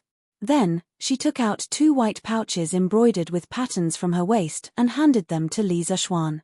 She said with some embarrassment, "Ah, Chang'e, I saved you and Chengqian out of friendship. Why do you need to spend so much effort to embroider these things?" Li Zishuan felt that he couldn't accept these 2 pouches. They were too ambiguous and could easily be misunderstood by others. It was fine to misunderstand him, but if it involved Chang'e, this matter would be serious. After all, Chang'e was a princess of the Tang Empire. If she was misunderstood to have an unclear relationship with an official, Li Zishuan was sure that old Li would definitely take a sword and chase him all over Chang'an to kill him. Chang'e said with a determined expression, "That's right. It's because Brother Xiao Xian treats Chang'e and Brother Crown Prince as friends that Chang'e has to take out my heart to thank you after being saved by you. Also, these 2 pouches weren't sewn by me on the spot. They were already sewn a few days ago. Brother Xiao Xian, quickly accept them. Also, let Sister Yushi help me see if there's anything wrong with my embroidery. Sigh. When will Chang'e's embroidery be half as good as Sister Yushi's?" After saying that, the little girl sighed regretfully. Her face didn't reveal any strange expression. This made Li Zishuan wonder if he had been thinking too much. It was just 2 pouches. How could the pure Chang'e have those groundless feelings between a man and a woman? He was thinking too much. He was definitely thinking too much. Since that's the case, I'll accept it. Li Zishuan convinced himself in his heart. Seeing that Chang'e had been holding out her hands for a long time, he hurriedly stepped forward and took the pouch from Chang'e's hands.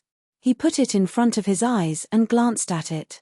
Although the mandarin ducks on the pouch couldn't be said to be lifelike, at least they looked like real ones.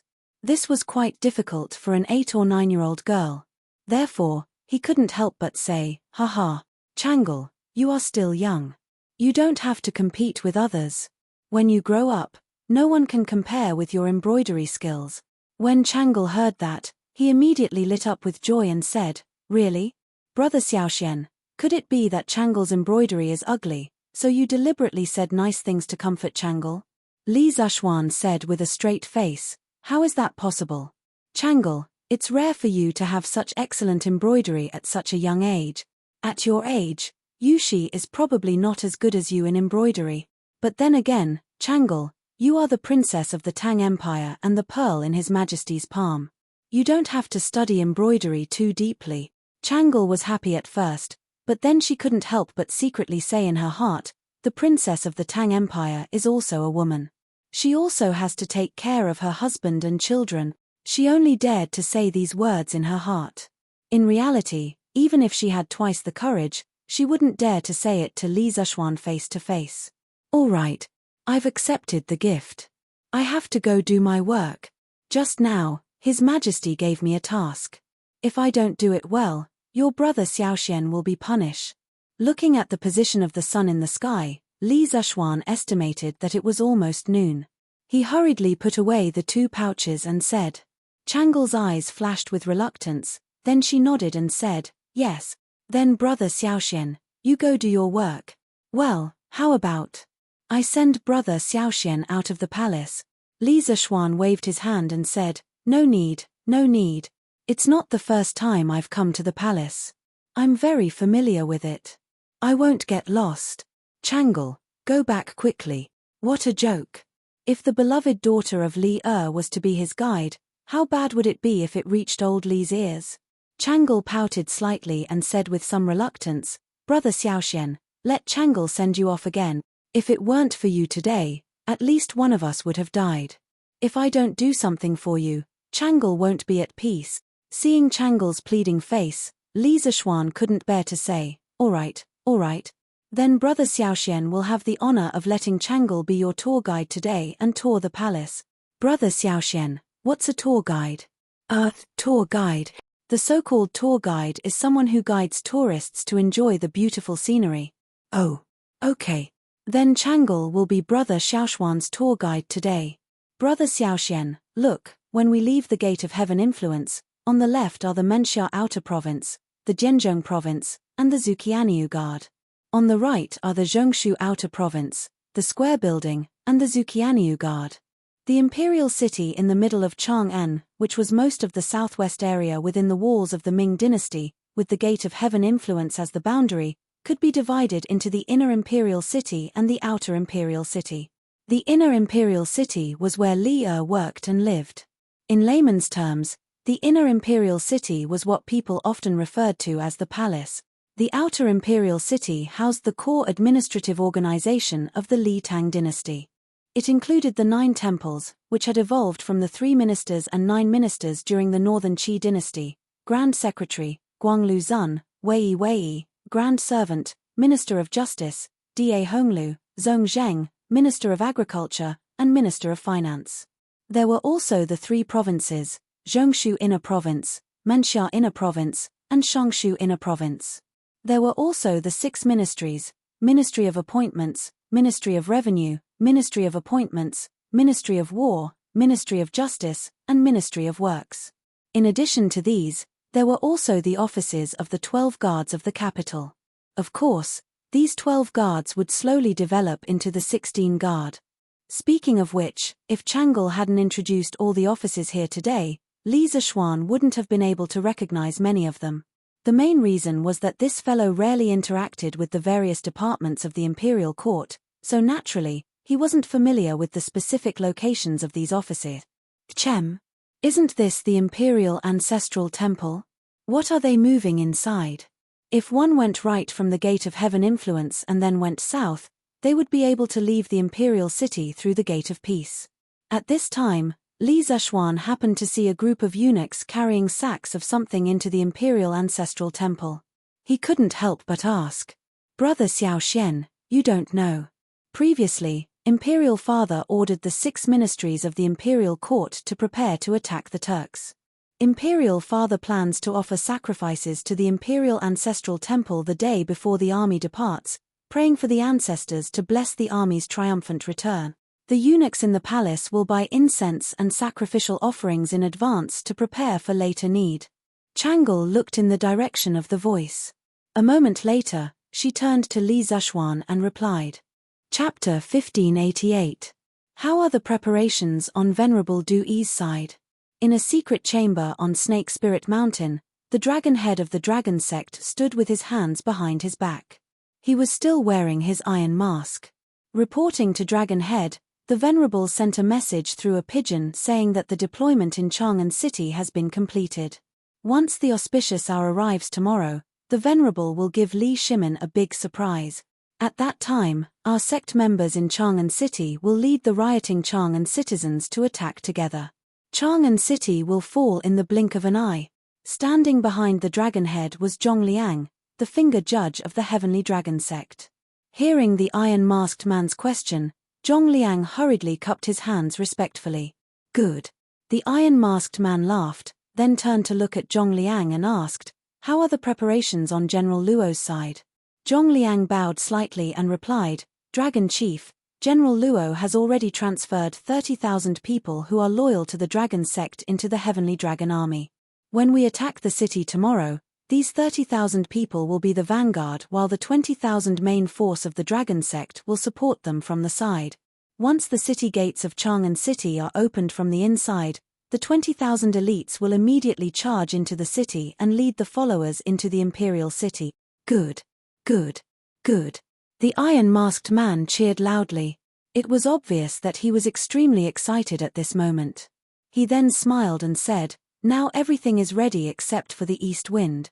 Tomorrow, when the weather changes and thunder rolls, it will be the day when the dragon sect ascends to the top of this world. Zhongliang congratulates the dragon head on obtaining the dragon throne. Zhongliang bowed with an excited expression. The iron-masked man walked to Zhongliang and patted him on the shoulder, saying, haha, after this is done, this seat will not forget your contributions. Du Yi will become the national preceptor of the Great Tang, and you, Zhongliang, will become the right servant of the Great Tang. The right servant of the Great Tang was the Prime Minister, the head of the civil officials. However, the Great Tang abolished the position of Prime Minister and changed it to the left and right servant of the Great Tang. Zhongliang's breathing quickened when he heard this. He quickly knelt on the ground and cupped his hands to the iron-masked man, saying, Subordinate Zhongliang is willing to die for the dragon head and help the dragon head accomplish your great cause. Ha ha ha. My beloved minister, please rise. The iron-masked man nodded. He knew better than anyone else that the closer they were to success, the more unstable their hearts would be, and the easier it would be for them to make mistakes. In order to avoid any accidents, he could only draw a grand blueprint and a beautiful future for his subordinates, letting them work together for his goal. In the end, these were just some methods to win over people's hearts. It couldn't be said to be brilliant, but at this time, it was extremely useful. Zhongliang's current performance was the best proof. I heard that Li Junjian performed very well in the Earth Emanations group. Is that true? After a moment of silence, the iron-masked man suddenly asked. It was said that not long after Li Junjian had joined the Heavenly Dragon sect, the Dragon Head had made an exception and promoted him to the Earth Fiend group due to his outstanding performance. The other ordinary members of the Heavenly Dragon sect were all envious of him. Zhongliang's face instantly turned unnatural. The iron-masked man had ordered his finger cut off precisely because Li Junjian, Li Junxian, had brought back the Heavenly Dragon sect's account books, causing others to privately call him the finger-chopping judge.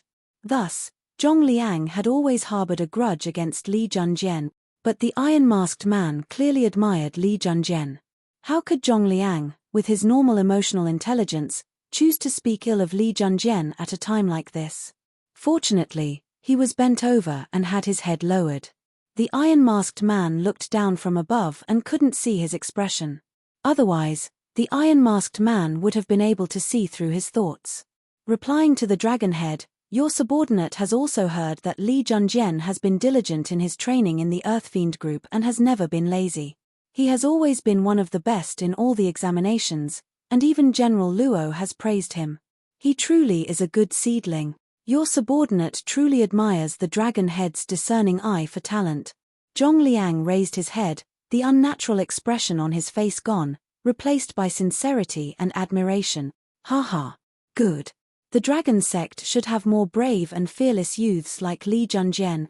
The iron-masked man laughed loudly, pausing for a moment before giving another order. Since the deployment in Chang'an City has been completed, let Du Yi return to the Snake Spirit Mountain quickly. When the army attacks the city tomorrow, we still need him to boost the morale of the dragon sect members. Zhong Liang nodded and replied, "Yes, Dragon Head." Zhong Liang turned and left, while the iron-masked man turned and sat on the tiger skin couch, fantasizing that after tomorrow, he would rule the world, and Li Shimin would become his prisoner. The iron-masked man could not help but let out a burst of wild laughter. "He, Li Shimin, tomorrow, I will make you pay for this blood debt with blood." Here. For a moment, the room was filled with the iron-masked man's sinister laughter. Hey Tilda. In the valley to the north of the Snake Spirit Mountain, countless burly men in black held modao and hacked at the wooden stakes in front of them again and again. Sweat rolled down their foreheads, but no one dared to wipe it off. Their clothes were already drenched in sweat. This was an elite force of disciplined soldiers. Li Junxian was among them, and at his level of martial arts, this sort of training was naturally easy and casual for him. But he was a member of the Heavenly Dragon sect, and his public identity was that of a hunter. He naturally didn't dare to reveal all his martial arts, so he could only act like the others, using all his strength to wield the Mo saber. I finally heard that the Marquis of Yong'an had returned to Chang'an, but I'm now in prison.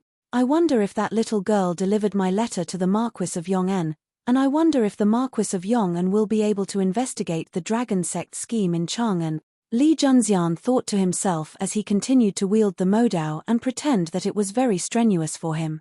One could say that he was doing 3 things at once. Right now, he had no place to use his martial prowess. He could only place his hopes on that little girl who had accidentally come to the base of the Snake Spirit Mountain to pick herbs. Little girl, who told you to come here to pick herbs? What's wrong? I can't pick herbs here. I see that there are many herbs here that can be sold for a lot of money. Wow. There's a lingji up there. Wow. I'm rich. I'm rich. Oh, it's too high. I can't climb up. Big brother, can you help me pick the lingji up? Little girl, there are many bandits on this mountain. If you still want to live, you should leave as soon as possible. Oh. But this lingji can be sold for a lot of money. With this money, I can buy my little sister a portion of the chicken from the Drunken Immortal restaurant. Little girl, I'm afraid that you won't have the life to spend some money. I don't care. Isn't it because the bandits didn't notice me? Big brother, I beg of you, please help me pick that stalk. Little girl, you really want money more than your life. I can help you, but you have to help me deliver a letter to Chang'an. Okay. I've come to Chang'an to participate in the Yanghuang College's entrance examination. I'm very familiar with this place, so I'll definitely be able to deliver the letter. Li Junxian couldn't help but bitterly smile as he recalled the scene from this morning. How could he have so easily trusted a little girl that he had never met? If he didn't deliver the letter, he would have to die 10,000 times. Marquis, what do you think? Should we just forget about it? These incense sticks were all transported from the great Xingshan temple, so there shouldn't be any problems. After all, we were there with them. Outer Imperial City, Imperial Ancestral Temple. The old eunuch couldn't help but reveal a difficult expression after hearing Xiaoan's words. He turned around and clasped his hands toward Li Zishuan. Big brother little Xian. Chang'el's voice was as soft as a mosquito's buzzing. She tugged on Li Zishuan's sleeves, indicating that Li Zishuan shouldn't clash with the old eunuch. Li Zishuan's eyes narrowed. It seems like this old eunuch's status in the palace isn't low. Even Chang'el had to give him some face. After weighing the pros and cons, Li Zishuan chose to take a step back for now. Since Steward can vouch for me, this Marquis can be at ease. Chang'an City has been very chaotic recently, so this Marquis was a little suspicious. Steward, please don't take it to heart. I wouldn't dare. The old eunuch's eyes narrowed into slits, and he smiled like a Maitreya Buddha. The Marquis of Yong'an is wholeheartedly devoted to the country. He is loyal to the Emperor, and his spirit is commendable. I only have admiration and respect for you. I will never, nor will I dare to, blame you for anything. Fine. If that's the case, then this Marquis will take his leave. Li Zishuan nodded and said lightly. Then, he left with Changle. Suddenly, he felt as if his eyes were blinded by something. Looking in the direction of the light, Li Zishuan could only see that the young eunuch had his hands tucked into his sleeves. On such a hot day, it was very strange. Li Zishuan pretended not to see it, and quietly walked towards the vermilion bird gate with Changle. Brother Xiao Xian, don't you want to know Stewardon's identity? After walking a distance, Changle couldn't help but ask. Li Zishuan nodded and said, I want to. Then why don't you ask me? I'm the most familiar with the matters in the palace. Changle said doubtfully. Li Zishuan smiled and said, haha, because I know that even if I don't ask, someone will definitely say it.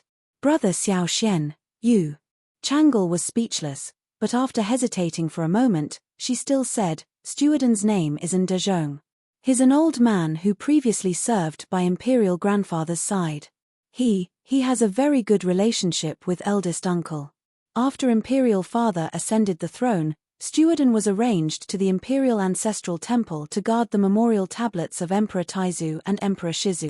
Although it's like this, Stewardon relies on his previous connections and has quite a bit of prestige in the palace.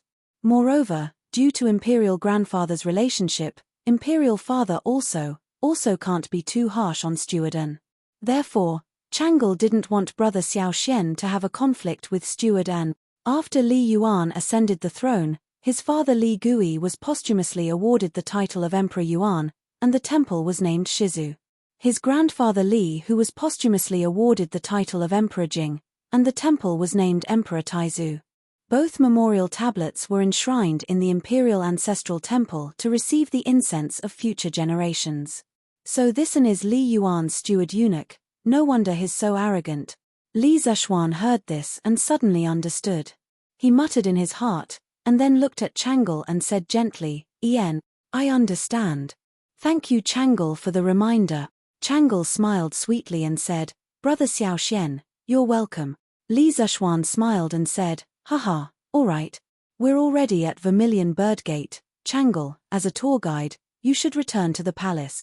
Brother Xiao Xian still has important matters to attend to and can't stay in the Imperial City any longer. Oh Tilda. Changle looked at Li Zishuan reluctantly, but she didn't want to show it too obviously. The reluctance in her eyes only flashed for a moment. She nodded and said softly, then Brother Xiao Xian, I'll return to the palace first. Take care. Also, don't worry if you can't complete the mission that Imperial Father gave you. When the time comes, Changle will plead for mercy for you. Li Zishuan shook his head and laughed in spite of himself, saying, haha, then I'll thank Changle in advance for her kindness. Oh, right. These 2 days, Chang'an City isn't peaceful. Changle, you and Chengqian try not to leave the palace. Just stay in the palace and don't go anywhere. Understand? He thought about how the dragon sect would attack Chang'an City tomorrow and detonate the hidden bombs buried in the city. He couldn't help but want to remind Changle. Changle's heart warmed as she nodded heavily and said, I'll listen to Brother Xiao Xian and stay in the palace with Brother Crown Prince these 2 days. We won't go anywhere. Go back quickly. Li Zishuan smiled and said, Brother Xiao Xian, take care. Changle waved her hand and turned to leave. Gradually, Changle disappeared from sight. The smile on Li Zishuan's face also disappeared. He didn't directly leave Vermilion Bird Gate, but turned right and walked towards the Imperial Ancestral Temple again. The Dragon Sect, the true Dragon Son of Heaven. Does the Dragon Sect want to be the true Dragon Son of Heaven, or is it related to the true Dragon Son of Heaven? This Dezhong, I'm afraid there's something wrong with him. After knowing the identity of the old eunuch, Li Zishuan did not feel relieved at all. Instead, he felt a sense of danger. First, there was the assassination in Shi City, and then there was the strange smell that he smelled in front of the Imperial Ancestral Temple. Then, there was the light that flashed on the little eunuch's sleeve before he left. Combined with the old eunuch's identity, these seemingly unrelated events seemed to have some kind of connection when he thought about it carefully. It was extremely frightening. Therefore, Li Zishuan didn't plan to leave the Imperial City. He had to thoroughly investigate the abnormality in the Imperial Ancestral Temple. As for why he wanted to send Chang'e away, it was mainly because he saw a flash of cold light on the little eunuch's sleeve in front of the Imperial Ancestral Temple. That was obviously a sharp dagger. Li Zishuan was very confident in his martial arts. As long as the little eunuch dared to make a move, he was 100% sure that he could subdue him in an instant. However, Li Zishuan wasn't clear about the old eunuch's position and depth. He wasn't sure if An Dezhong would make a move on Chang'e while he was subduing the little eunuch. Therefore, for Chang'e's safety, Li Zishuan could only think of a way to send the little girl away first. Chapter 1589. Quick, quick, quickly sweep this place clean. Yes. Steward An. When Li Zishuan returned to the Imperial Ancestral Temple, the wooden boxes in front of the temple had all disappeared and An Dezhong was instructing a group of eunuchs to clean up the empty space. Seeing Li Zishuan return, An Dezhong's eyes flickered and he hurriedly went up to greet him, cupping his hands. "Oh, Marquis Yong'an, didn't you just leave with Her Highness? Why are you back?" Li Zishuan smiled and said, "Is Steward An not welcoming me?" An Dezhong hurriedly cupped his hands and apologized. "I wouldn't dare. Ari. Look at my mouth, I've said the wrong thing again. Marquis, I definitely didn't mean that. I was just thinking, Marquis, you've always been busy with official business, so why are you so free to come to the Imperial Ancestral Temple today?" Li Zishuan's expression suddenly became serious and he said in a deep voice, "When I left the Imperial Ancestral Temple, I seemed to have heard the call of Emperor Taizu. At that time, I thought I had heard wrongly, but when I reached the Vermilion Bird Gate, I clearly heard an old man shouting, 'I am Emperor Taizu Li Hu, Marquis Yong'an, why aren't you entering the Imperial Ancestral Temple to pay your respects?' At that time, I knew that Emperor Taizu had appeared. I hurriedly turned back and wanted to enter the Imperial Ancestral Temple to pay my respects to Emperor Taizu and listen to his teaching." When An Dezhong heard this, he suddenly felt as uncomfortable as if he had eaten feces, and his face turned green. Although he knew that Li Zishuan was talking nonsense, he couldn't refute it directly. After all, he didn't have any real evidence to prove that Emperor Taizu didn't show up. "Marquis, the Imperial Ancestral Temple is an important place for the Imperial Ancestral Temple. Without His Majesty's Imperial Edict, I'm afraid it's not appropriate for you to enter like this." Seeing that Li Zishuan was about to walk towards the Imperial Ancestral Temple, An Dezhong's expression changed and he hurriedly blocked Li Zishuan's path and said in a strict tone. Although his tone had become harsh, An Dezhong still had a harmless smile on his face. As the saying goes, don't hit a smiling person. This kind of smile made it difficult for ordinary people to get angry. Li Zishuan stood with his hands behind his back and said faintly, "Steward An, this Marquis also told you just now that Emperor Taizu appeared and wanted to summon this Marquis to listen to the teachings of the Emperor.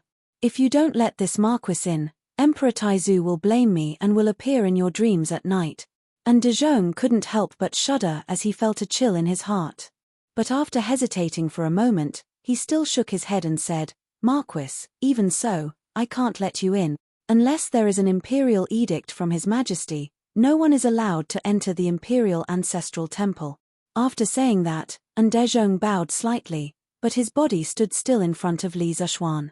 Obviously, unless Li Zishuan stepped over him, he would definitely not move aside. The situation suddenly became a stalemate. The eunuchs near the Imperial Ancestral Temple also came over and stood behind An Dezhong. Their intentions were self-evident. As for the Imperial Guards near the south gate of the Imperial Ancestral Temple, although they also noticed the commotion, no one took the initiative to come closer. Li Zishuan narrowed his eyes. If he had only suspected that there was something wrong with the Imperial Ancestral Temple, now he was almost certain that there was something wrong with the Imperial Ancestral Temple. Otherwise, An Dezhong wouldn't have racked his brains to stop him from entering the Imperial Ancestral Temple. "Unfortunately, I do have an imperial edict with me." Li Zishuan suddenly smiled and then took out a bright yellow imperial edict from his sleeve. He waved it and said, "But I can't tell you the contents of the imperial edict. However, I have a gold medallion bestowed by His Majesty. Seeing the gold medallion is like seeing His Majesty. What else do you have to say?" Silence. The moment Li Zishuan showed the gold medallion, Everyone in front of the imperial ancestral temple couldn't help but look at the gold medallion in Li Zexuan's hand. And De Zhong's cheeks twitched violently. After being stunned for a moment, he took the lead and bowed to the gold medallion. "Greetings, Your Majesty. Greetings, Your Majesty." The eunuchs behind and De Zhong all bowed in unison. Li Zexuan had long since moved to the side. He was very clear in his heart that he was not blessed to enjoy these people's great salutes. At this time, he looked at De Zhong with a slight playfulness and said indifferently, "Chieftain, can this Marquis go in now?" And De Zhong's expression was unnatural. He forced a smile and said, "Of course. Marquis, please." Li Zexuan nodded with satisfaction. He then put away the imperial edict and gold medallion. With his hands behind his back, he walked directly to the steps in front of the imperial ancestral temple. In fact, he could have taken out the imperial edict and gold medallion and forced his way in.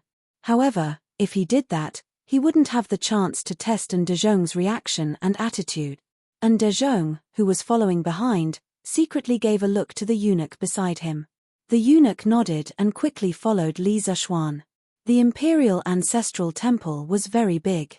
If it was calculated in square meters, Li Zexuan roughly estimated that the entire temple's floor area was at least 2,000 square meters. In the core area of the capital, there was actually someone who used a house of more than 2,000 square meters as an ancestral hall. It was estimated that only the ancient royal families could do such a rich thing. "Marquis, the memorial tablet of Emperor Taizu is here." After entering the imperial ancestral temple, the eunuch who was following Li Zexuan the closest hurriedly came to Li Zexuan's side and led the way. Li Zexuan glanced at the eunuch indifferently. With his excellent memory, he naturally recognized the eunuch in front of him. He was the Xiaoan Zi from before, the person whose sleeves flashed briefly with a cold light. You can lead the way." Li Zexuan almost instantly understood De Zhong's plan. They didn't want him to wander around the imperial ancestral temple and investigate as he pleased.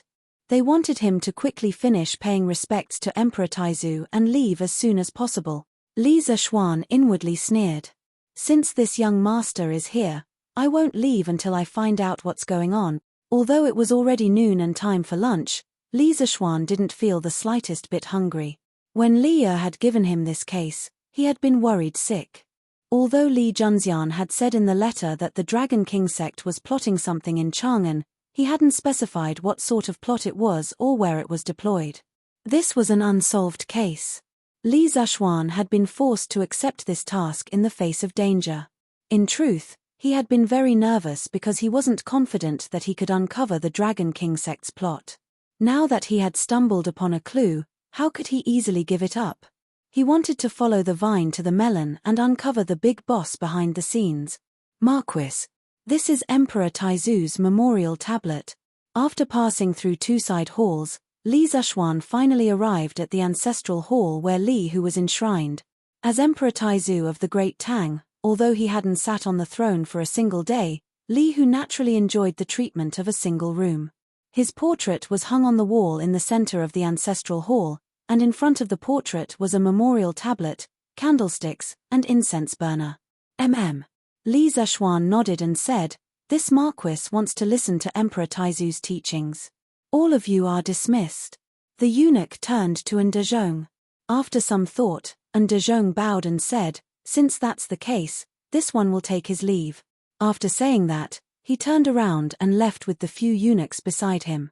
He even helped Li Zexuan close the door.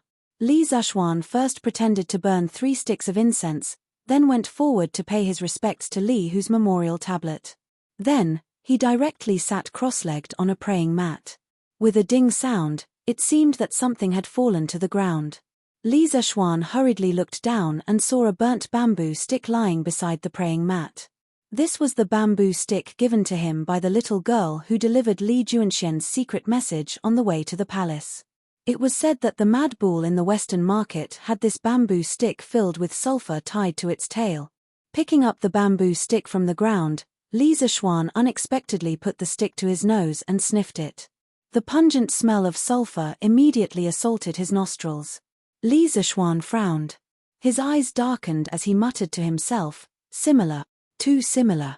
Could it be that the wooden box from before was filled with sulfur as well? Why would the imperial ancestral temple need sulfur? Is that little eunuch and Ndejong related to the dragon god sect? A series of questions lingered in Li Zishuan's mind. After pondering for a moment, he carefully put away the bamboo stick in his hand and then sat down cross-legged. His powerful mind power immediately spread out. When Li Zishuan first transmigrated last year, he realized that his mental strength was abnormally strong. Not only did he have an eidetic memory and a sharp mind, he could also construct 3D models of various complicated machines in his mind. At that time, he thought that this was the golden finger that he had as a transmigrator.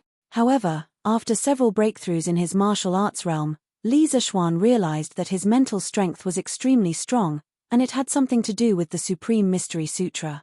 Moreover, as his martial arts realm got higher and higher, his mental strength would also get stronger and stronger. Now that he was a Zhongsha late-stage expert, his mental strength was naturally incomparable to before. Furthermore, this was the first time he used his golden finger after half a year. As he exerted all his mental strength floated through every corner of the Imperial Ancestral Temple and then fed back to the nerve center of his brain, allowing his brain to draw a 3D model of the temple. This process sounded a bit mysterious, but the principle was a bit like an ultrasonic radar. After a while, every table and chair in the entire Imperial Ancestral Temple appeared in Li Zishuan's mind. At the same time, Li Zishuan opened all the pores on his body and crazily absorbed the qi in the Imperial Ancestral Temple. He wanted to confirm whether there was sulfur in the Imperial Ancestral Temple. Wherever there was sulfur, there would be a pungent smell. With Li Zishuan's martial arts cultivation and the special properties of the Taishen Sutra, it was relatively easy to find this smell in the air.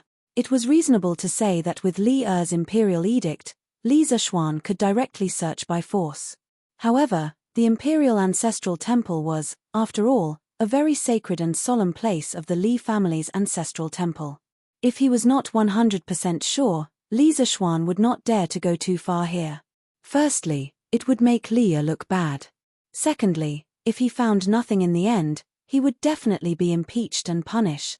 Therefore, he came up with such a stupid idea. Humph. There is indeed something wrong with this Imperial Ancestral Temple. There is so much sulfur stored in it.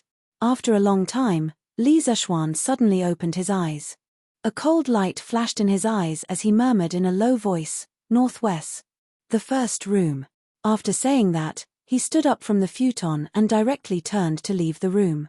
And Ndejong had been waiting outside. When he saw Li Zishuan come out, he hurriedly walked up to him and said, "Marquis, have you finished listening to the imperial edict of Emperor Taizu?" "Yes." Li Zishuan nodded, and then said with a serious face, "Emperor Taizu said that there is an evil spirit in the Imperial Ancestral Temple, and he wants me to go and get rid of the evil spirit. Director N, since you are in charge of the Imperial Ancestral Temple, you should cooperate with me. Quickly, lead the way. There is an evil spirit in the Imperial Ancestral Temple?" And Ndejong's eyebrows twitched and his heart tightened. He hurriedly said, "Marquis, you can't say such things casually. The Imperial Ancestral Temple is illuminated by the light of Buddha. How could an evil spirit dare to hide here? Why not? Emperor Taizu said that the evil spirit is hiding in the first room in the northwest." Li Zishuan's face was solemn. Suddenly, he stretched out his left hand and pointed to the northwest. Instantly, Ndejong and the eunuch named Xiao and Zi's faces changed at the same time. Li Zishuan stepped forward and said, "What? Director N, why aren't you leading the way?" Ndejong gritted his teeth and said, "Marquis, there are many forbidden areas in the Imperial Ancestral Temple. You can come and pay your respects to Emperor Taizu, but you can't walk around as you wish. Otherwise, if you offend the gods, I can't bear the consequences." Li Zishuan heard this and snorted coldly. He took out the imperial edict from his sleeve and read aloud, "The Emperor of the Tang Empire decrees that Marquis Yong'an is to thoroughly investigate the case of the Dragon Sect. The officials of the 6 ministries and the generals of the capital must cooperate with Marquis Yong'an's investigation.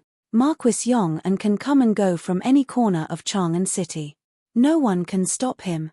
Imperial Edict." At this point, Li Zishuan had nothing to hide. He must quickly find out why there was so much sulfur in the Imperial Ancestral Temple. As for Dezhong and that Xiaoanzi, there must be something wrong with them. When Li Zishuan took out the Imperial Edict, everyone hurriedly bowed and stood to the side. When Li Zishuan finished reading, the 4 or 5 eunuchs and Dezhong were all shocked. Obviously, they didn't expect that Li Zishuan would give Li Zishuan so much power. At this time, Li Zishuan was simply the second Li in Chang'an City. He could go wherever he wanted and ask for help from whoever he wanted. Director An, why haven't you received the Imperial Edict? Don't tell me you want to go against the Imperial Edict. Li Zishuan stared at Dezhong without blinking and said indifferently. Dezhong's expression changed. After a while, he gritted his teeth and shouted, Marquis Yong'an, how dare you? How dare you fake an Imperial Edict? Men, quickly arrest Marquis Yong'an. Yes, Tilda. The 4 or 5 eunuchs immediately surrounded Li Zishuan and the atmosphere in the room became tense. Without another word, Xiaoanzi pulled out the dagger hidden in his sleeves and thrust it at Li Zishuan's throat in a flash. Chapter 1590. Timpi. You're courting death. Li Zishuan did not panic in the face of the sudden assassination attempt. On the contrary, he had been looking forward to this moment for a long time. As long as these people could not help but make a move, it meant that they were guilty. It also meant that he was getting closer to the truth. When the dagger in Xiaoanzi's hand was 3 inches away from Li Zishuan's throat, Li Zishuan leaned back slightly, and the dagger that was flickering with cold light missed. Li Zishuan didn't intend to let Xiaoanzi go just like that. He placed his right hand on Xiaoanzi's wrist and gently squeezed. Suddenly, with a catcher sound, Xiaoanzi let out a painful howl because his wrist was completely dislocated. Immediately after, Li Zishuan's other hand directly grabbed Xiaoanzi's clothes, lifted him up, and ruthlessly smashed him towards the 4 little eunuchs who were about to rush up. Immediately, there were miserable cries of ouch. These people did not know martial arts at all. Li Zishuan did not feel any pressure when dealing with them. He took care of them with one move. However, there was still one more person in the room. The moment Li Zishuan tossed little Anzi out, Dezhong also moved. The old eunuch instantly disappeared from where he was standing, and in the next moment, he was 10 feet behind Li Zishuan. His palm turned into a claw, and he ruthlessly grabbed at the back of Li Zishuan's neck. This speed was definitely not something an ordinary person could possess. The old eunuch was also a martial arts expert. He was at least close to the Grandmaster realm or had already reached the Grandmaster realm. What was worse was that the old eunuch's fingernails were purplish black. In this era, there were no nail salons that could dye people's fingernails. The old eunuch's fingernails were purplish black, which meant that he had applied poison on them. You are indeed not ordinary. Although Li Zishuan's back was facing Dezhong, he did not let his guard down. When he first met Dezhong, he felt that he could not see through Dezhong's strength. He had always been on guard against this old eunuch. Li Zishuan did not dare to let his guard down in the face of the old eunuch's claw. He turned around with lightning speed, drew the wind-chasing sword from his waist, and slashed at Dezhong's claw. So what if his fingernails were poisoned? Could it be that they could withstand a sword? When he had left the Taiji Palace, the wind-chasing sword had been returned to him. Right now, he could use it to deal with Dezhong. Wind-chasing sword was incomparably sharp and cold. Dezhong naturally did not dare to receive it head-on. He grunted and hurriedly retreated. When he reached the corner of the wall, there was an iron rod leaning against the wall. Dezhong's face lit up with joy. He hurriedly grabbed the iron rod and kicked off the wall with his right foot. His entire body changed from retreating to advancing, flying towards Li Zishuan. Clang! Clang tilde! Clang tilde!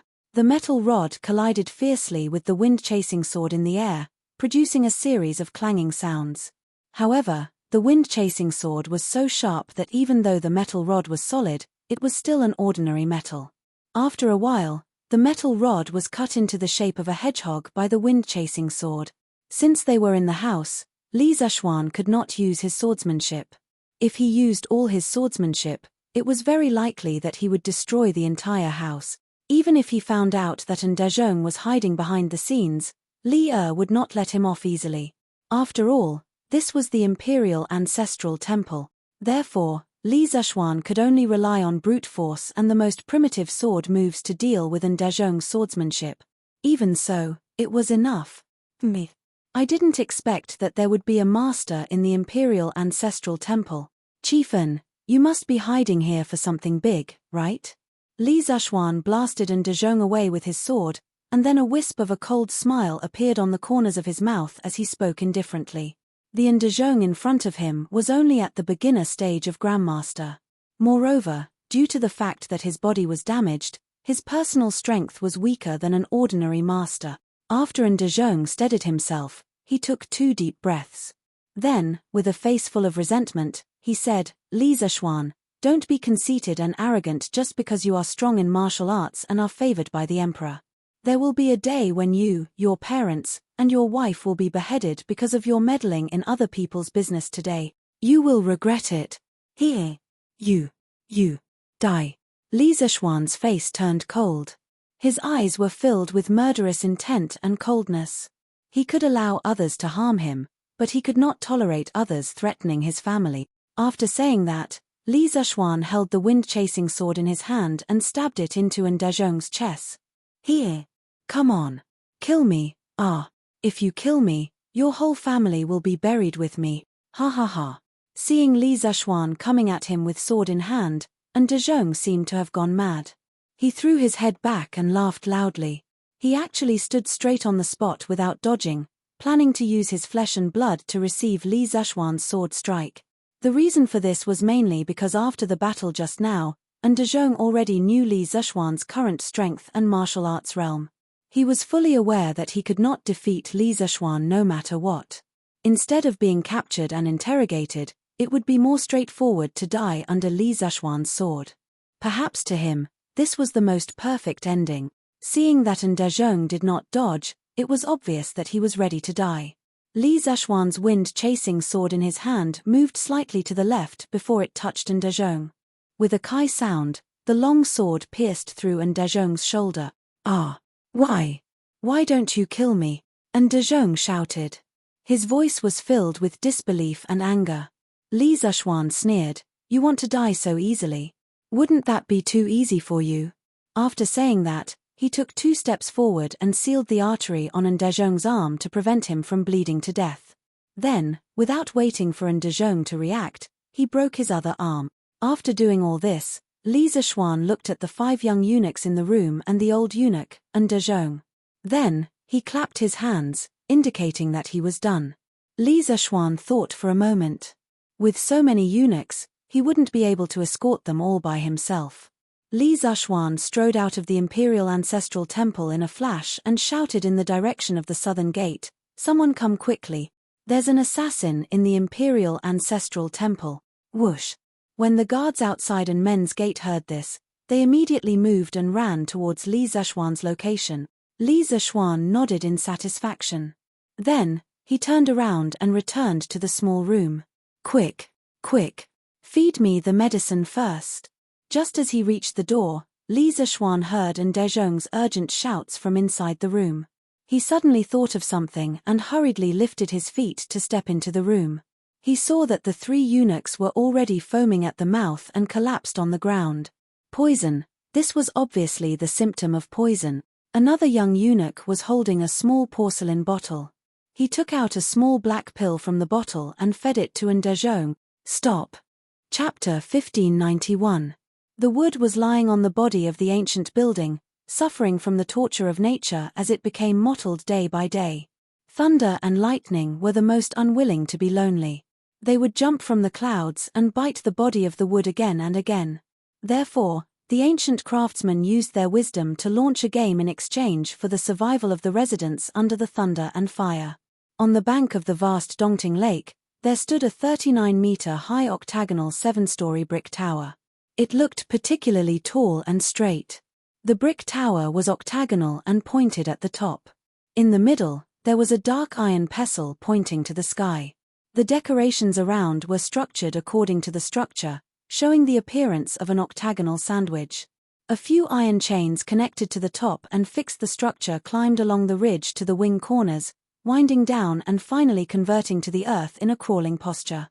It was the Aisha Tower, and also the earliest evidence of the confrontation between the wisdom of the ancestors of this ancient civilization and the thunder and fire.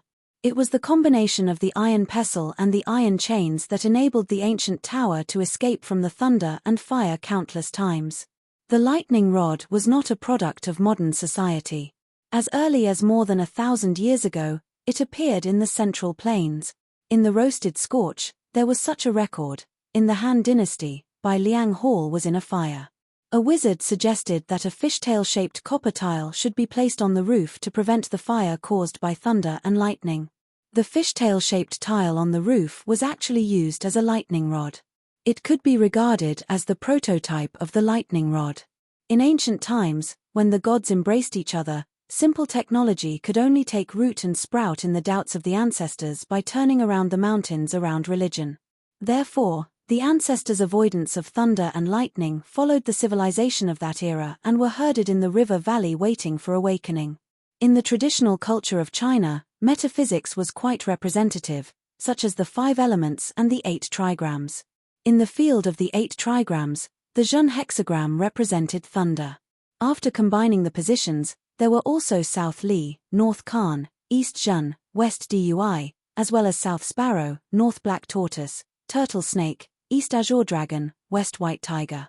Therefore, under the presumption of the magicians, the ancients unanimously formed the thought that thunder followed the dragon. From then on, in order to prevent buildings from being struck by lightning, the forebears had to construct and install lightning protection facilities, which were known as dragon suppression. Therefore, in the extraordinary appearance of the ancient buildings, many lightning arresters known as dragon guards began to grow and multiply on the bodies of the ancient buildings in China. For example, in China, the tip of some ancient towers was often coated with a layer of metal membrane. Then, it was connected to the central pillar of the underground tower using a material that was easy to conduct electricity. The end of the pillar was connected to the dragon cave where the metal was stored. This formed a kind of ancient dragon subduing. In addition, such as the owl tails that stood upright on many ancient towers and palaces, the animal-shaped tiles on the roofs, and the so-called thunder god pillars that often stood in the tall temples, they all formed good conductive channels with the earth and became important members of the dragon suppressors. These were the crystallization of the wisdom of China's ancient craftsmen. For thousands of years, our ancestors had used extreme ingenuity to develop the simple science into a shocking appearance. Although it had weathered wind, rain, thunder, and lightning, it had remained unmoved for thousands of years, and the dragon subduing on the roof of the imperial ancestral temple had been modified by someone into a gunpowder magazine. Li Zishuan raised his head and saw several thin iron wires being pulled down from the cracks in the roof and inserted into a wooden box at the top. Although Li Zishuan didn't graduate with a history major in his previous life, he still knew that ancient buildings had lightning arresters. Besides, even if he didn't know this in his previous life, he still had the memories of his previous life. Thus, when Li Zishuan saw those iron wires coming down from the cracks in the roof and associated them with the dragon subduing on the roof, as well as Li Juanxian's secret letter stating that the clouds would change color and thunder would rumble, Li Zishuan understood everything. Someone wanted to attract lightning to the imperial ancestral temple. When the lightning sparks were combined with the sulfur and charcoal in the room, the imperial ancestral temple would most likely be doomed. But would the sulfur and charcoal really be detonated by the lightning sparks? Li Zishuan wasn't sure. After all, these two things were flammable at most. Even Li Zishuan didn't know if they could be ignited by the lightning sparks, because he had never done any experiments in the modern era. The color of the box at the top seems to be different. Is it a coincidence, or are the things inside different?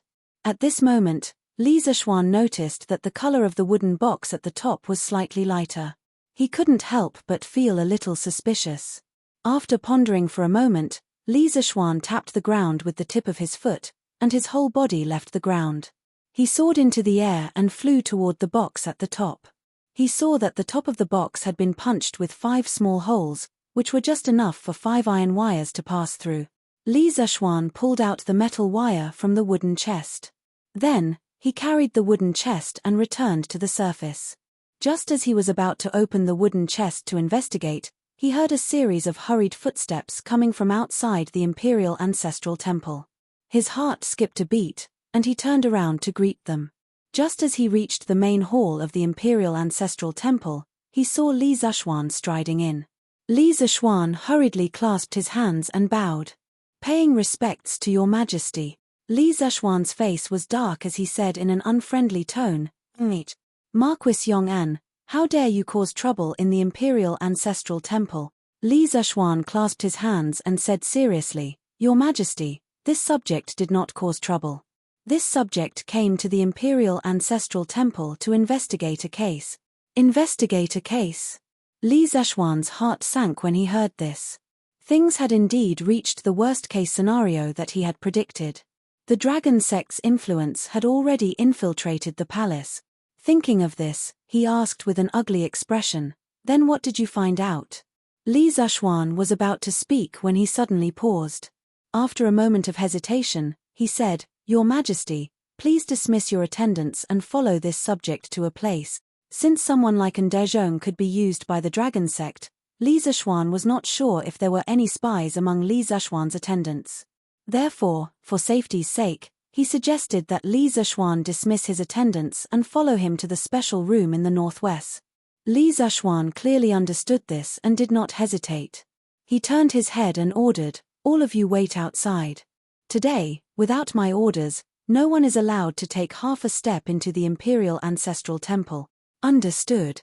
The Imperial guards and eunuchs who followed Li Zishuan all cupped their fists and answered.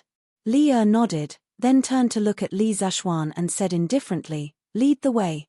"Yes, Your Majesty." Li Zishuan made a sound of agreement and turned around to lead Li towards the first house in the northwest. After a while, the two of them arrived at the room where the sulfur and charcoal powder were stored. Li Zishuan pointed to the wooden boxes in the room and said to Li Zishuan, "Your Majesty, these boxes were sent from outside the palace by Steward An. They are the location of the Dragon Sect's secret plot." "You're saying that the Dragon Sect's secret plot is related to these wooden boxes?" Li Zishuan's eyes narrowed. "That's right." Li Zishuan nodded and pointed to the 5 iron wires hanging from the cracks of the roof. "Your Majesty, please take a look. The other end of these 5 iron wires is connected to the dragon seal on the roof and the other end is connected to one of these wooden boxes. Your Majesty, do you know what is in these wooden boxes?" Li frowned and took the initiative to open a wooden box. Then, he put his hand inside and grabbed a handful of powder. He looked at it carefully. Suddenly, a layer of cold sweat appeared on Li's back. "Is this sulfur powder and bamboo charcoal powder?"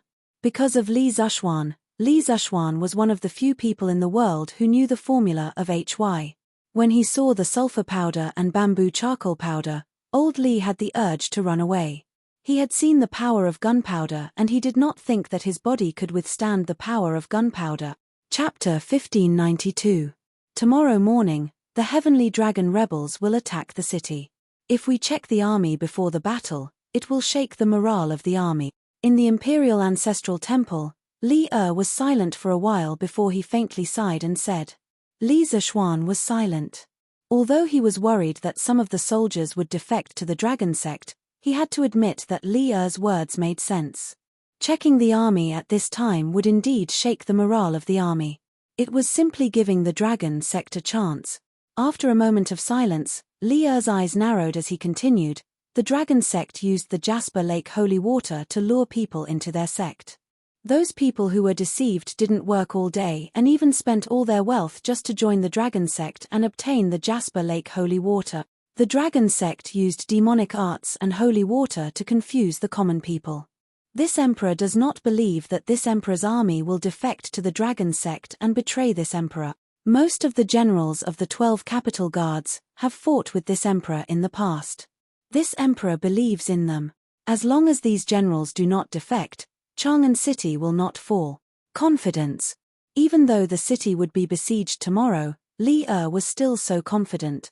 The 18 rebellions of the past, the Xuanwu Gate Rebellion in the 9th year of Wuda, and the tens of thousands of Turkic soldiers besieging the city were all unable to defeat Li Er. The dragon sect now only had a few tens of thousands of soldiers. How could they scare Li Er? In any case, old Li had seen a lot of things. Your Majesty is so bold. Li Zishuan clasped his hands and praised. Then he said, however, I think that your Majesty should make two preparations. On the one hand, you should gather all the generals in the capital and let them be on guard against the rebellion of the soldiers in the camp. On the other hand, you should select soldiers from the Imperial Army and set up 9 supervision teams to guard the 9 city gates in the east, west, and south of Chang'an City. If there is a rebellion at the city gates, they can delay it for a while. Your suggestion is not without reason. This emperor will have someone arrange it in a while. Li Er nodded. The most important thing is to move all the boxes of sulfur, charcoal, and gunpowder away. The Imperial Ancestral Temple is an important place of the imperial family. No matter what, no mishap is allowed. This emperor obeys. Li Zishuan cupped his fists and accepted the order. Just as he was about to turn around and arrange for people to come in and move the boxes, a soldier's urgent voice came from outside the Imperial Ancestral Temple. Your Majesty, Marquis, something bad has happened. Steward An and the other 2 eunuchs died on the way to the Supreme Court. It's General Bai Lang. What? Steward An is dead. Li Zishuan instantly recognized the owner of the voice. It was the general in charge of escorting An Dezhong and the others. Hearing this, his expression suddenly changed and he exclaimed. Li Er was also furious. He flung his sleeve and took the lead to leave. Arriving at the main entrance of the Imperial Ancestral Temple, Li Er looked at Bai Liang, who was bowing and asking for forgiveness, with an ugly expression. He said coldly, Speak. How did An Dezhong die? Who was the murderer? Did you catch him? Bai Liang had originally come to report to Li Zishuan, but he did not expect Li Er to be here as well. This was really bad luck. But now, he had to accept this reality. At this time, Li Zishuan also came out of the Imperial Ancestral Temple. Bai Liang bowed to Li Er and cupped his fists. Your Majesty, just now, I brought people to escort Steward An and the others to the Supreme Court. On the way, 3 soldiers suddenly brandished their swords and killed Steward An and the others. Then, they directly killed themselves. When I reacted, it was already too late. Your Majesty, please punish me. After saying this, Bai Liang knelt on one knee and did not dare to raise his head. When Li Er heard this, he could not help but be furious. Bastard! In the imperial city, my key criminals were killed by your soldiers. How did you manage the army? Men, drag Bai Liang away and throw him into the death row prison. Speaking of which, Li Er originally wanted to ask something from An Dezhong. He did not believe that An Dezhong was the only one who contributed to the entire Heavenly Dragon conspiracy. He dared to conclude that there must be other officials and generals who secretly provided assistance to An Dezhong, but now that An Dezhong was dead, all the clues were cut off. This meant that his hopes of finding more Heavenly Dragon sect spies from An Dezhong were completely dashed. How could Li Er not be angry? Your Majesty, please calm down. Seeing Li Zishuan sentence a young general to death with just a few words, Li Zishuan quickly stepped forward and said, Your Majesty, the Heavenly Dragon sect's forces are everywhere. Not only are they hidden in the Imperial Ancestral Temple, but they are also present in the Imperial City's army. It is impossible to guard against them. General Bai did not know about the Heavenly Dragon conspiracy and was unprepared, which led to the death of Steward An. Although he is suspected of dereliction of duty, it is pardonable. Your Majesty, please show mercy. When he finished, Bai Liang could not help but look at Li Zishuan gratefully. Li Er took 2 deep breaths, finally calming down the anger in his heart. He waved his hand and said, You may be spared from death, but you cannot escape punishment. In a while, you will receive 20 strokes of the military rod. In addition, we will give you a chance to make up for your mistakes. After that, you must assist the Marquis of Yong'an to investigate the identity of those 3 soldiers, their family background, whether they have any accomplices, and what kind of relationship they have with the Heavenly Dragon sect.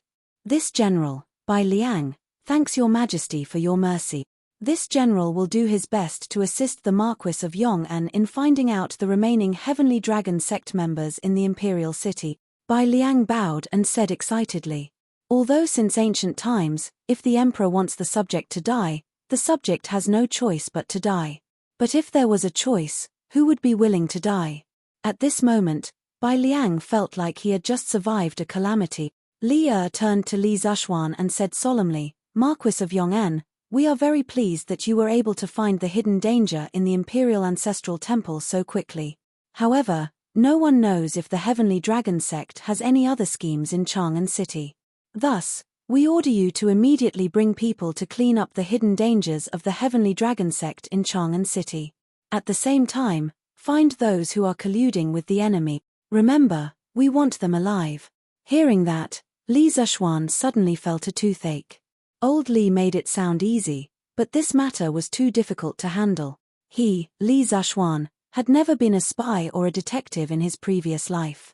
This kind of job of finding spies and unraveling conspiracies, he really couldn't do it.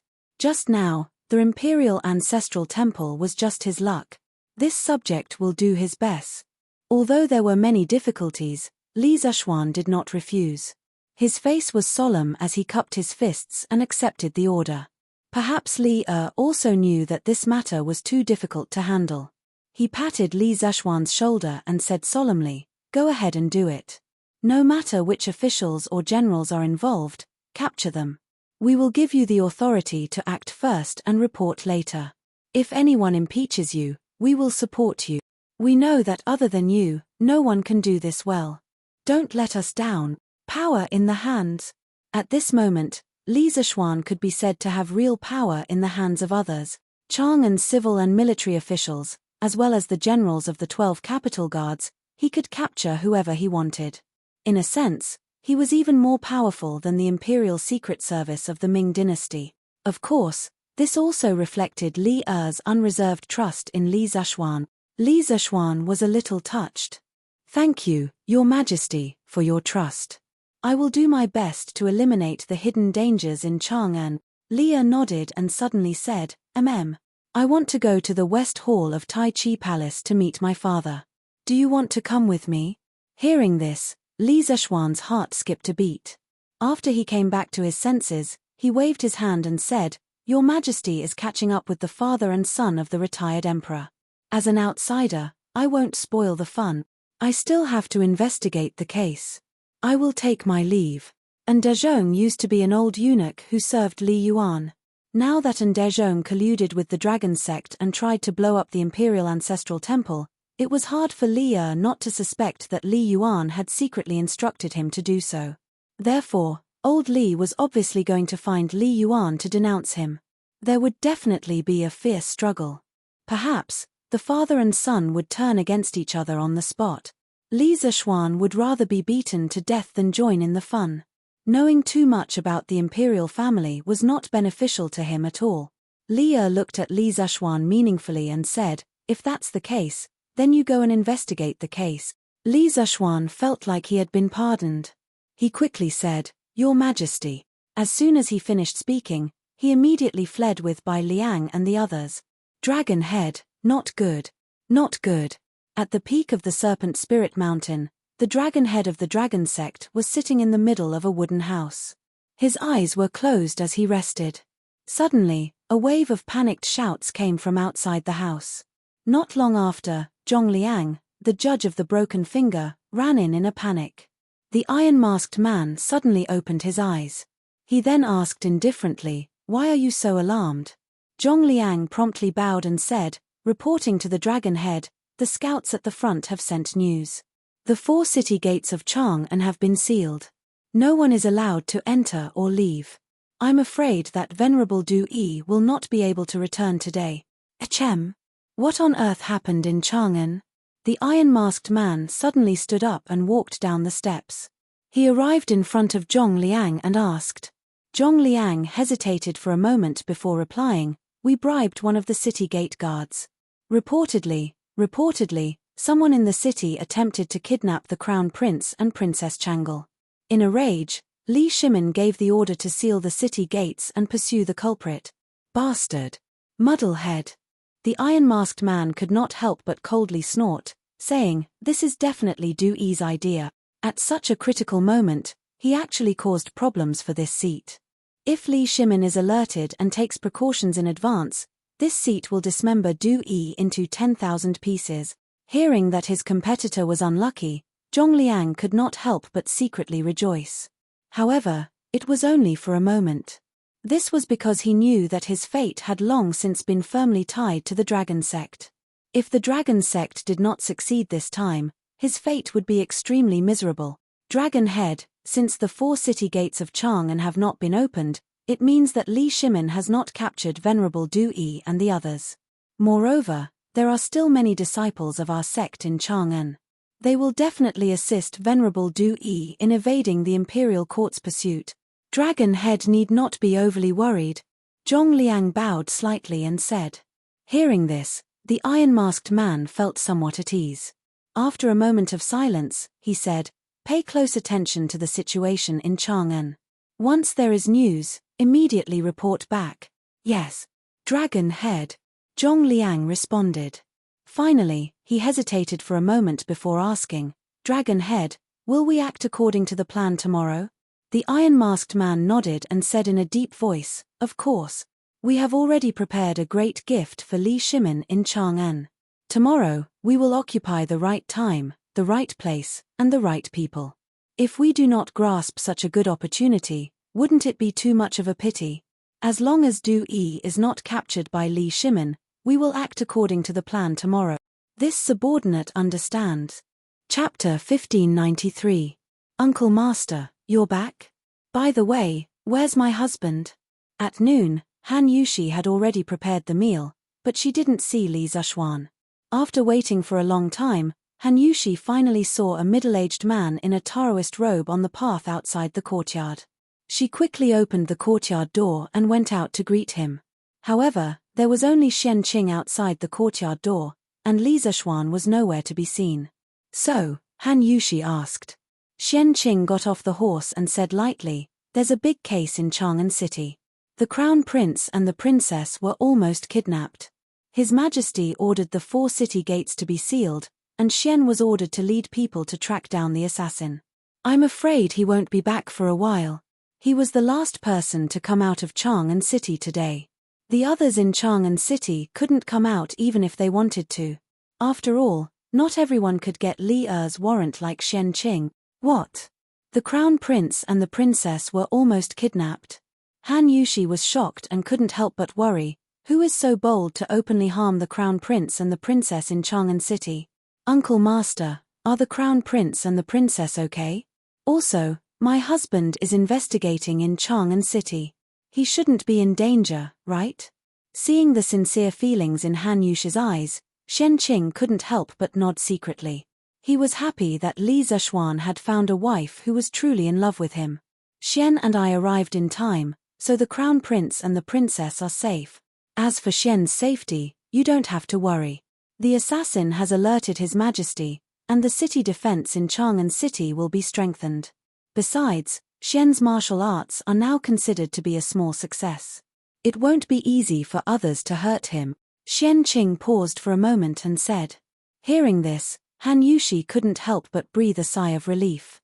When she was about to speak, she heard the sound of a carriage not far away. Looking over, she saw a carriage slowly coming here. Looking at the sign, it was the carriage of the Li family. "Father and mother are here." The carriage came to the gate of the courtyard, and Han Yushi hurried to greet them. The curtain opened, and a head popped out. It was Lan followed by Father Li and Madam Li. "Father, mother, why are you here?" Han Yushi went forward to support Madam Li's arm and asked casually. Li Zishuan had rushed back to Cloud Mountain last night and didn't have the time to return to the Marquis's residence in Lantian County. Before the morning court session, Li Zishuan had told Han Yushi that he would bring her back to Lantian County in the afternoon. In the morning, Han Yushi had also sent a family guard to the Marquis's residence to inform Father and Madam Li that Li Zishuan had already returned to Cloud Mountain and would return to the Marquis's residence in the afternoon. Han Yushi did not expect Li Jingmo, Madam Li, and Lan to come directly to Cloud Mountain. "Hey, Isn't it all because of your mother? Once she heard that Xian'er had returned, how could she still be willing to wait bitterly in the manor? She kept urging this old man to quickly pack up and come to Cloud Mountain. Hearing Han Yushi's question, Li Jingmo couldn't help but stroke his beard. Mrs. Li glared at her husband and said unhappily, "Master, you're still scolding me? Previously, when I heard that little Xian had returned to Cloud Mountain, I don't know who was the one who walked around in the study alone and muttered for half a day. If I didn't urge you to come over, I'm afraid our study would have been flattened by you." Li Jingmo's face instantly turned red. Then, he became angry from embarrassment and said, You. Women are really unreasonable. I can't be bothered to talk to you. Yushi, this is. Li Jingmo was about to walk towards the side courtyard when he finally noticed Shen Qing standing at the side. Li Jingmo couldn't help but ask. Only then did Han Yushi react and hurriedly introduced, "Father, mother, this is husband's martial uncle. The family guard in the manor should have told you before." This time, martial uncle had helped husband a lot in the north. Shen Qing stood up and cupped his hands. This humble Taoist Shen Qing from Dragon Tiger Mountain greets Master Li and Madam Li. Hearing this, Li Jingmo and Madam Li were shocked. Father Li hurriedly cupped his hands and bowed. So it's martial uncle from the same sect as little Xian. Sorry for the disrespect. Madam Li also bowed and said respectfully, little Xian was apprenticed to Taoist priest Spirit Void in the early years. During this period, Taoist priest Spirit Void has taken great care of little Xian. Taoist priest Shen Qing, please come in, it's noon. This old woman will personally cook a few good dishes to entertain Taoist priests. Li Jingmo and Madam Li were grateful to Taoist priest Spirit Void from the bottom of their hearts. If Taoist priest Spirit Void hadn't brought Li Zishuan back to Dragon Tiger Mountain to recuperate and learn martial arts, Li Zishuan might have died when he was 7 or 8 years old. Therefore, after hearing about Shen Qing's identity, Father Li and Madam Li immediately treated Shen Qing as the most distinguished guest. Both of you are welcome. Little Xian is your son and my martial nephew. It's natural for martial uncle to take care of his martial nephew. Shen Qing cupped his hands and bowed back. Then he said, I heard from little Xian that Mr. Zhongsan and Mr. Mo are injured in Yanghuang College. This humble Taoist will go and take a look first. I won't accompany you for lunch. Please forgive me. After that, Shen Qing cupped his hands again and bowed. Then he turned and walked toward Yanghuang College. However, his back view looked more or less in a sorry state. Shen Qing was obsessed with swordsmanship all his life. The number of people he had met could be counted with 2 hands. He could practice swordsmanship, but he wasn't good at dealing with others. Therefore, instead of staying to eat with Madam Li and Li Jingmo, he would rather go back to the academy to heal the bearded man and Mo Huai. Seeing this, Li Jingmo opened his mouth and said in confusion, Yushi, Taoist Master Li is. Han Yushi quickly explained, Father, martial uncle must have eaten in Chang'an City. Moreover, martial uncle is also proficient in medical skills. Last night, Mr. Wenji was cured by him. Mr. Zhongsan and Mr. Mo do need his help. Father and mother, please don't be offended. What? Mr. Wenji as well? Li Jingmo was shocked. Then he quickly waved his hand and said, Don't be offended, don't be offended. Celestial Master Taoism has done a great favor for us. Yushi, you just said that Mr. Wenji is well. Is that true? Li Gang not only had a high reputation among scholars, but also had a good impression of Li Gang. After hearing the news that Li Gang was seriously ill, Li Jingmo was also very worried. Therefore, when Han Yushi came to Yunshan to visit Li Gang yesterday, Li Jingmo and Madam Li didn't stop her. Instead, they supported her with both hands. Han Yushi smiled and said, Of course it's true. Old Master has moved back to his own courtyard from Dr. Sun's courtyard today. Father and mother, you don't know. Since Mr. Wenji got better last night, little Anren has been so excited as if it's the new year. Oh, it should be said that he hasn't been so happy even during the new year. Haha. Good. Li Jingmo stroked his beard and laughed. After lunch, I'll visit old master. Oh, right, where's Xian'er? Even if he went to the morning court, he should be back by now, right? Han Yushi's eyes dimmed and she said softly, "My husband may not come back today." Chang'an City. Chang'an City. The kidnapping incident in Shi City and the subsequent closure of the city gates made the people in Chang'an City feel a trace of a solemn atmosphere.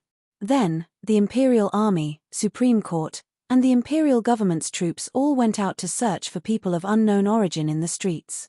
This made the people even more frightened. Everyone had a sense of crisis in their hearts.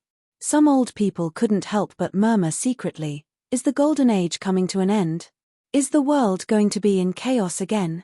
The assassination of the Crown Prince and the Princess in the streets in the capital city was definitely a hidden conspiracy.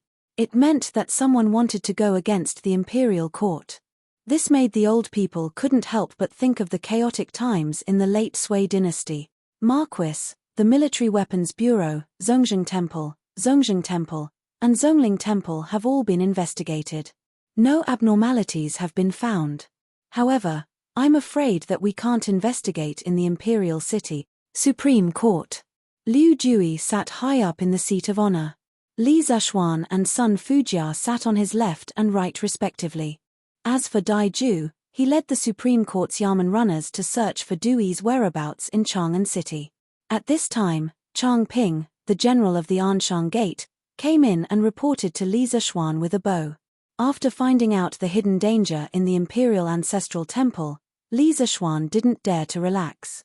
He listed 4 secret yamens in the outer Emperor city that were easy to cause trouble.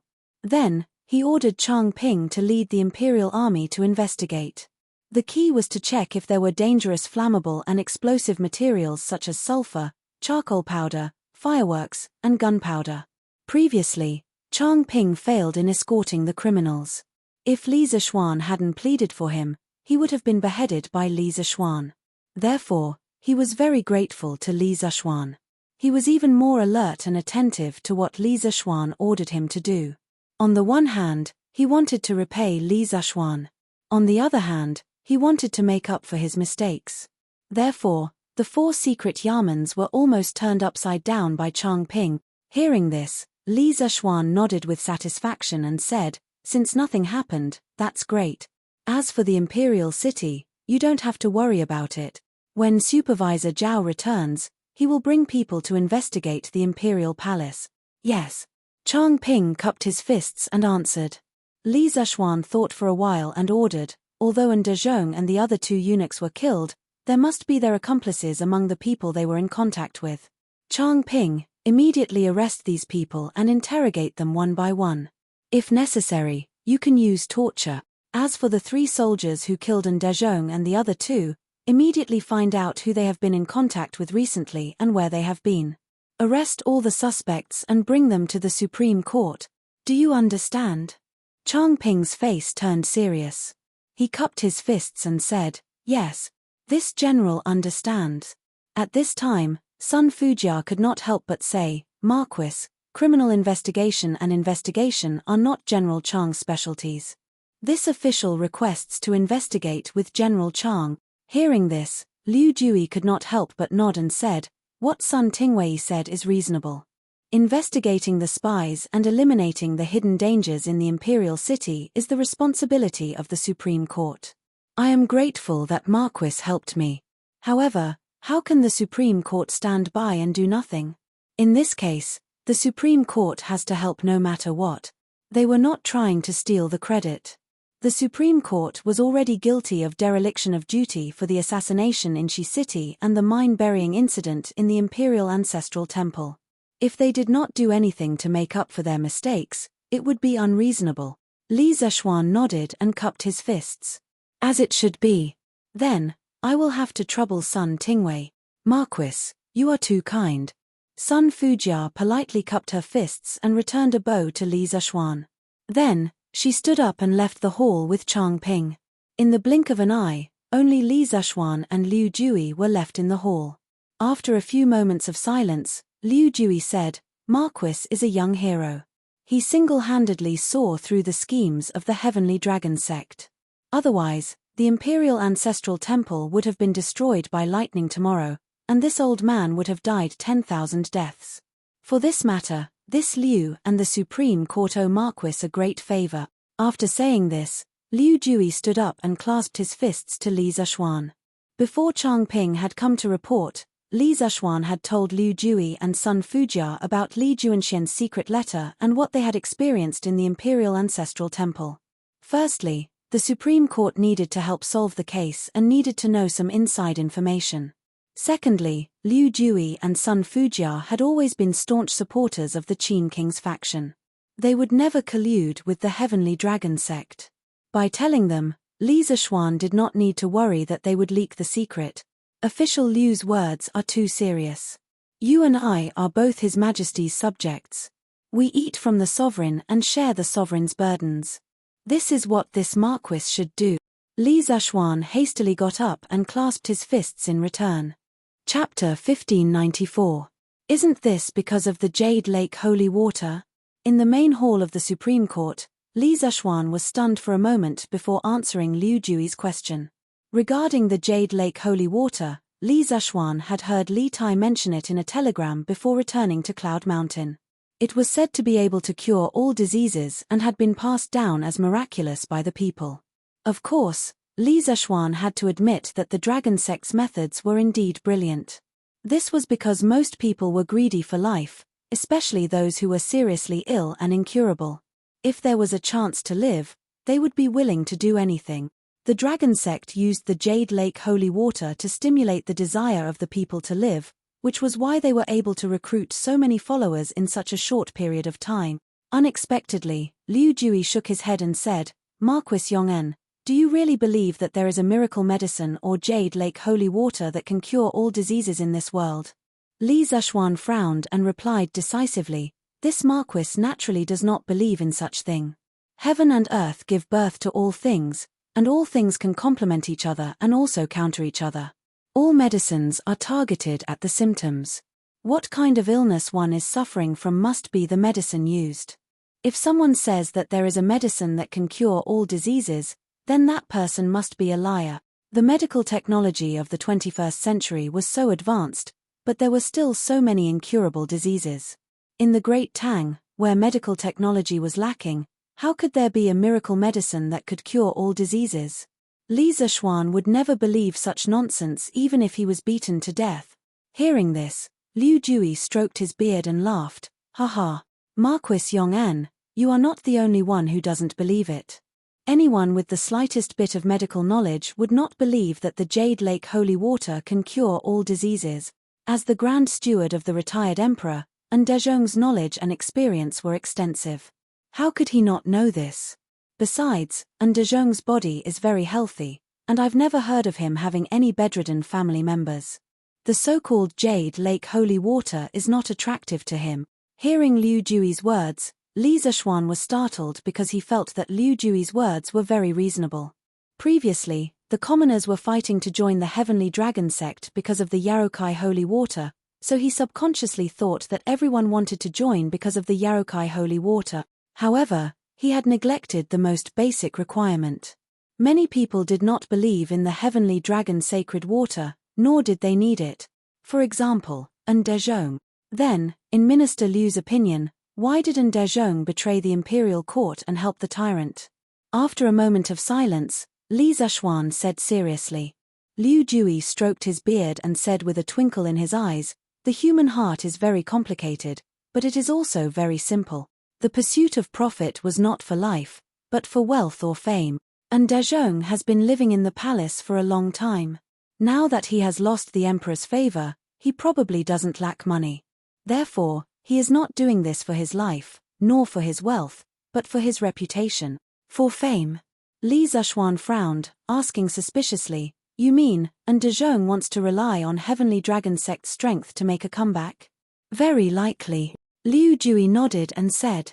Li Zishuan rubbed his chin and pondered for a moment before asking, but why isn't Dezhong so sure that Heavenly Dragon sect can help him make a comeback? The current imperial court has a strong army and Chang'an is even thicker. Let alone tens of thousands of soldiers, even if the Dragon sect had 100,000, it would still be wishful thinking for them to break into Chang'an. Dezhong gave up a good life, why would he take such a risk? Liu Jui could not help but sigh. In the end, it's all because of human greed. But Marquis Yong'an, your doubts are not without reason. For an Dezhong to be so loyal to Heavenly Dragon Sect, there must be other secrets behind it. In fact, a few days before you returned to Chang'an City, this old man felt that there seemed to be an undercurrent surging in Chang'an City. This old man also sent many people from the Supreme Court to secretly investigate, but in the end, they did not find anything. Now that I think about it, Heavenly Dragon Sect should have started to win over some imperial court officials and palace eunuchs since a few days ago. Chang'an City has indeed been infiltrated by Heavenly Dragon Sect until it's full of holes. Li Zishuan mused, I have a feeling that this Heavenly Dragon Cult's Dragonhead's identity is definitely not ordinary. But Commander Li's letter did not mention anything about the Heavenly Dragon Cult's Dragonhead.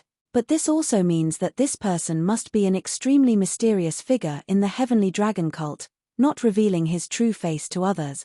But we can't rule out the possibility that his identity is the key to why Dezhong and the others chose to side with Heavenly Dragon Sect and betray the Imperial Court.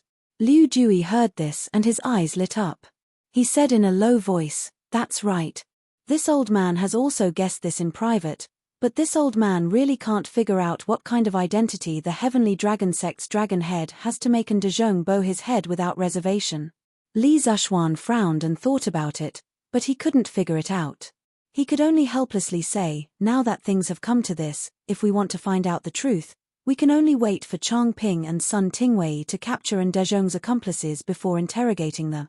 Liu Jui didn't respond, only rubbing his chin as he pondered over the problem. After a long silence in the main hall, Liu Jui's expression changed and he suddenly said, the Dragonhead of the Heavenly Dragon Sect, could it be related to him? Who? Who is it related to? Li Zishuan hurriedly asked when he heard Liu Jui's words. Liu Jui looked deeply at Li Zishuan and did not immediately answer. After a while, he sighed with a complicated expression and shook his head, nothing. This old man is old and likes to think too much. Li Zishuan obviously did not believe Liu Jui's nonsense and couldn't help but say, Minister Liu, although we have now cracked the Heavenly Dragon Sect's plot to blow up the Imperial Ancestral Temple, Chang'an City is still in danger. If you think of any key problems, please tell me directly. No matter what, I will keep it a secret for you, you don't have to worry about it. Haha. This old man is about to retire and return to his hometown, what worries can I have? But sometimes, the more you know, the better. This old man is also for your own good. Liu Jui shook his head and laughed. At this moment, Li Zishuan only wanted to know the truth because he did not want any accidents to happen in Chang'an the next day. Therefore, he insisted, Minister Liu, in the face of a national crisis, I have already put my personal honor aside. If you really think of something, please tell me the truth. Liu Jui pursed his lips, then looked at Li Zishuan with a serious face and asked, you really want to know who that person is? Yes. That's right. Li Zishuan nodded affirmatively and said. Hearing the affirmative answer, Liu Jui's face suddenly revealed a mysterious smile, and he lightly said two words, Qingshi. What? Qingshi? Suddenly, Li Zishuan was dumbfounded. After being stunned for a while, he finally recovered from the shock and said, Minister Liu means that the Dragonhead of the Heavenly Dragon Sect is very likely to be related to Qingshi. How is this possible? Why is it impossible? Liu Jui said in a deep voice, in today's world, to be able to win over so many officials and eunuchs in such a short time, this old man really doesn't know who has such great charm and influence other than the current emperor and Qingshi. And Marquis Yong'an, don't forget that the current emperor is after all not in the right position. The imperial court seems to be harmonious, but who knows how many people are still on Qingshi's side. At this time, if someone uses the name of Qingshi to gather them and ask them to conspire, do you think they will agree? Bang, bang, bang. The two words Qingshi directly made Li Zishuan's heart beat faster, because these two words were a taboo in the imperial court, and no one dared to mention it openly. But Liu Jui's following words made Li Zishuan even more shocked. What did he mean by the current emperor is after all not in the right position? Big brother, although this is something that everyone knows, you can't say it out like this. What's wrong with old Liu today? Why does he dare to say anything? Li Zishuan couldn't help but mutter in his heart. In his mind, Liu Jui used to be a very cautious, mature, and solemn person. He spoke with a sense of propriety. He would only say things that should be said and would never reveal anything that shouldn't be said. But why was he acting so different today? In fact, the reason behind it was very simple, and not as complicated as Li Zishuan thought. Liu Jui only had the thought of retiring, and he wanted to guide the younger generation before retiring, that was all. If not for this, he wouldn't have said those words even if he was beaten to death. But, didn't King Shi die back then? Li Zishuan racked his brains for a long time, but he couldn't think of a reason. He could only put this question aside for the time being and ask instead. Liu Jui said faintly, although King Shi is dead, there are still remnants in the world. A few days ago, I went through the files of the Supreme Court for nearly a year, and I really found a case related to King Shi. Hearing this, Li Zishuan immediately perked up, only to hear Liu Jui continue. In March this year, Wang Runbiao, the provincial governor of Chizhou, reported that Zhong Liang, the former county magistrate of Yong County, attempted to rape Li Jingchu, a commoner, and used King Shi's gold medallion to harm Li Jingchu's family. At that time, Wang Runbiao took office in Chizhou. Li Jingchu carried a coffin to block the city gate and cried about her grievances. After the matter was exposed, Zhong Liang disappeared. Li Zishuan was shocked, because he was too familiar with this matter. Half a month ago, he went to the north to kill locusts. When he passed by Chizhou, he had secretly matched Wang Runbiao and Li Jingchu. However, after he finished matching Wang Runbiao and Li Jingchu, he put this matter to the back of his mind. He didn't connect this matter to the case of the dragon sect. As for the crucial King Shi's gold medallion in Zhong Liang's case, he didn't pay much attention to it from the beginning to the end. Liu Jui was indeed worthy of being the Chancellor of the Supreme Court. His meticulous logic and meticulous observation skills were able to link two seemingly unrelated matters together in such a reasonable manner.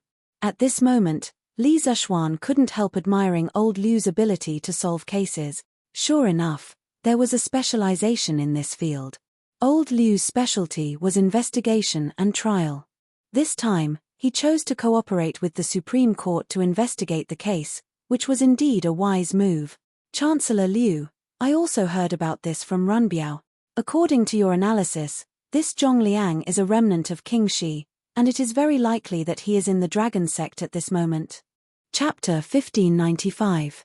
Marquis Yong'an, since His Majesty has given you the power to mobilize all forces to investigate the case, Marquis Yong'an, you don't need to be afraid of the slightest thing. Once you find out that the officials of King Shi's faction have been in contact with Du Yi, you can send troops to ambush them around their residences. Tomorrow, when the dragon sect attacks the city, if they make any strange movements, you can take them all down. Once the dragon sect is destroyed, His Majesty will naturally be free to punish those officials. In the Supreme Court, Liu Jui stood up and looked sternly at Li Zishuan. In fact, he said this with a certain degree of selfishness. In his view, if Li Zishuan directly went to see Li and made the matter clear, Li would definitely be forced to carry out a major investigation. However, even if the officials of Li Jianqing's faction were found to have been in contact with Du Yi, there was no direct evidence to prove that they had agreed to Du Yi's request. With insufficient evidence and the fact that most of those officials had not done anything to betray the court, Li would most likely pardon them again in order to show his image as a benevolent ruler. But among those pardoned officials, there were bound to be many fish that had escaped the net. Although Li had pardoned them, they were a ticking time bomb for the Great Tang. They did not have time to rebel against the court during the Dragon Sect's uprising, so if someone were to use Li Jianqing's banner to rebel next time, who knew if those officials would be swayed again? Thus, rather than burying a hidden danger in the future, it was better to settle the matter now. When those officials of King Shi's faction really did comply with Du Yi's request to work for the Dragon Sect, he could directly come forward and catch them red-handed. This way, Li would have no reason to forgive those officials, and the Great Tang would have fewer hidden dangers in the future. Moreover, this move could ensure that the political situation of the Great Tang Imperial Court could quickly stabilize. It could be said to be killing many birds with one stone. Li Zishuan was not stupid. After thinking for a while, he could more or less guess at Liu Jui's good intentions. This method was indeed an extremely good one for the Great Tang imperial court, but for Li Zhuan, it was not so good. Because this meant that he would become the butcher's knife that Li waved at the officials of Li Zhenqing's faction. He would offend many people because of this. Marquis Yong'an, you've said it yourself just now. Those who are paid by the emperor should share the emperor's burdens. Being indecisive will only lead to chaos. If the matter of King Shi is not completely resolved, there will be endless trouble in the future.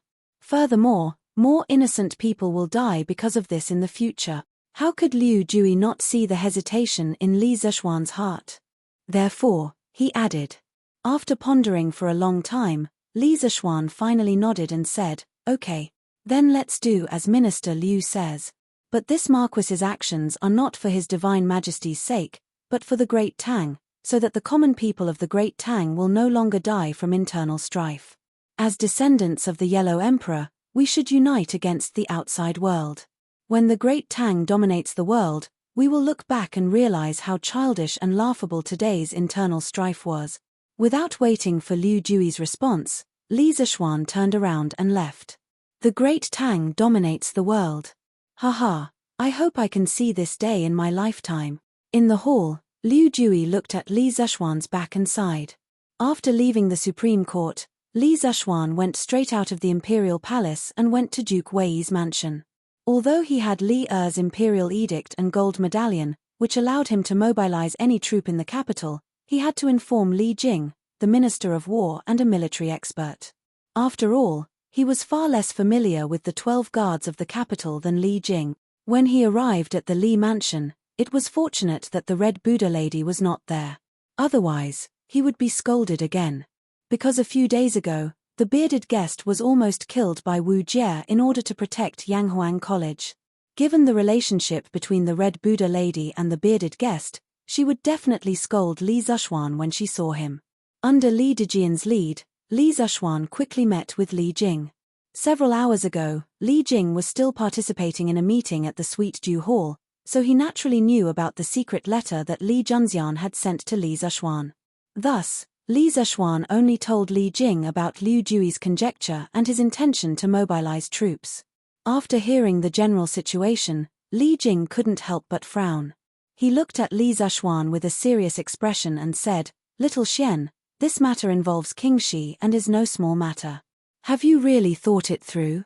These words didn't make any sense, but Li Jing was very sure that Li Zhuan could understand them. "I've thought it through. There are some things that have to be done, or else the hidden dangers will continue to exist, and the future of the Great Tang will be uncertain. When the hidden dangers erupt again, many people will die because of it." Li Zhuan also looked at Li Jing with a serious expression. "Good." Li Jing looked at Li Zhuan with a complicated expression, both praise and worry. This was because he wasn't sure how Li Zhuan's decision would affect Li Zhuan in the future. After a few moments of silence, he said, "This old man will write you an order to mobilize troops. In truth, in terms of concealment, the soldiers of the Right Guard are the best. Right now, Jijie isn't in Chang'an, so take this old man's order and go to the Right Guard camp to mobilize troops. No one will dare to make things difficult for you." Cheng Yarojin was the great general of the Right Guard. After saying this, he picked up the brush on the table and prepared to write an order. Li Zhuan very perceptively stepped forward to help Li Jing grind the ink. As he did so, he said gratefully, "Many thanks, Uncle Li." Li Jing nodded slightly and didn't say anything. Soon, an order for the transfer of troops was written. Li Jing took out his personal seal and stamped it heavily on the order, then passed it to Li Zhuan and said, "This is the order for the transfer of troops. Little Xian, take it well." "Okay." Li Zhuan quickly took it with both hands. He had planned to leave, but Li Jing said, "Little Xian, let this old man recall for a moment, and then I'll give you a list of the officials who were close to King Shi. Later, you can screen them according to the list." Hearing this, Li Zhuan's face immediately revealed a trace of surprise. He quickly cupped his hands and said, "Then I'll have to trouble Uncle Li." In fact, he had been worried about how to get a list of the King Shi's faction. Although he came from the modern era and had read some history books and had an excellent memory, he didn't have the ability to list all the officials who were close to Li Jiancheng. However, Li Jing was different. Li Jing had experienced the open and secret struggle between the King of Qin and Crown Prince Li Jiancheng. Regarding who was around Li Jiancheng, Li Jing was definitely one of the people who had the most right to speak. It's fine. Li Jing shook his head, then closed his eyes and began to meditate. Li Zishuan didn't disturb him, but stood quietly at the side.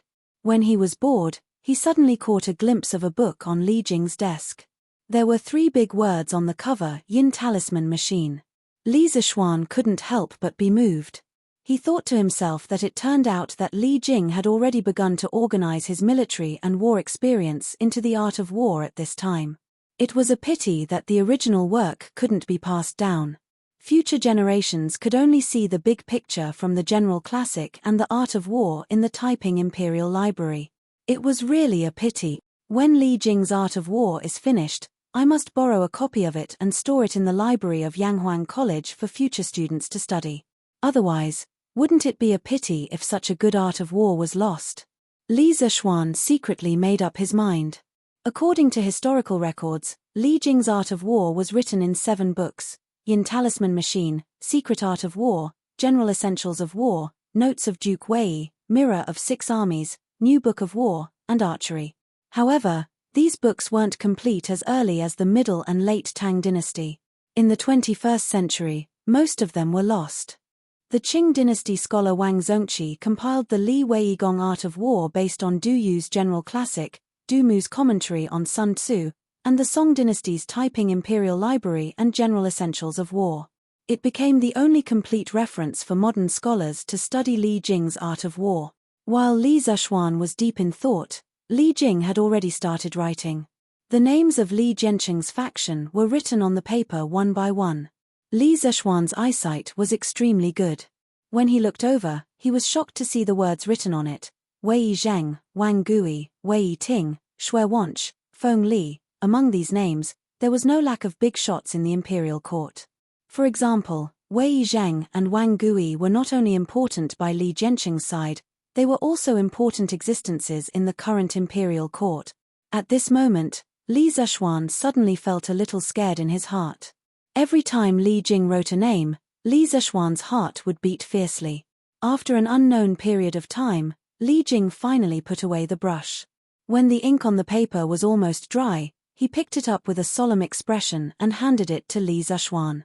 Little Xian, these are almost all the officials in King Shi's faction who still hold positions in the imperial court. However, you need to weigh the pros and cons. Although some of them served King Shi back then, they have been conscientious and loyal ever since His Majesty ascended the throne. They are only loyal to the monarch and do not care who is the monarch. As long as the monarch treats the people well, they will serve him loyally. I have selected a few such officials for you. I believe that they will not betray His Majesty because of the bewitchment of the dragon sect. Li Zishuan knew that Li Jing was helping him to clear the mine and let him not offend people as much as possible under the premise of doing things well. He couldn't help but feel warm in his heart. He nodded and said, "Thank you very much, Uncle Li. I will know what to do." Li Jing pondered for a moment and said, "Little Xian, later use the telegraph to ask Xu Bao and Ji Jie where the army is going. See if they can rush back to Chang'an before tomorrow. If they can, we will definitely win the battle to defend the city tomorrow easily." Uncle Qin and Uncle Cheng? Hearing this, Li Zishuan's eyes lit up. He said excitedly, "That's right. How could little nephew forget about this?" Uncle Qin and the rest led 10,000 elite light cavalry. After I left yesterday, they have already returned to the imperial court. They should not be far from Chang'an now, right? If they can arrive before tomorrow and set up an ambush in advance, we can attack from both inside and outside and defeat the Dragon Sect's army in one fell swoop. Li Jing smiled and said, "Exactly. If not for worrying about the Dragon Sect's people being alert, I would have advised His Majesty to send an army out of the city in advance to set up an ambush. Fortunately, Xu Bao and the rest still led 10,000 elites outside the city and can catch the Dragon Sect by surprise." Li Zishuan nodded and said, "Good. I will send a telegram to Uncle Qin and the rest. Then I will go to the Right Guard's camp to mobilize the troop." Chapter 1596. Your Majesty, the Marquis of Yong'an came to the palace and borrowed the telegraph machine. In the afternoon, Zhao Song came to Ganlu Palace and bowed to Li Er. The telegraph machine was specially kept by Zhao Song in the palace. It was not used often and was placed in a small room in Taiji Palace. It was basically a telegraph machine used by the royal family and was usually not open to the public. However, Li Zishuan was an exception because he was the one who invented the telegraph machine. Therefore, when Zhao Song heard that Li Zishuan wanted to borrow the telegraph machine, he did not refuse after some consideration. Li Er frowned and asked, "Telegraph machine? Why does he want to borrow the telegraph machine? Who is he sending a telegram to?" Zhao Song replied, "Your Majesty, the Marquis of Yong'an is sending a telegram to General Qin and General Cheng, asking where the army is now and if they can reach Chang'an City before tomorrow." Li Er was also a veteran in battle. Hearing this, his eyes lit up and he could not help but say, "This kid wants to borrow Xu Bao's army to attack the dragon sect from both inside and outside tomorrow. Good. I did not misjudge him. This brat's talent in military formations was no less than his talent in engineering. He is a promising talent." His words revealed his undisguised admiration for Li Zishuan. Zhao Song could not help but secretly admire Li Zishuan's imperial favor. There was no one else like him. It is all thanks to your Majesty's discerning eyes. Otherwise, a young talent like the Marquis of Yong'an might be buried in the marketplace. Zhao Song clasped his hands together and smiled, giving him a flattering compliment. Li Er shook his head. After a moment of silence, he asked, "How did Xu Bao reply?" "Your Majesty, the Marquis of Yong'an said that General Qin and the rest have already marched to the same continent. If they march day and night, they will reach Chang'an City at midnight tonight." Zhao Song did not know anything about telegraphy, so he could only repeat what Li Zishuan had said to Li Er. Li Er could not help but nod and say, "Good. Did Li Zishuan let Xu Bao and the others set up an ambush outside Chang'an City, waiting for the dragon sect to attack Chang'an City tomorrow with the help of the city's defenders?" Zhao Song shook his head and said, "No. The Marquis of Yong'an left after asking about the location of the army." Li Er was stunned and then understood. He could not help but laugh and scolded, "Good. Now you know how to follow the rules." Li Er understood that Li Zishuan's actions were to avoid overstepping his authority and being suspected. Today, in order to investigate the dragon sect's conspiracy, he had indeed given Li Zishuan the authority to mobilize the army. However, that was only the army in Chang'an City and did not include the army led by Qin Qiong that had just retreated from the front lines. If Li Zishuan had rashly ordered Qin Qiong's army to set up an ambush, even if Li Er did not punish Li Zishuan, he would still feel uncomfortable and estranged. Therefore, Li Zishuan only asked about the location of Qin Qiong's army and left. He believed that once old Li knew of the situation, he would definitely send an order to Qin Qiong to set up an ambush outside Chang'an City. There was no need for him to worry. This was where Li Zishuan was smart. He knew when to stop and when to retreat. After pausing for a moment, Li Er indeed opened his mouth and ordered, "Zhao Song, immediately pass down the order. Have the Marquis of Yong'an send a telegram to Xu Bao. Order the army to march day and night and set up camp 20 miles outside Chang'an City. Be careful and hide. When you receive my order tomorrow, immediately send troops to eliminate the rebels outside Chang'an City." With the combined efforts of all the teachers and students of Yanghuang College, the communication technology of the telegram was becoming more and more mature.